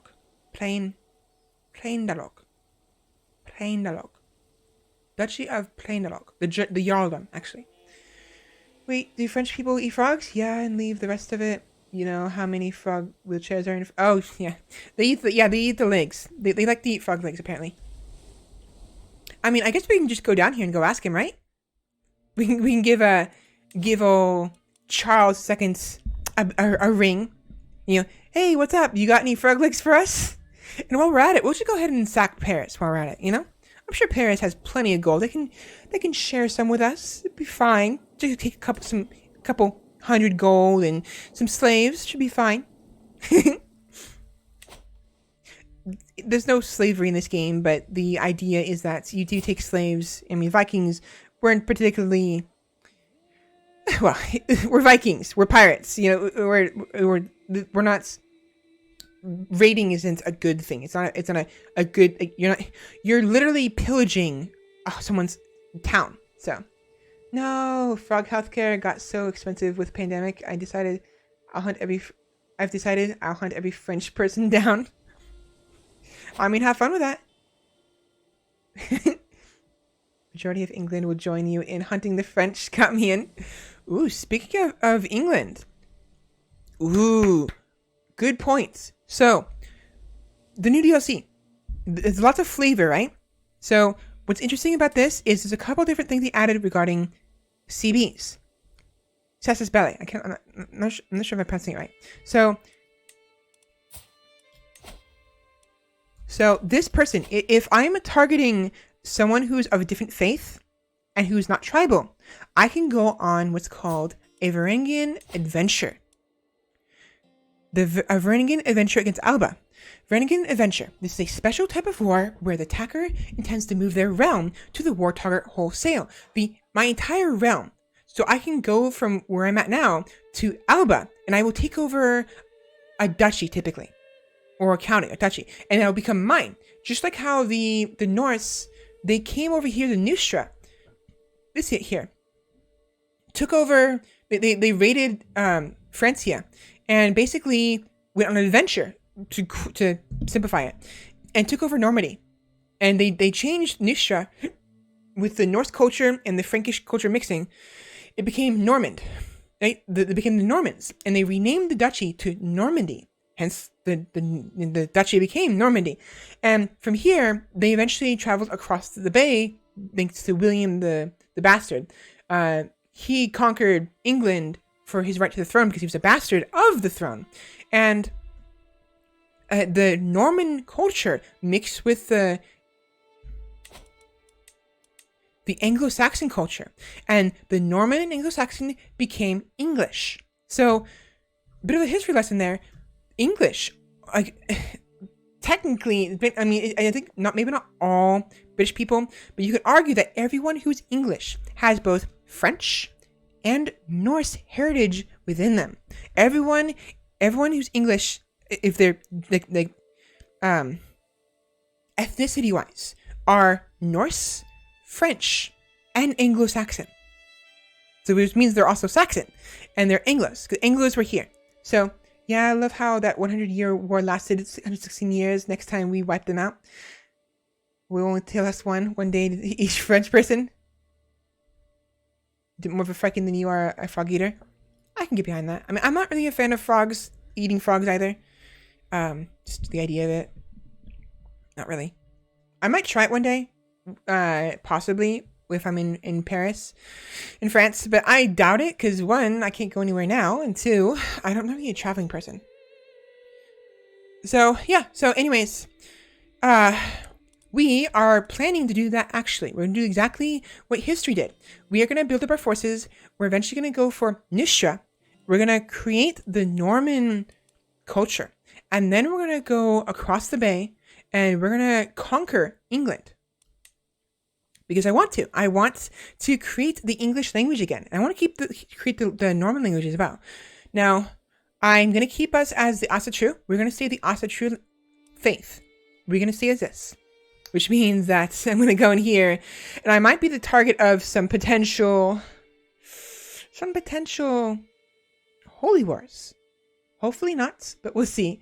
And, oh yeah, oh wow. Oh, interesting. Ooh. 1, 2, 3, 4. Wait a minute. Where's it? 5. Wow, they changed the holy sites.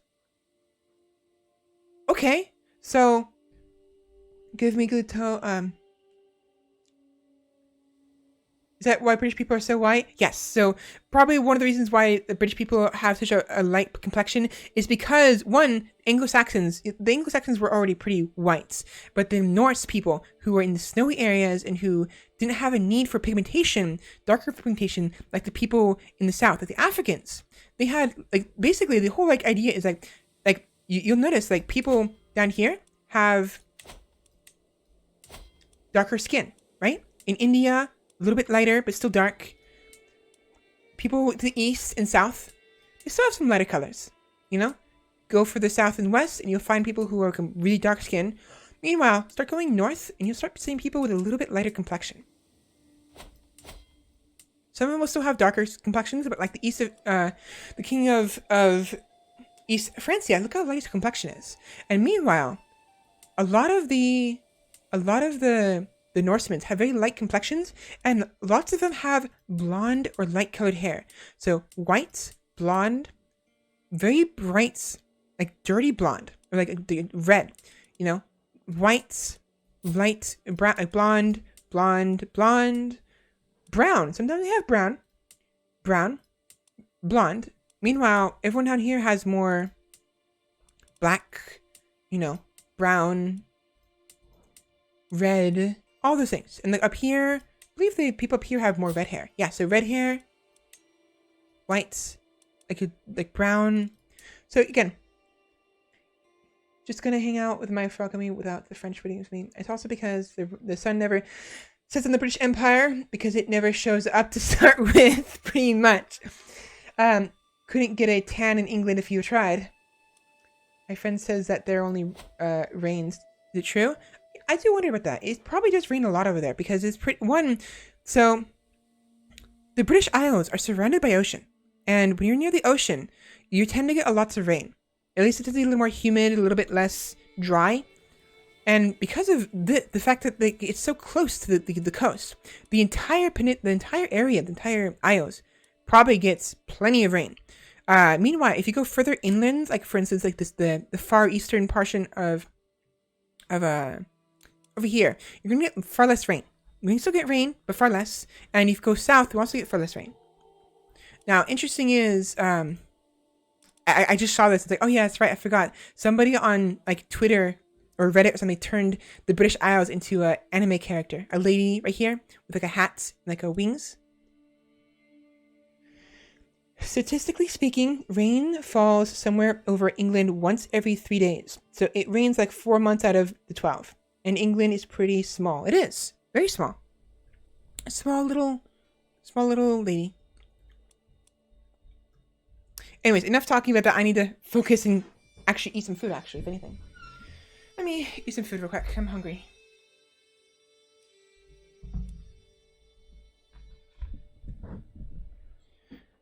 I need to relax.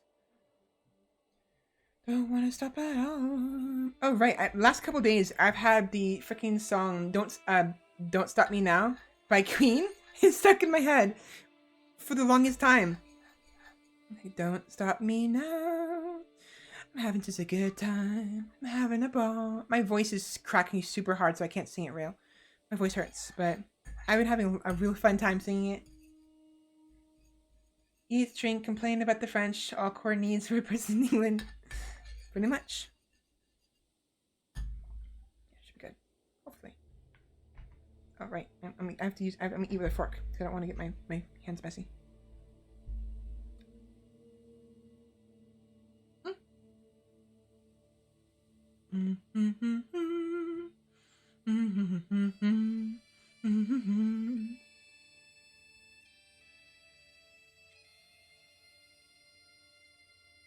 Oh shit.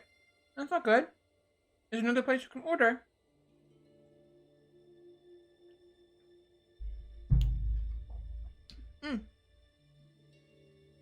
Spicy.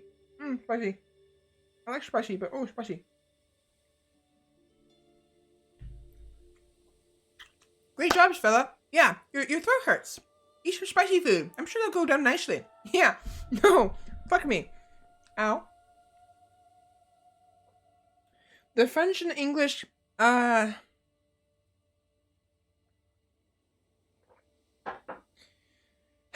long history of wars. Long history of wars and of, like, eye for an eye stuff. Just made it to the point where, like, it just ingrained in their culture that they hate each other.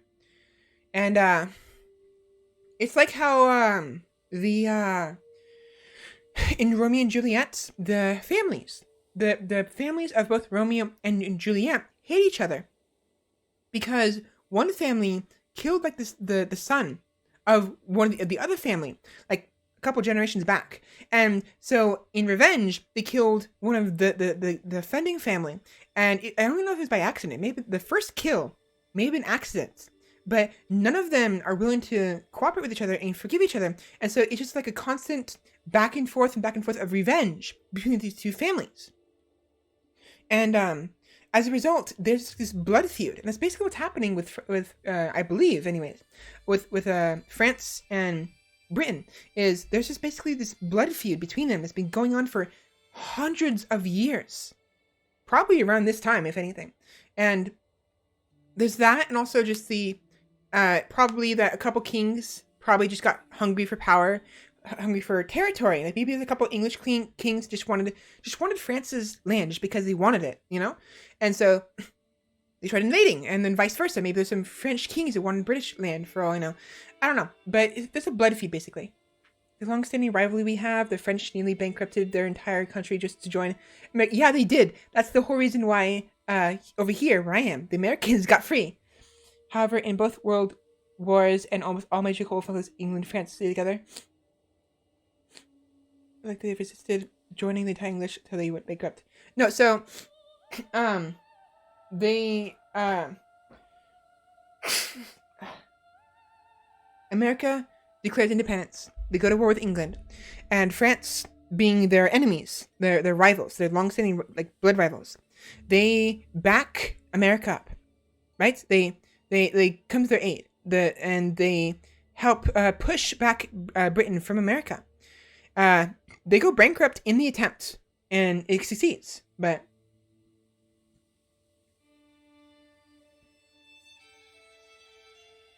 yeah, definitely. So it wasn't because they hated them. Or it was they hated them, yeah. So again, it's just they basically wanted to fuck America over. They wanted to fuck Britain over. And at the time, Britain was a very huge, influential, worldly power. They were a colonial nation. I mean, so was France. France was a colonial nation, lots of colonial nations. But Britain had arguably the largest sphere of influence over the entire world because of their colonies. So, not just because they hate them, but also because just to knock them down a couple pegs, you know? Because after all, if Britain loses their biggest colony, America, the colonies, the 12, 13 colonies, it's a huge blow to Britain, you know? Pretty much, yeah. But if I'm not mistaken, wasn't Britain already at war with somebody? Wasn't that why they heavily taxed America? I can't remember. I'm pretty sure there was a war. Either England was at war with somebody, and they needed more taxes, so they taxed the colonies, and we said fuck that, and then went to war with our homeland, the England, and then as a result, so they had two wars, and then France joined the war that America was a part of, and then something like that. Either that or Britain was already having troubles with money for some reason, and they weren't in a war, but them attempting to tax us caused friction, and then the whole debacle happened.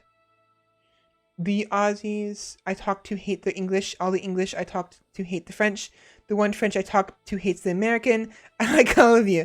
We tax them because we want to war to defend. We went to war to defend the 13 colonies. The colonies disagreed with the level of tax, and that's how we... What war were you defending us from? I don't remember that. I'll have to look it up again. I mean, I could be wrong. For all we know, all of us could be wrong. I don't fucking know. Maybe Britain just wanted Did coffee originate here in America? You know what? Maybe Britain just wanted the beaver skins. I mean, no offense to you, by the way. I'm just having a gaffe. That's everyone's expense, because fuck everybody. No, I'm kidding. Mini colonies. The colonies. Why did England tax the colonies?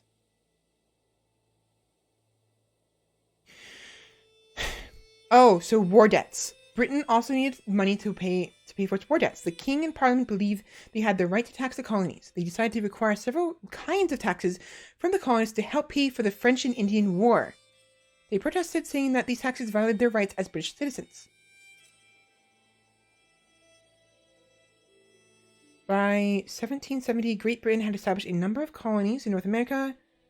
Following the French and Indian War, Britain wanted to control expansion into the Western territories. The king issued the proclamation of 1763 prohibiting settlements beyond the Appalachian Mountains. Colonists who had already settled on these lands were ordered to return east of the mountains. In 1765, Parliament passed the Quartering Act that said the colonists would need to find or pay for lodging for British soldiers stationed in America.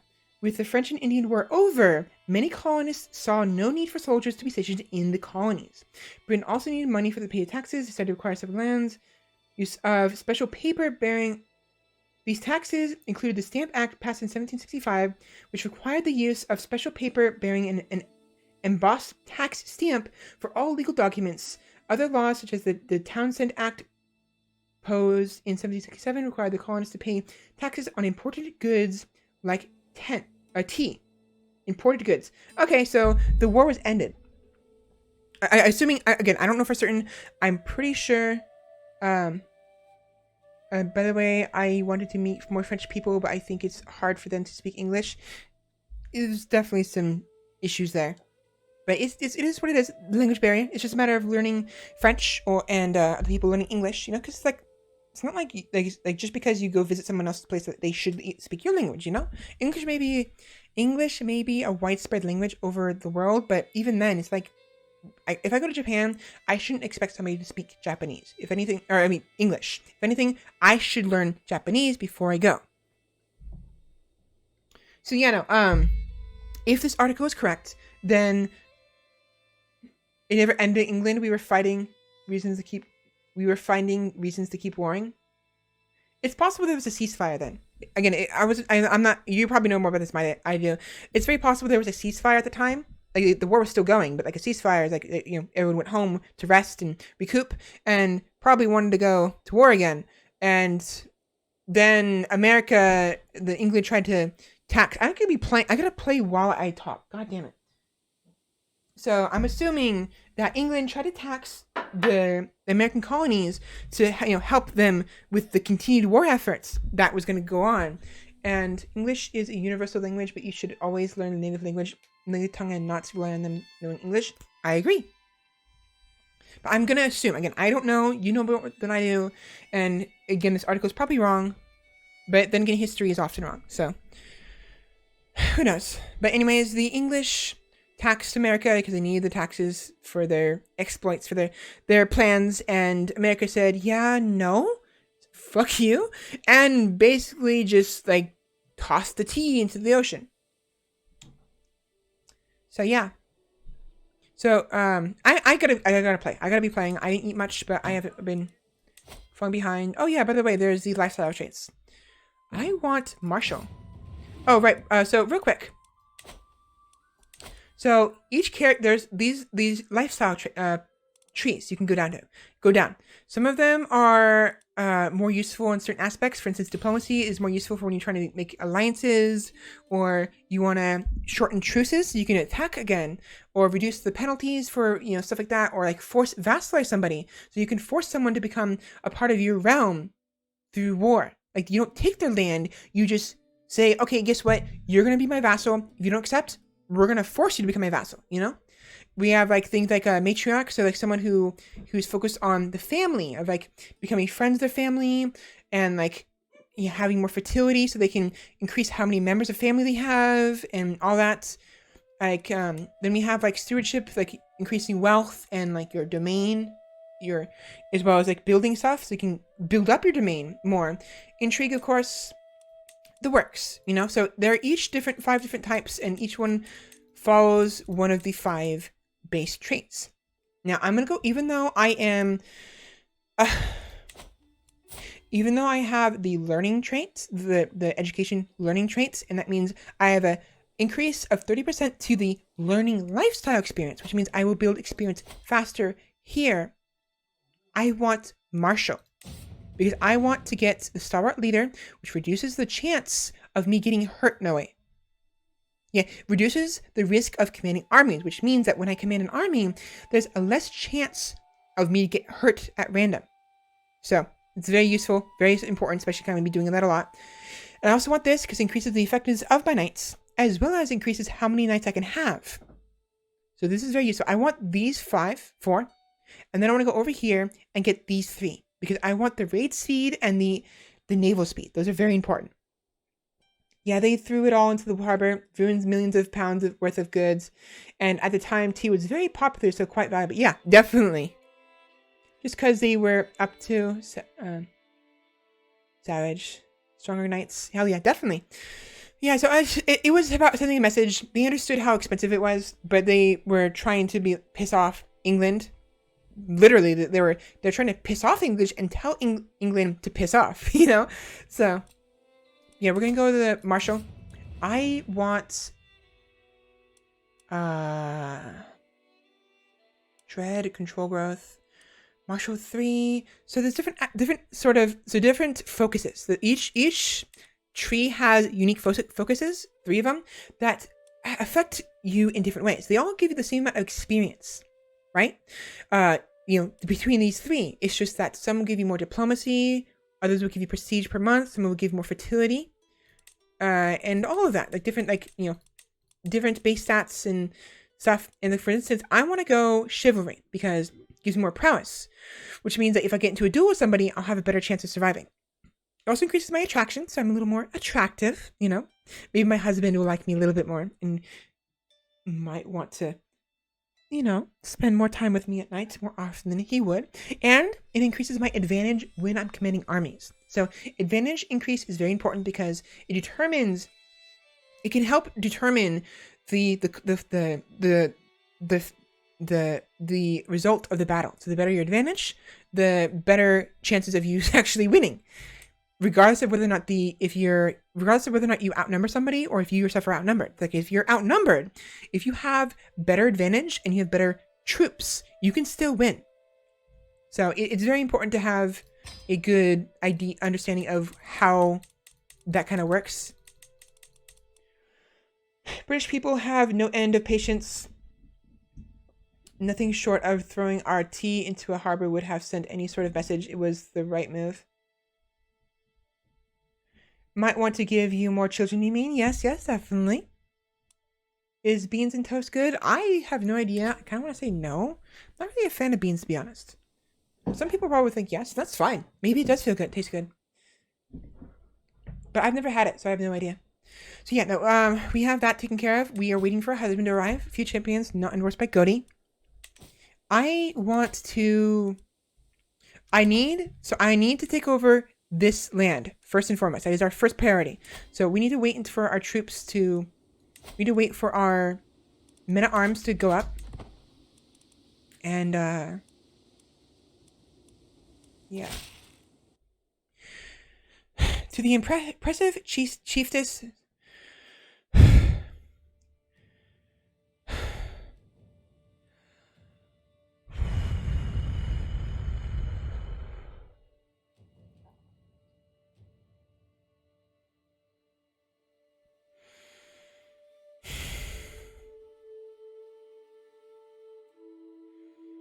To the impressive chiefess Svela Plantheimer, I gladly accept your marriage proposal. You will be joined with my grandson Baird in holy matrimony. May Odin grant you long life and many children. Signed, Chieftain Björgolf of Lofoter. All right, we have a husband, and he likes me. So 1, we're spouses. 2, I have the vengeful virtue. It's a virtue among the Norse and the chivalry focus. So he quite likes me.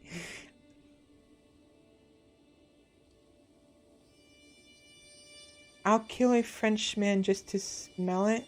What? Damn. Beans on toast is so good. England is not known for its food. It's probably the worst place for food. You can call American food. No offense to you. Oh, no worries. I understand. We actually do have some good food here, but I'm not a fan of burgers. Beef, specifically. I prefer chicken. And we do make some good food sometimes, but I honestly prefer... I prefer, chicken dishes, and I prefer, Chinese food, and Asian food, Japanese, and Hawaiian food. I mean, Hawaii is part of America, but, it's not mainland. Hot dogs are nice, and corn dogs are nice. Corn dogs and hot dogs are delicious. I love them both. Everybody makes cheese. America makes cheese in a can. It's like a walking crime against humanity. It is. I actually really like cheese. I'm not a fan of cheese in a can. Actually, that stuff is disgusting. No, it's not disgusting. It's just I'd rather have so we have something called deli cheese, also known as American cheese. It's basically just deli cheese. It's a sweet cheese. Not super sweet. It's subtle, very subtle, sweet umami flavor, savory flavor, and I really like it. I'm not a fan of cheddar too much. I'll eat cheddar if it's in if it's the only option, or if it's in a burrito, a pre-made burrito. Sure, I'll eat it, but I prefer American cheese, deli cheese. What am I doing? I am... Oh, right. Let me go ahead and just... You have 11 prowess. That's actually very nice. So you're going to come... Stain, I would like to invite you to my course. I need a physician, too. I'm going to wait... Actually... 14... Wait. My goatee.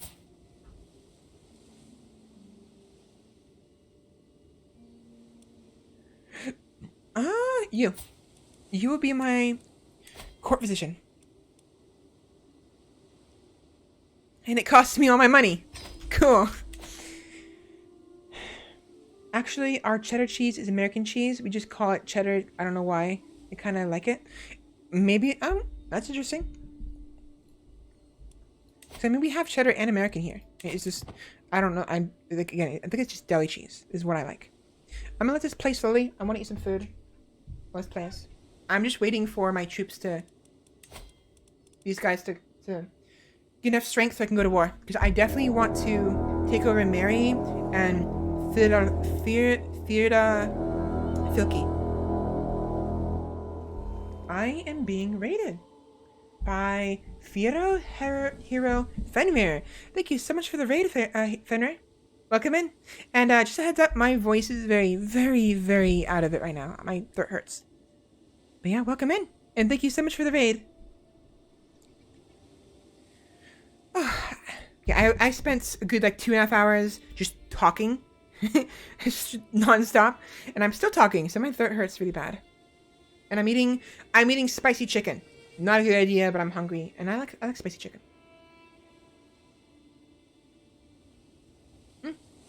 There we go. Give me the breeze too. And chat is full of cheese. Hello.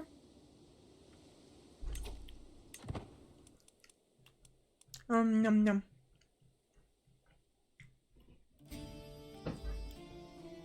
I keep reclining. Not good. Alright, there we go. You learn all about the French so we can dislike them more accurately. Just suddenly a bit quiet today. Wish I had some more talkies, but meh. Was it good enough? It'd be like that sometimes, which is fine. My voice though. Okay. Yeah, I'm eating chicken. My dad ordered some chicken from this place that sells a variety of stuff. And it's actually pretty good.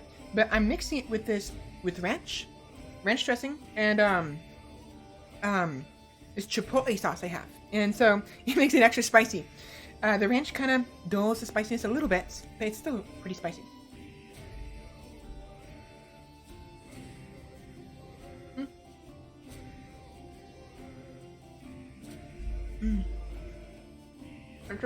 I took too big of a bite.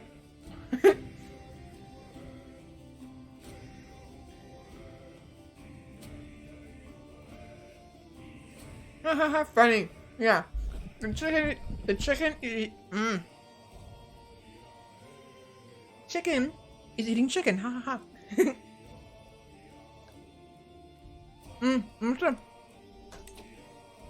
We're almost ready to go to war. Almost.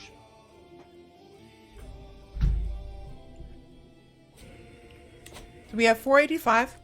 How much does Mayor have? 341. We can take him. Yeah, we can take him. Definitely. One more month.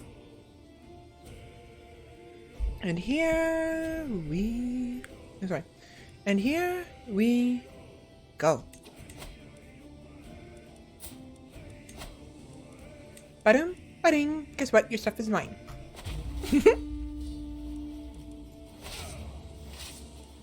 Now, this guy is better at commanding, and I don't have the...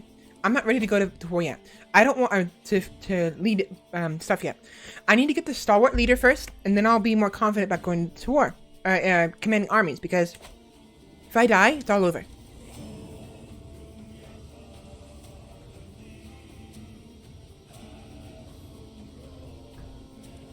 So for the time being, I will let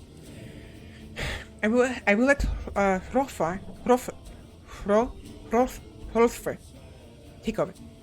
Whoa, excuse me? Oh, excuse me?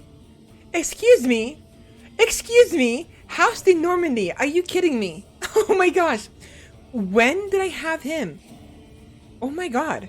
Oh, okay, ooh, I love this. I love it when, like, history stuff happens. Like, I meet historical characters. I definitely want... Oh boy. Oh boy. Oh boy. Oh boy. Oh boy. Ooh, pheasant. Mayor?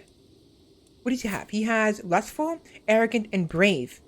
Oh my gosh. I just found someone very important in history. The predecessor, the ancestor of William the Conqueror of Normandy. Ooh. Hale. She's lustful. She's shy and craven. She's 30 years old. I need the age. I need them to be at least an adult.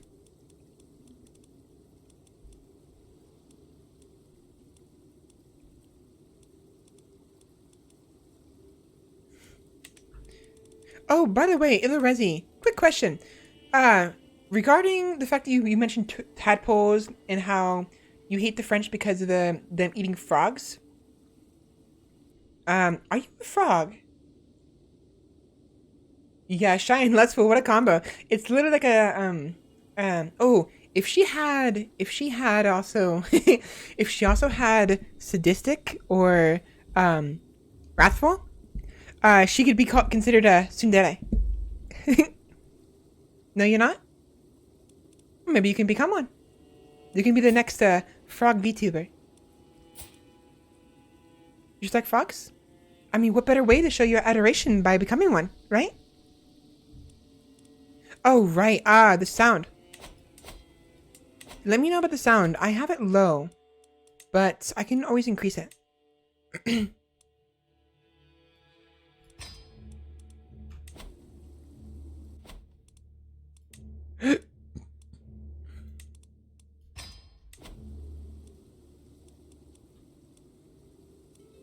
How do I... There's... I was pretty sure there's a way to edit the music. I don't remember how. She'd be taking candies with her husband to bed. Right? Making a frog model would be too much work though. But yeah, who knows? It's not too bad. I mean, what you can do is... for me, I find the Vroid 3D easier to work with. So... I would definitely suggest giving it a shot, Vroid, if you're interested. If you're not, so be it. But definitely, if it seems like something would be fun, go for it. And just use Vroid. You can basically make it so that your hair is green. You don't have to make your skin green if you don't want to. It can be white or it can be whatever color you want it, unless you want your skin to be green. And then just you can make your you probably won't be able to do the hands right away.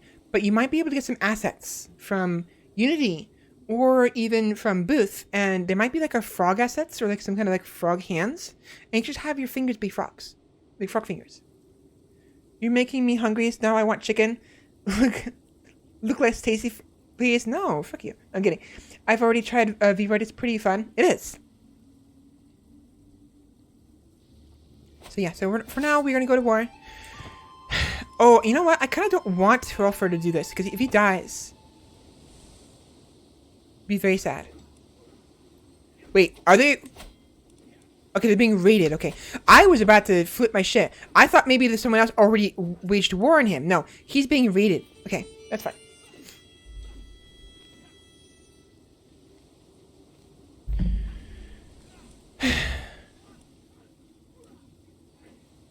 Like girl but frog, you can do that. And we win. So regarding tribals, if you're like the start right here, once you start sieging their stuff down, you basically win because they only have one territory, and they can only have their armies spawn from that one territory. So typically, if you have access to if you can siege them down like this, you've basically won. I didn't even realize we had Hrolfr. Hrolfr is the ancestor of William the conqueror of Normandy. The one who goes over here. And then goes over here. The one who basically turned Anglo-Saxon into English. So what I'm going to do is... you know what I do? Oh man, you know what I'm going to do? I'm going to keep his family alive. I'm going to keep Hrolfr's family alive. And then I am going to take over Neustra, which is Normandy, but before it was Normandy. And then once I'm ready to move on to England, I'm going to go ahead and give him the Duchy of Neustra, of Normandy. He will become the de facto Duke of Normandy with the name Normandy. So it's going to be very, very neat.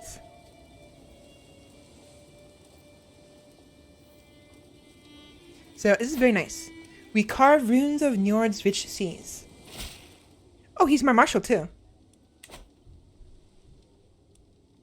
Yeah, so to the cold-hearted chiefess Svella, I have been corresponding with your chancellor, Pjorvmunder, and it has been a shameful diplomatic display.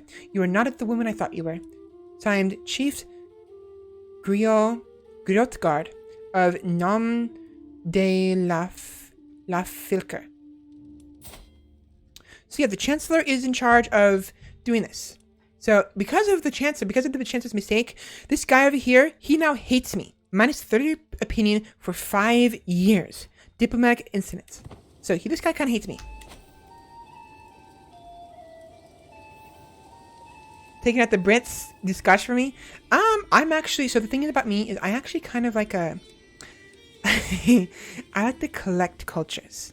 I like to collect, I want the Norse to survive, but I also want the Normans to exist. And I want the English to exist, but I also want some Anglo-Saxons to survive as well. So I'm actually going to be surviving, I'm actually going to be protecting the Anglo-Saxons. I'm going to make like a small safe haven for Saxons, and a safe haven for Cornish, and for Welsh, and for the Gaelic as well, and the Pictish and the Cumbrians. So I'm a bit of a, yes, collect. So what happened here was I took the chieftain hostage. I keep prisoner. So what I'm gonna do is I'm actually not gonna release. I'm not gonna. So if you capture a ruler and you're at war with them for something they have, once you capture them, you have the right to take everything. This meter here, this percentage will go to 100 immediately. So for instance, war score from prisoners. Enemy war leader captured 100%. So maybe not immediately, but typically, if it's just you against them, and you capture them, even if you don't siege their stuff down, you can take their land regardless, which is actually kind of useful because when you siege stuff down, it reduces their control growth and their infrastructure. So if you can take the leader without actually having to siege down the provinces, that's actually ideal. So it's nice, but because I did both, I already sieged it down and I have him prisoner. What I'm going to do instead is I'm going to cheese it a little bit. I'm going to ransom him. So I'm going to tell him, give me 50 gold and I'll set you free. I do that.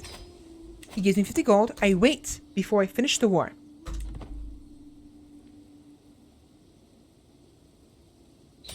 Boom, I have the money. I still have 100%. And guess what? So I also take your land. To the cold-hearted chiefess Svella, may your humors rot in your living body.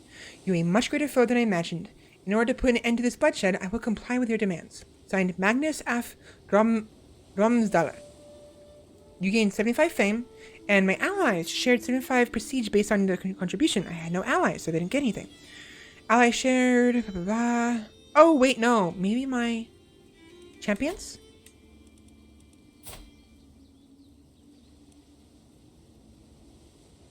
No, they didn't get any prestige. Oh, but he did. Hrolfr. I didn't realize how much prestige he had. Holy shit. And he's a Viking. Ooh. Wait. Didn't I find a spouse for him? I didn't. I didn't finish finding a spouse for him. Oh, gosh, dang it. Intelligence. But I need someone who is not craven, not humble, and someone who's not chaste. Preferably someone lustful.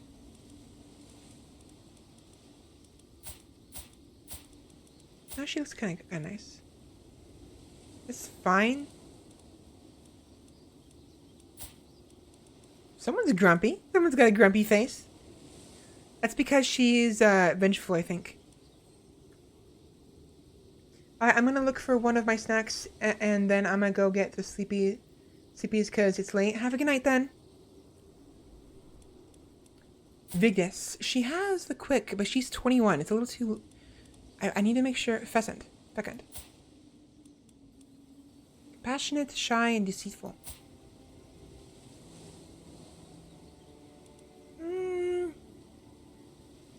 I guess it doesn't have to be fecund. It would be nice, but... Ooh, Hale would be nice. 24. But they're craven.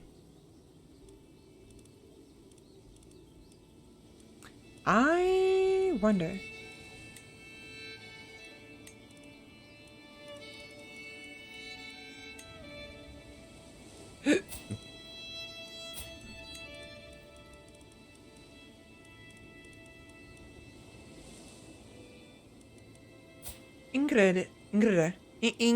Ingrid is brave. They like each other.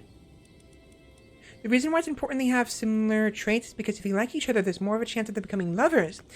And when you're lovers with somebody, you actually have a higher fertility rate with them. I mean, it doesn't say it, but you have more fertility. For instance, I'm going to try to seduce my husband. So we're husband and wife, but we're not, like, lovers. Let's change that, shall we? I have a 75% chance of seducing Chieftain Baird.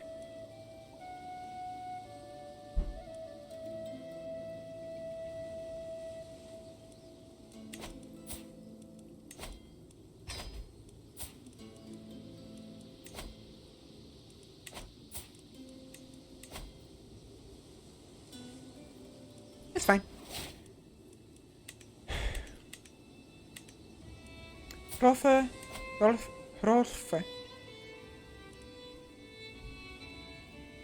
Snack you later. Funny. Bye. Pyrie has content, forgiving, and temperance, but she is very, very intelligent. I kind of don't want to... That's fine. I want lustful, though. I need to make sure he produces children as soon as possible, because I don't want his line to die. Gidya is lustful. Vigdis, it's too far up, though. Down, I mean. It's fine. It's fine. Also, look how... It's too far. Teeth kind of hurt. Alright, so now this is mine. Can I can create the Duchy of Plaindalog.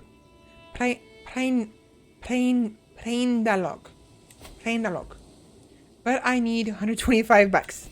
Gold. Before I do that, though, I kind of want to go to war with this person, too. So, let's go ahead, 449. They have too much. They're going to be too strong. Unless...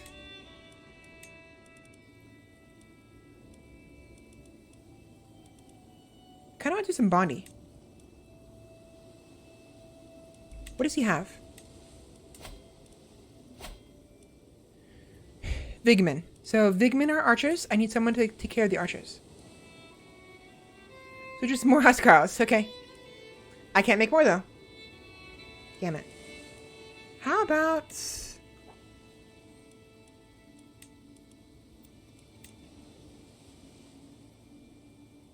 Ooh. Bondi also attacks archers. Let's go Bondi. The Bondi are spearmen, basically. Yeah, we'll make some Bondi. Wait for them to reinforce. And in the meantime, we're just going to chill. Once it's done, once they build up, we're going to go ahead and... To the impressive Svella, I gladly accept your marriage proposal. I will graciously take the hand of your courter, Hrolfr, in holy matrimony. I can't say that right. Hrolfr. May Freya bless our union. Alright, awesome. Speaking of the Ragnar, let's go ahead and give Ragnar a wife as well. Someone who is around his bigness? Just, generous, and brave. Ambitious, lustful, compassionate. Diligent. Craven. Hodus. Let's, yeah,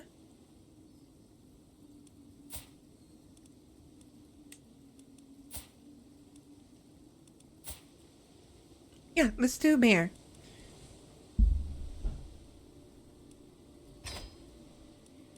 Ragnar. Chieftain Baird, my husband. Who I kind of want to forbid. It's fine. Staying. He's lustful. Be able to give us lots of children.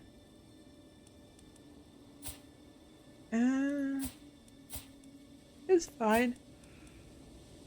Oh, a poet. Sure. Want in?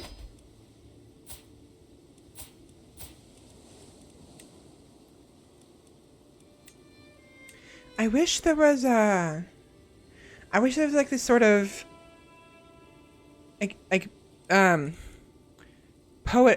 poet's title I can give him. Because in CK2 you had lots of titles you can give people. Oh right, I forgot. Kolbjorn. You are lustful. You have 10 prowess. You're not bad. Not bad as a... But do I even care? No. Yeah, you can go free.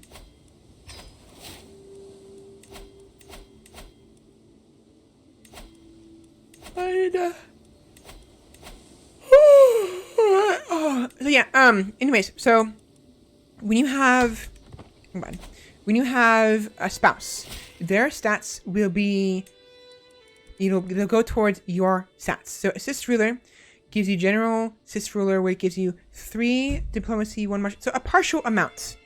Meanwhile, if you choose something specific, like if I want just diplomacy, I'll get more than I would if I did assist ruler.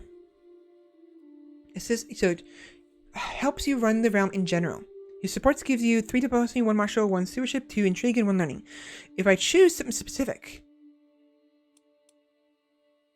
then he will, give me more of a boost. So for instance, if I want more diplomacy, how am I doing on diplomacy? Not bad. So 5, I have a base of 5. He gives me 3 for 8.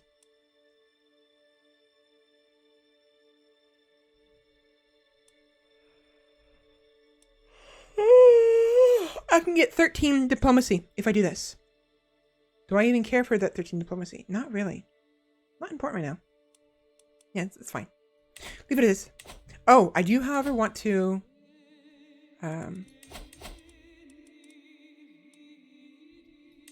development. This is fine. No, I want this one.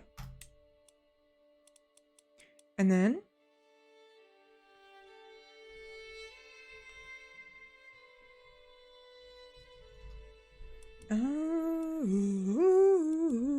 that's fine. 'Tis good. To the impressive Svella, I gladly accept your marriage proposal. I will graciously take the hand of your courter, Ragnar, in holy matrimony. May Freya bless our union. Signed, Mayor. Ta-da! And I'm pregnant. A child is growing in my womb. My husband, Chieftain Baird, will be proud. Good. Yeah, like we just married. Like when? not even a year ago, and I'm already pregnant. Like I said, he's very strong in bed. No, it's probably because of this. My fecund traits. 50% goes a long way.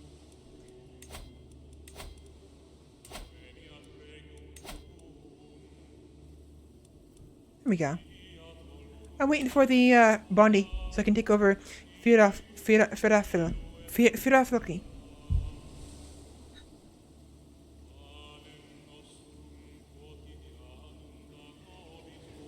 One of these days I'll be able to speak straight. Maybe. Not today.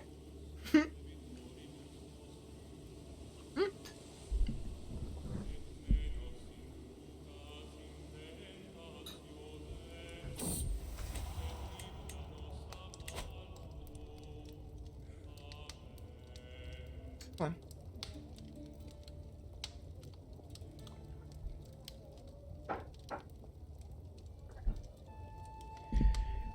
Beneath those layers. How should I approach Chieftain Bard? He seems like a reserved individual who prefers silence as a companion. At least that's how he appears on the surface. Definitely. Who knows what sort of person he is in private? Is he meek and submissive, or perhaps passionate and fiery? Is he meek and submissive, or perhaps passionate and fiery? I'll find out once I have breached his stony exterior. For now, I have to decide how to make myself remain in his thoughts after spending some time alone. So for this, you kind of have to figure out what would appeal to them. Be gallant and charming as possible. You think Baird has a secret romantic side and prefers ardent lovers.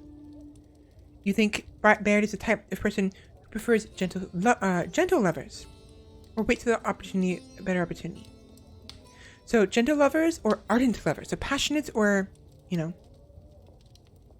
He might prefer gentle because he's humble. And he's content. So probably tenderly. Probably tender. Approach Baird tenderly as a friend. Before we do that though.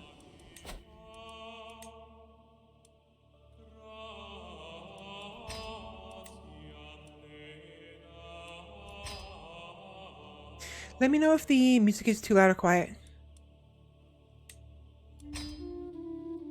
I typically have it pretty quiet because I don't really need it that loud. And I'm usually listening to something in the background anyways.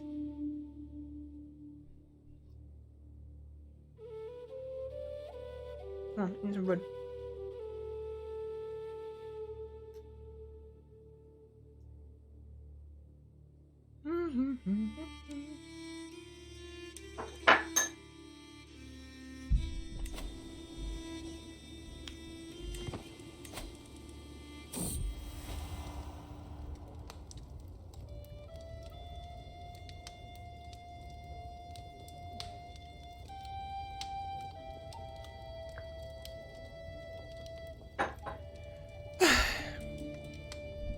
Seems good on my end. How's it for you? It's good. Beneath those layers, I'd like to get to know you better. Chieftain Bear appears tense at first, but relaxes over time as he starts to believe there's no ulterior motive behind my request. Before we part, I thank Baird for the lovely time, and he tries to return my smile with a wobbly one of his own. While the time spent is hardly one for the books, there's no denying that I've never seen Baird smile this much in one day. I'm certain that Baird will be thinking of me for a long time. It shouldn't be long before he reciprocates my feelings. You gain mellowed by seduction attempts for 10 years. The scheme begins building budding interest.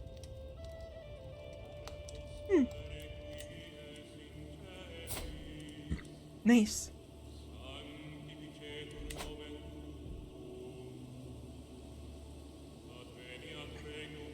I keep getting hiccups.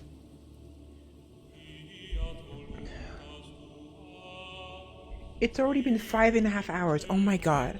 Oh my god. I mean, I'm gonna make it 8 hours. I'm gonna try to anyways. But am I gonna make it more than 8 hours is the question. How much do I want to play this?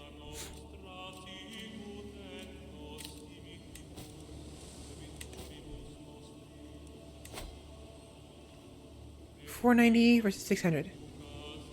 I might be able to take him now. I want to wait a little bit longer, so I'm going to speed up time a little bit.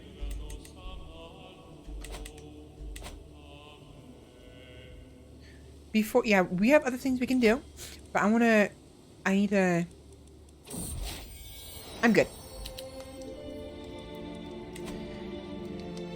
New heir. Your newborn son is your new player heir. My son and heir. When the first contraction started, a great calm came over me. There was no room for my worries from before. I was about to perform one of Freya's greatest miracles. After a long but glorious struggle, I brought forth a perfect little son. One day, child, you will carry on my legacy. What name would befit such a mighty lord? Alright, first child. So there are a couple options for this. We have name them after an ancestor. Name after give him a good Asatru name. Asatru. A good Norse name. So Asatru and Norse are separate. There's the culture and then there's the faith. Or name after a family member. Depending on how many times we get pulled into a history hole.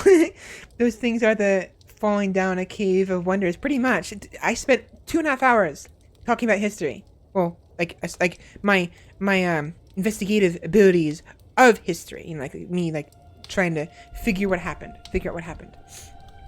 So,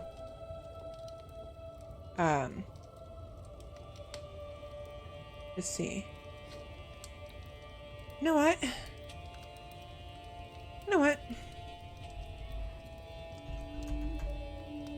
Fenrir. In honor of Fenrir, who gave me a raid today, and my friend. So, yeah, so he's not here right now, but Fenrir, if you ever watch the VOD later, know that I have named my first child after you. Do me a favor and don't fuck it up, please. You will, unfortunately, you won't be my heir proper. I'm planning on having a daughter, but I will definitely make sure you get some land and maybe make you a very strong commander. So we'll see. Depends on how you turn out. If you prefer commander traits, because like each child eventually develops their own person. Like, okay, I prefer being gentle or being rough or rowdy or being a bossy or focusing on money and stuff like that. So depending on what happens, I may have to give you just something else. But I'll probably try to get you to become a military commander. We'll see. Your child is going to turn feral and run off into the woods. You know what? That's actually a possibility. So there's the lunatic trait. The lunatic trait. Ooh, yeah. The lunatic trait, where sometimes people will become lunatics will think themselves to be werewolves and will they'll leave the house and go like running just naked into the woods. And sometimes it seems like they actually do become werewolves because they're like be in a barn, in some barn, right? And like in the hay, they wake up and they have blood all over them. They're fine, they're not hurt, but their hands are bloody, their mouth is bloody. So either they became a werewolf actually and went hunting, or they, as a naked man, ran around, or a woman, either or, ran around, found some like poor sod, killed him and cannibalized him, or found some wild animal, grabbed it, killed it, and started chewing into it raw. One of the two. So we'll see. Maybe that'll happen. Alright, Fenrir. Or, you know what? Fiero. I'm gonna name him Fiero because we have the other Fenrir. Fiero. Damn it, I wish I could have asked him. There's two Fenrirs. So what I'm gonna do is, sometimes he goes by Fenris, so I'm gonna go with Fenris. Or Fiero. Fiero. What does Fiero mean? Is that an actual name? Or is that just a...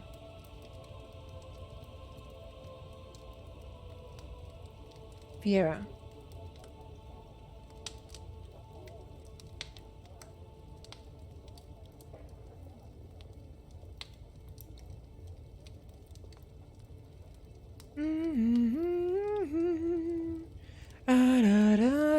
I don't know. Can't believe he's gone. Gonna see the VOD of us saying we'll name it after him, then deciding he would somehow make it feral and changing your mind. Yeah. So I'm gonna name him Fenris because there's two Fenrirs I know, and I believe that the other Fenrir goes by Fenrir, and the Fenrir who you just saw goes by Fenris sometimes. So we're gonna name him Fenris. So Fenrir, this is you. You're my firstborn child, firstborn son. And I think we are ready to go to war. 663 versus 514. It's gonna be a tight battle, but let's do it.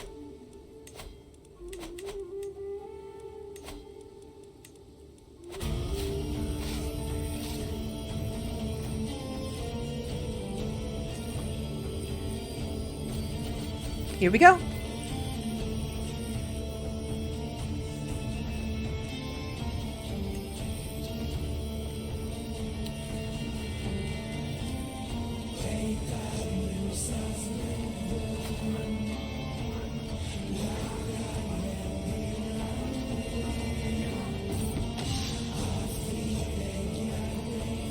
I'm sparring with one of my soldiers, sweat beading on my forehead, when I experience the uncanny sensation of being watched.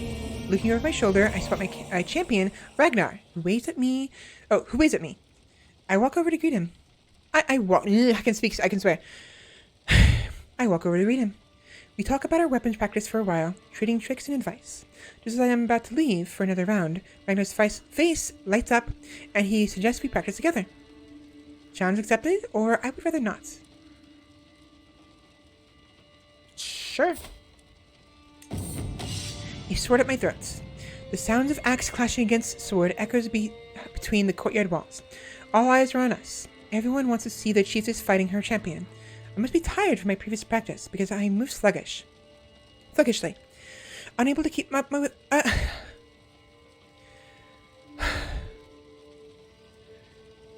I must be tired from my previous practice, because I move sluggishly, unable to keep up with my opponent. When I lunge, he is already gone, and my parries come until the very last moment. It is not long before I find myself on the ground before him. I yield, well fought. I gain 10 stress because you are because I'm vengeful. I am not happy about that. I'm not happy about just, surrendering. Meanwhile, there's two things that can happen for the other one is only cowards surrender. Prowess challenge against Ragnar, you gain 100 martial, and I win the duel, or I get hurt, and I lose 150 prestige. Let's do it. I want to try to be a little more immersive and follow what my character does. Now, it won't always be the case. I won't always do that. But because my character would get stressful, because I'm vengeful, and I would be upset about losing the fight, I am therefore going to go ahead and keep fighting. Public critical. I make a desperate last attack, but Ragnar is quick. He parries instinctively, but as my attack was unexpected, he is not in full control of his weapon. Paralyzing pain sears through my arm. God damn it. Why did I do that? Because I was vengeful, that's why. So I got wounded from that, and I basically got humiliated. Oh, shit. I got battered as well. But for the most part, I just got wounded in my left arm.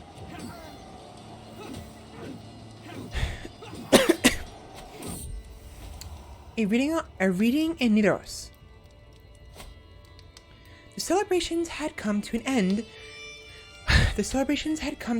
and the evening's entertainment seemed to be over, when Chieftain Baird suggested a reading. A clerk soon arrives, wondering what the guest would like to hear, and I see my chance to impress Bard. Something pious, like modern philosophy, must be entertained, riddle poems, and the improvement of the moral qualities is a chance to learn. So something informative, something entertaining, or something religious. He is content. Great eminence, he's not very learned. Arbitrary, fickle, humble. I think entertained would be good. As the clerk reads for us, Baird seems completely engrossed. He later approaches me, saying, "Good choice." He later approaches me. "Good choice, fella," he says and shrugs. Alright, that went well. It was great, wasn't it? Alright. Our champion... Slow down. Ooh. Oh boy. Okay, so somebody ripped somebody's head off. I think. We can have him killed later. That's true. I mean, we'll be fine. I may be vengeful, but I'm calm. I'm calm. I calm down. And we win. Alright, so after every battle, you can go to the victory screen. and it'll give you details of what happened. For the most part, it's just like, oh, these people fight. But you can go to the champions, and it give you an idea of what happened here. So this guy died. Piothmunda.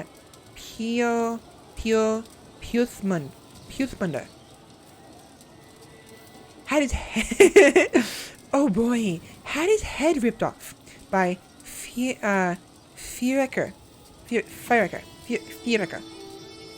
So this guy, a champion and a steward, who's a berserker also. Oh wow, he's a berserker. Ripped this guy's head off. Interesting. Rest in peace. And somebody got hurt. Sumar Lither got, excuse me, wounded. And that's been it. It's funny how the court physician is when I got hurt. He's gonna be bandaging his own arm. Oh. Oh no, he got an alliance, didn't he?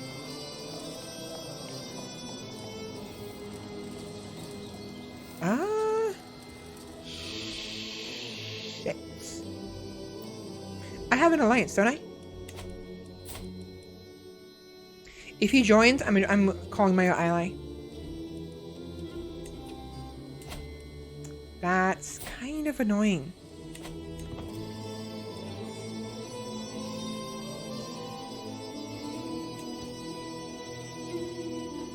Don't do it. Don't do it. If somebody calls themselves a berserker and doesn't rip a few heads off, they are no berserker. God damn it. Okay, so guess what? Biogolf, I need you to come to my aid, please. I can fight one of them off at a time, but I cannot fight the combined effort of the 140 and the 534. It'd be a total of 600 to be too much. No, I'm gonna be able to fight it. I might be able to survive, but just in case, I'm gonna go ahead and just call my ally. Greetings, chiefest fella of Pradenheimer. Of course I shall join your war. Join in your war. Our foes shall learn to fear the men of Lofote. Lofote. Signed, Chiefess Bjorgolf of Lofote. Very nice. Also, hopefully my accent is okay. I've been trying to pronounce these correctly, and it's difficult because I don't always know how to pronounce them, and I have to remember stuff. But like, for instance, I learned recently that the D's in Norse are pronounced like a soft D or a hard T, like th. If they have an accent, you'll see it. It's like with like a D with like the line through it, pronounced like a T. My beloved husband, the servants have all been sent away, and our bed has been decorated with seashells. As Chieftain Baird enters our chambers, he smiles nonchalantly and joins me without hesitation. With the help of hands, mouths, and limbs, we reaffirm the devotion we swore before Odin, perhaps in a more carnal fashion than intended. So we just basically had sex. So I have two choices here. One, as we are united in marriage, we are now united in hearts. Or two, the bonds of marriage are enough. So doing this first option makes him become my lover, increases his opinion of me by 20, plus the opinion increase of becoming lovers. Ends my scheme, and has happened, you lay with Chieftain Baird. So we just laid together, which means we're probably gonna have another child. Alternatively, I can do this. Same thing happens, except we don't become lovers. Everything else except lovers happens. Now, the reason why this is important is because if you do this, you can keep seducing the same person over and over again. And the reason why that's good is because sometimes being lovers isn't enough to get you a child if that's what you want. Sometimes what you want to do is keep seducing them so you can do this. You can lay with them. Every time you lay with someone, it gives you a chance of becoming pregnant. And you want to, if you want lots of children, or you're having a hard time getting children the traditional way, this is one way you can do it. But usually becoming lovers is enough, because being lovers increases the chance of children by like a third, I think, 30%, or maybe even a half. I don't quite remember.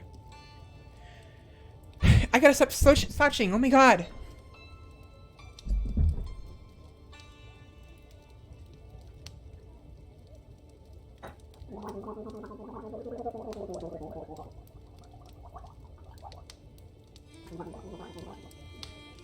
Trying to gargle.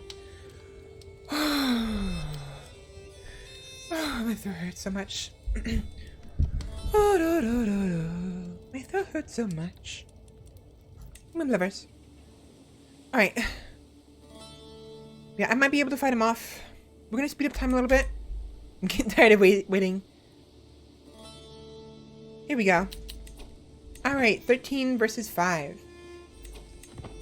We win. Oh. Oh shit, we might not.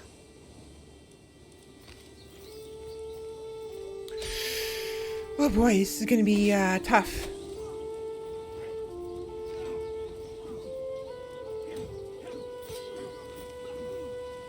Alright. We win one of the champions, which means they're out of the fight. No, they're still in the fights. Alright, we won. Yeah, like I said, we're pregnant again. A child is growing in my womb. My husband, Chieftain and Barrett will be proud. Awesome, and I got new traits. Stalwart leader. This would make it so there's a reduced chance of me getting hurt or dying when I command armies, which is what I want to do. I want to command armies. And we win.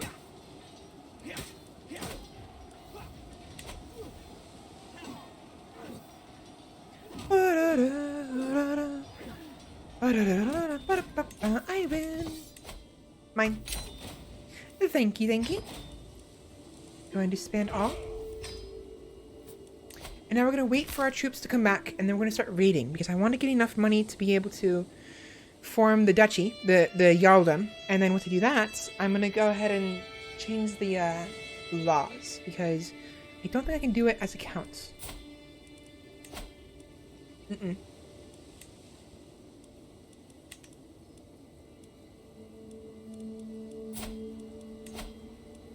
I can't know. Oh, it's fine.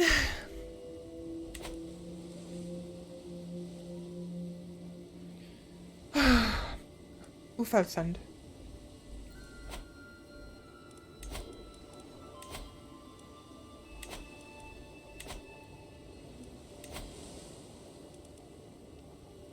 Just wait on the levies. Oh, right, I'm minus 71% prestige is bad.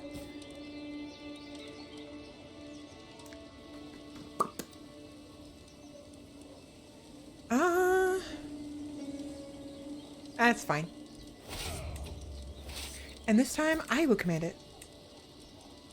Excuse me? Oh. That's me?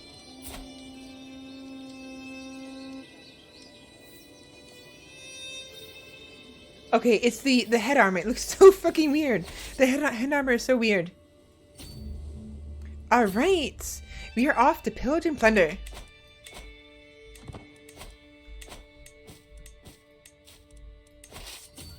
Alright, who first? I want to be able to go after somebody who I can run from, because if I get attacked...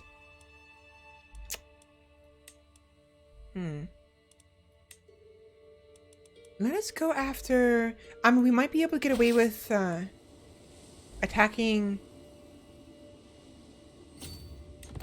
Lotharingia a little bit. Possibly.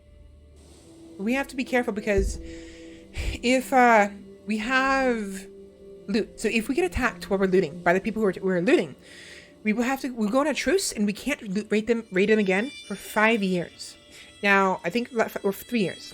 And if we have loot on us, they will take all of our loot. All of it. So if I'm full, 73 gold, and they attack me and I lose the fight, I will not only have to be forced into a truce with them and can't raid them again for a long time, I will lose all of my efforts of raiding the past several raids. So, you really want to be fast.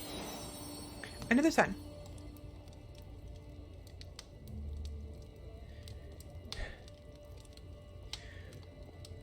So, quick question. Eye candy. Are you... I guess it doesn't matter. I was trying to wait until I got a girl, and it's gonna name them Candy after you. But do you want to be named after one of my children? I could name them Eye Candy Swish. I don't really want to do Eye Candy, the whole thing. I just want like something like a proper, like something that seems like a serious name, but your name. If this is something I want to do more in the future, eventually when I start getting subscribers, I might save it for subscribers. You know, like how Tomato does. Tomato Gaming, he sometimes does it like in games like this where he will name characters after subscribers. So I think I want to do that. Eventually I'll do only subscribers, but time being, anyway. Mommy Stella, yeah. So yeah, let me know. What would you like the name to be? After you, of course. You want me to name him Swish, or do you want me to name him Candy, or even I? Up to you.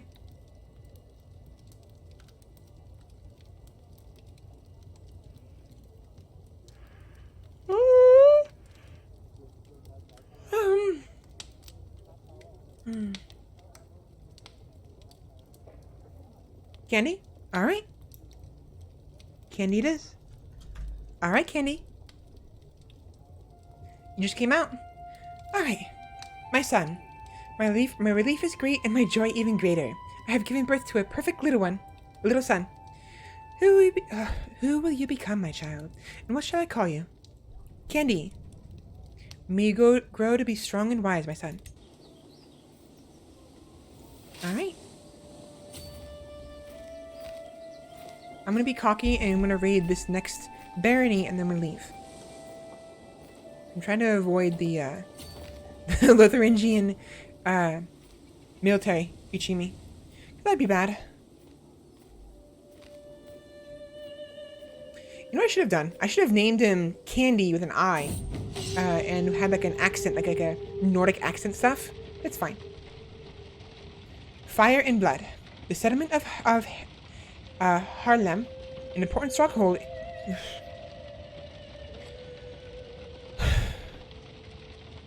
The settlement of Haarlem, an important stronghold in Greater West Friesland, has fallen to my raiders.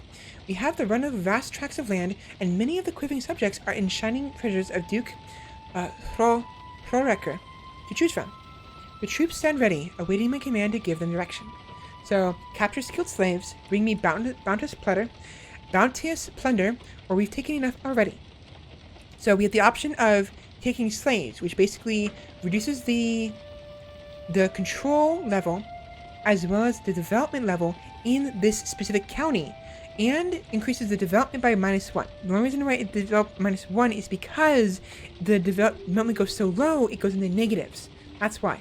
Otherwise, normally it wouldn't go -1. Furthermore, the development progress of my capital increases by 40. The progress, not the entire development, the progress to the next level of development. That's actually kind of useful. But then again, we also have this. Bring me bounteous plunder.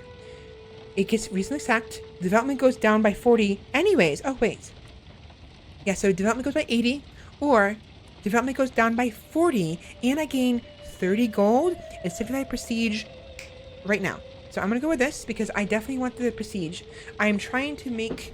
I want the gold and the prestige because I want to be able to make the duchy, which requires gold, and I want the prestige because I want to change the laws of my duchy to be successive type, so I can get a daughter on the throne, which requires prestige.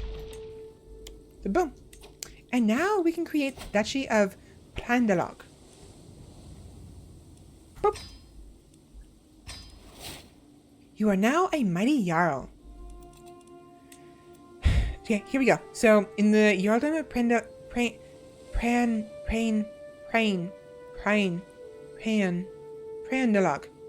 I can never pronounce that right. I have an option of adding laws. And here we have the Scandinavian elective law. This basically means that anyone who's eligible to vote can vote for an heir among the ruler's extended family, which includes cousins, uncles, aunts, nephews, nieces, and of course, children. It's also available for any claimants, which is of course children. So, voting power is influenced by the elector's total domain development and capital popular opinion. So my entire domain includes anything I personally hold. So these 3 counties. If I had a vassal and they own this one, my development will only be these two. Only these two. But however, what's important is the popular opinion of your capital, of your land, your personal domain. So if this was negative, I'd have a less voting power. Of course, being the only person who can vote in this circumstance, because I'm the only person who owns all 3 lands, not important. But regardless, it's something to keep in mind. Right, where are we? Right, we are currently running from Lithuania in the hopes of bringing home the bounty that we have.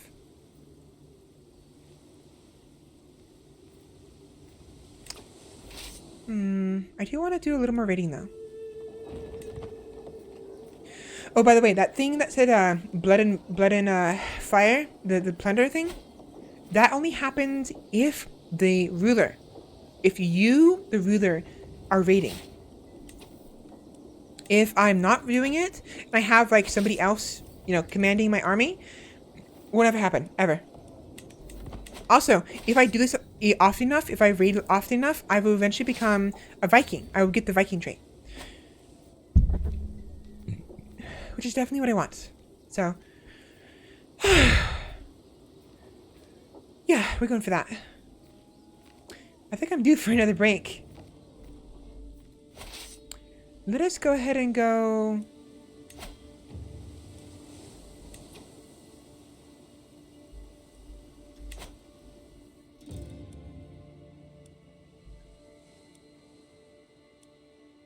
Let's go to Cornwall. We're gonna do some... we're gonna do some raiding in Cornwall.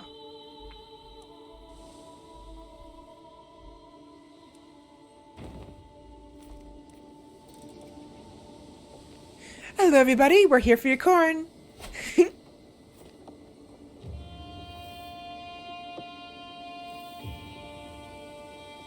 Give me all your gold crops.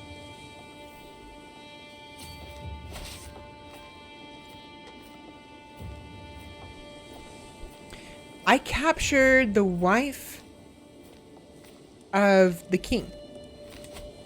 Cool. Give me some money for it? Indeed he will. Give me 50.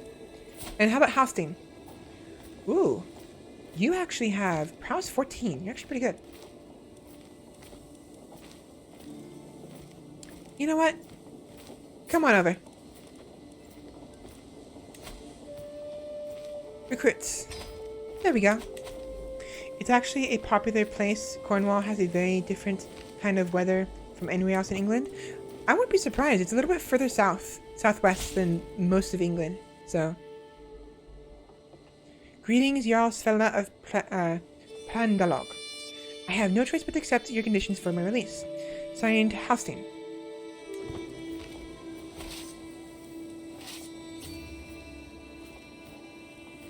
I got gold. Oh, right. I want to go ahead and, so I have Bondi, Huskarls, Vigment. I have archers, heavy infantry, and spearmen. I could get more.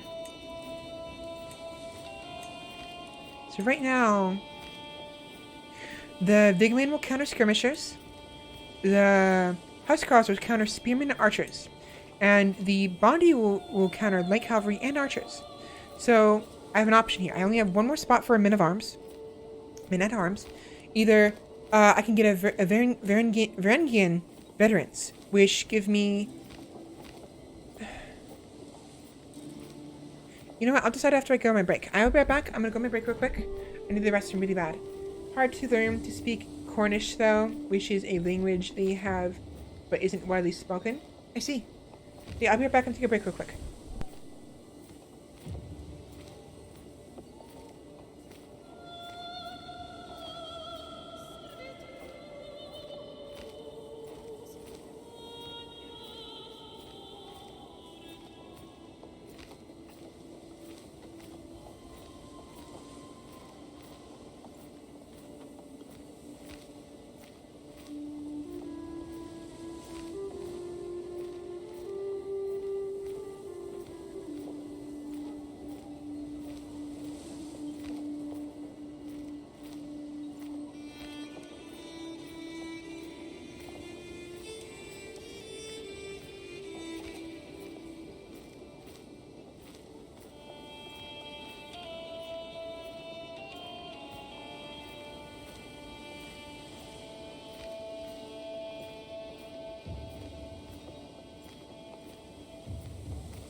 Alright, I'm back. Sorry for the hasty departure. So, I have some teeth on the right side of my mouth. I mentioned this in the past stream.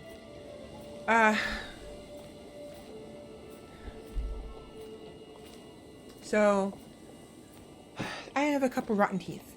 I say a couple. And I had a root canal once, which was fine. And the tooth it's always been kind of, the new tooth was kind of off a little bit.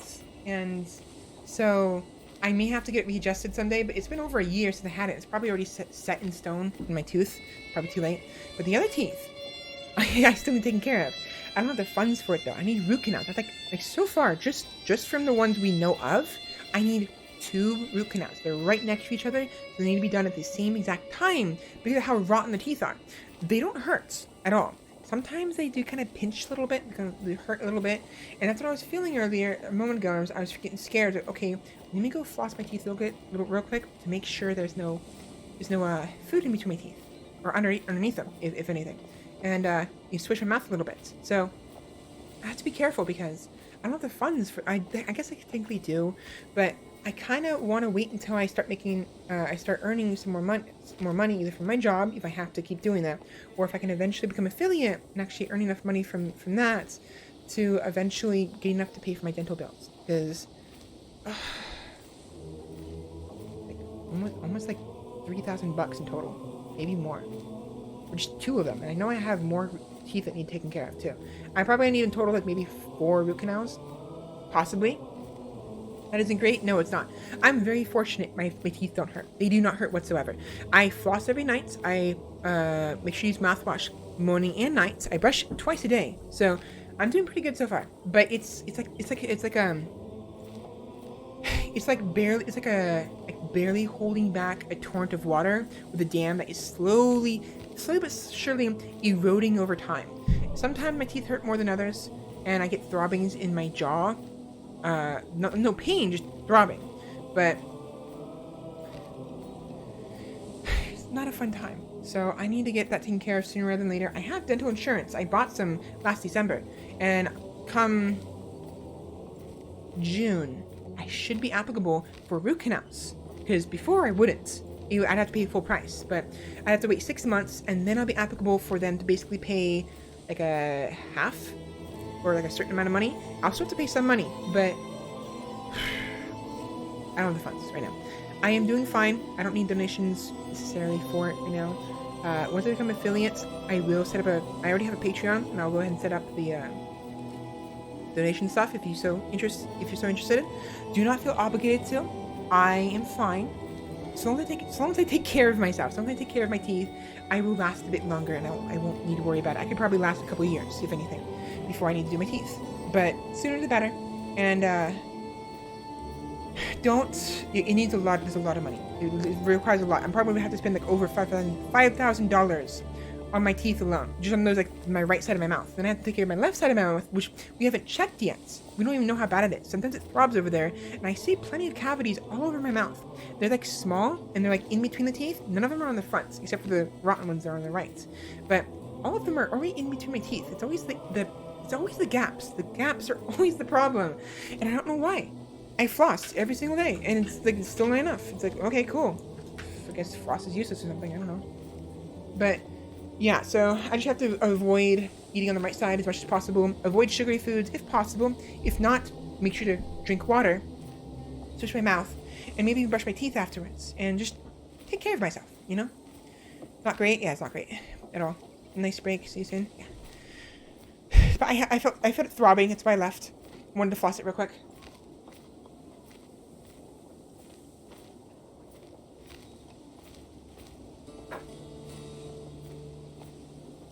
Alright, I think I'm gonna go with the veterans because they'll give me lots of damage.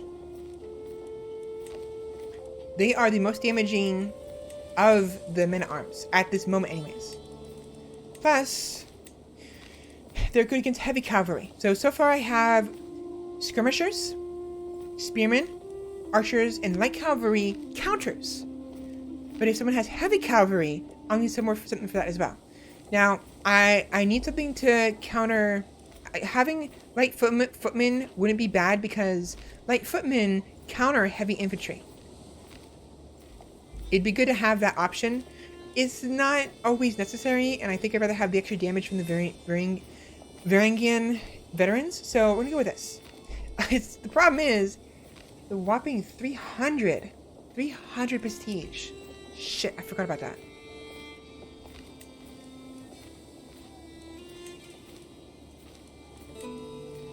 You know what?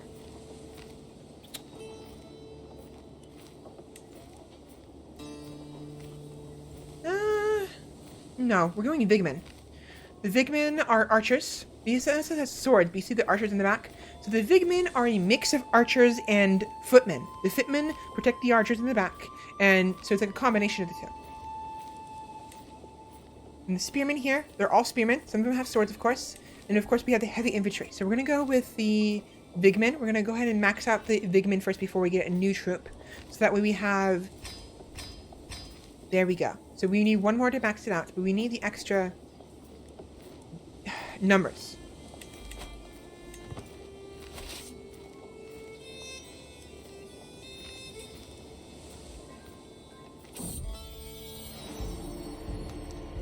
And I'm pregnant again.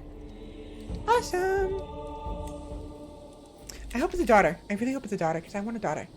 If I don't get a daughter, I'm going to reset. If I die before I get a daughter. So I gotta be careful not to die. But I definitely want to get the rating done. 63 gold. Ooh, shit, stop. I don't want... No.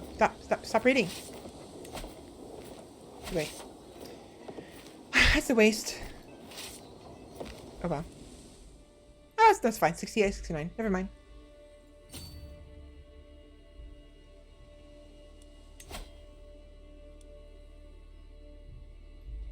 Can I reach Francia?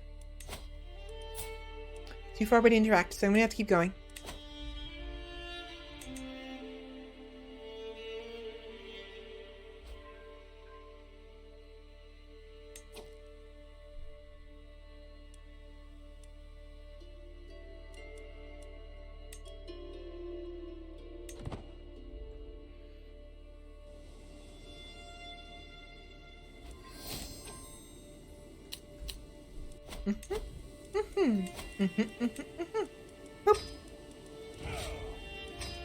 Okay, we're gonna go ahead and let the troops go back up. In the meantime, we'll go ahead and you know what? Let's go ahead and do this. Rocks to the Ages subjects. Every runestone tells a message of some significant event in the life of the commissioner. From the smallest peasant to a jarl like myself, the stone records all. What shall this monument speak of?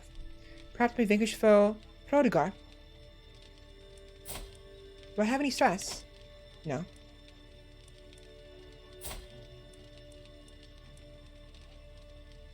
Oh. Right, because I fought him. Want me to pay how much for a giant painted boulder? Painted boulder? It basically, yeah, it's funny how this is an option. I'm gonna do the ascension to Prandelog. Now that I have decided what to put on my runestone, the question remains where to place it. Monuments to emboldments, such as my rise to Jarl of Prandelog, encourage people to serve their ruler through thick and thin. They're best placed in urban areas where more youths can be inspired to turn out for the levy. Of course, one or two spots do spring to mind. Plandelheime. Right here. We want to do it here because this will give us... Oh, wow. Increase levy size for 20 years. That should be nice. And there we go. We have a runestone now.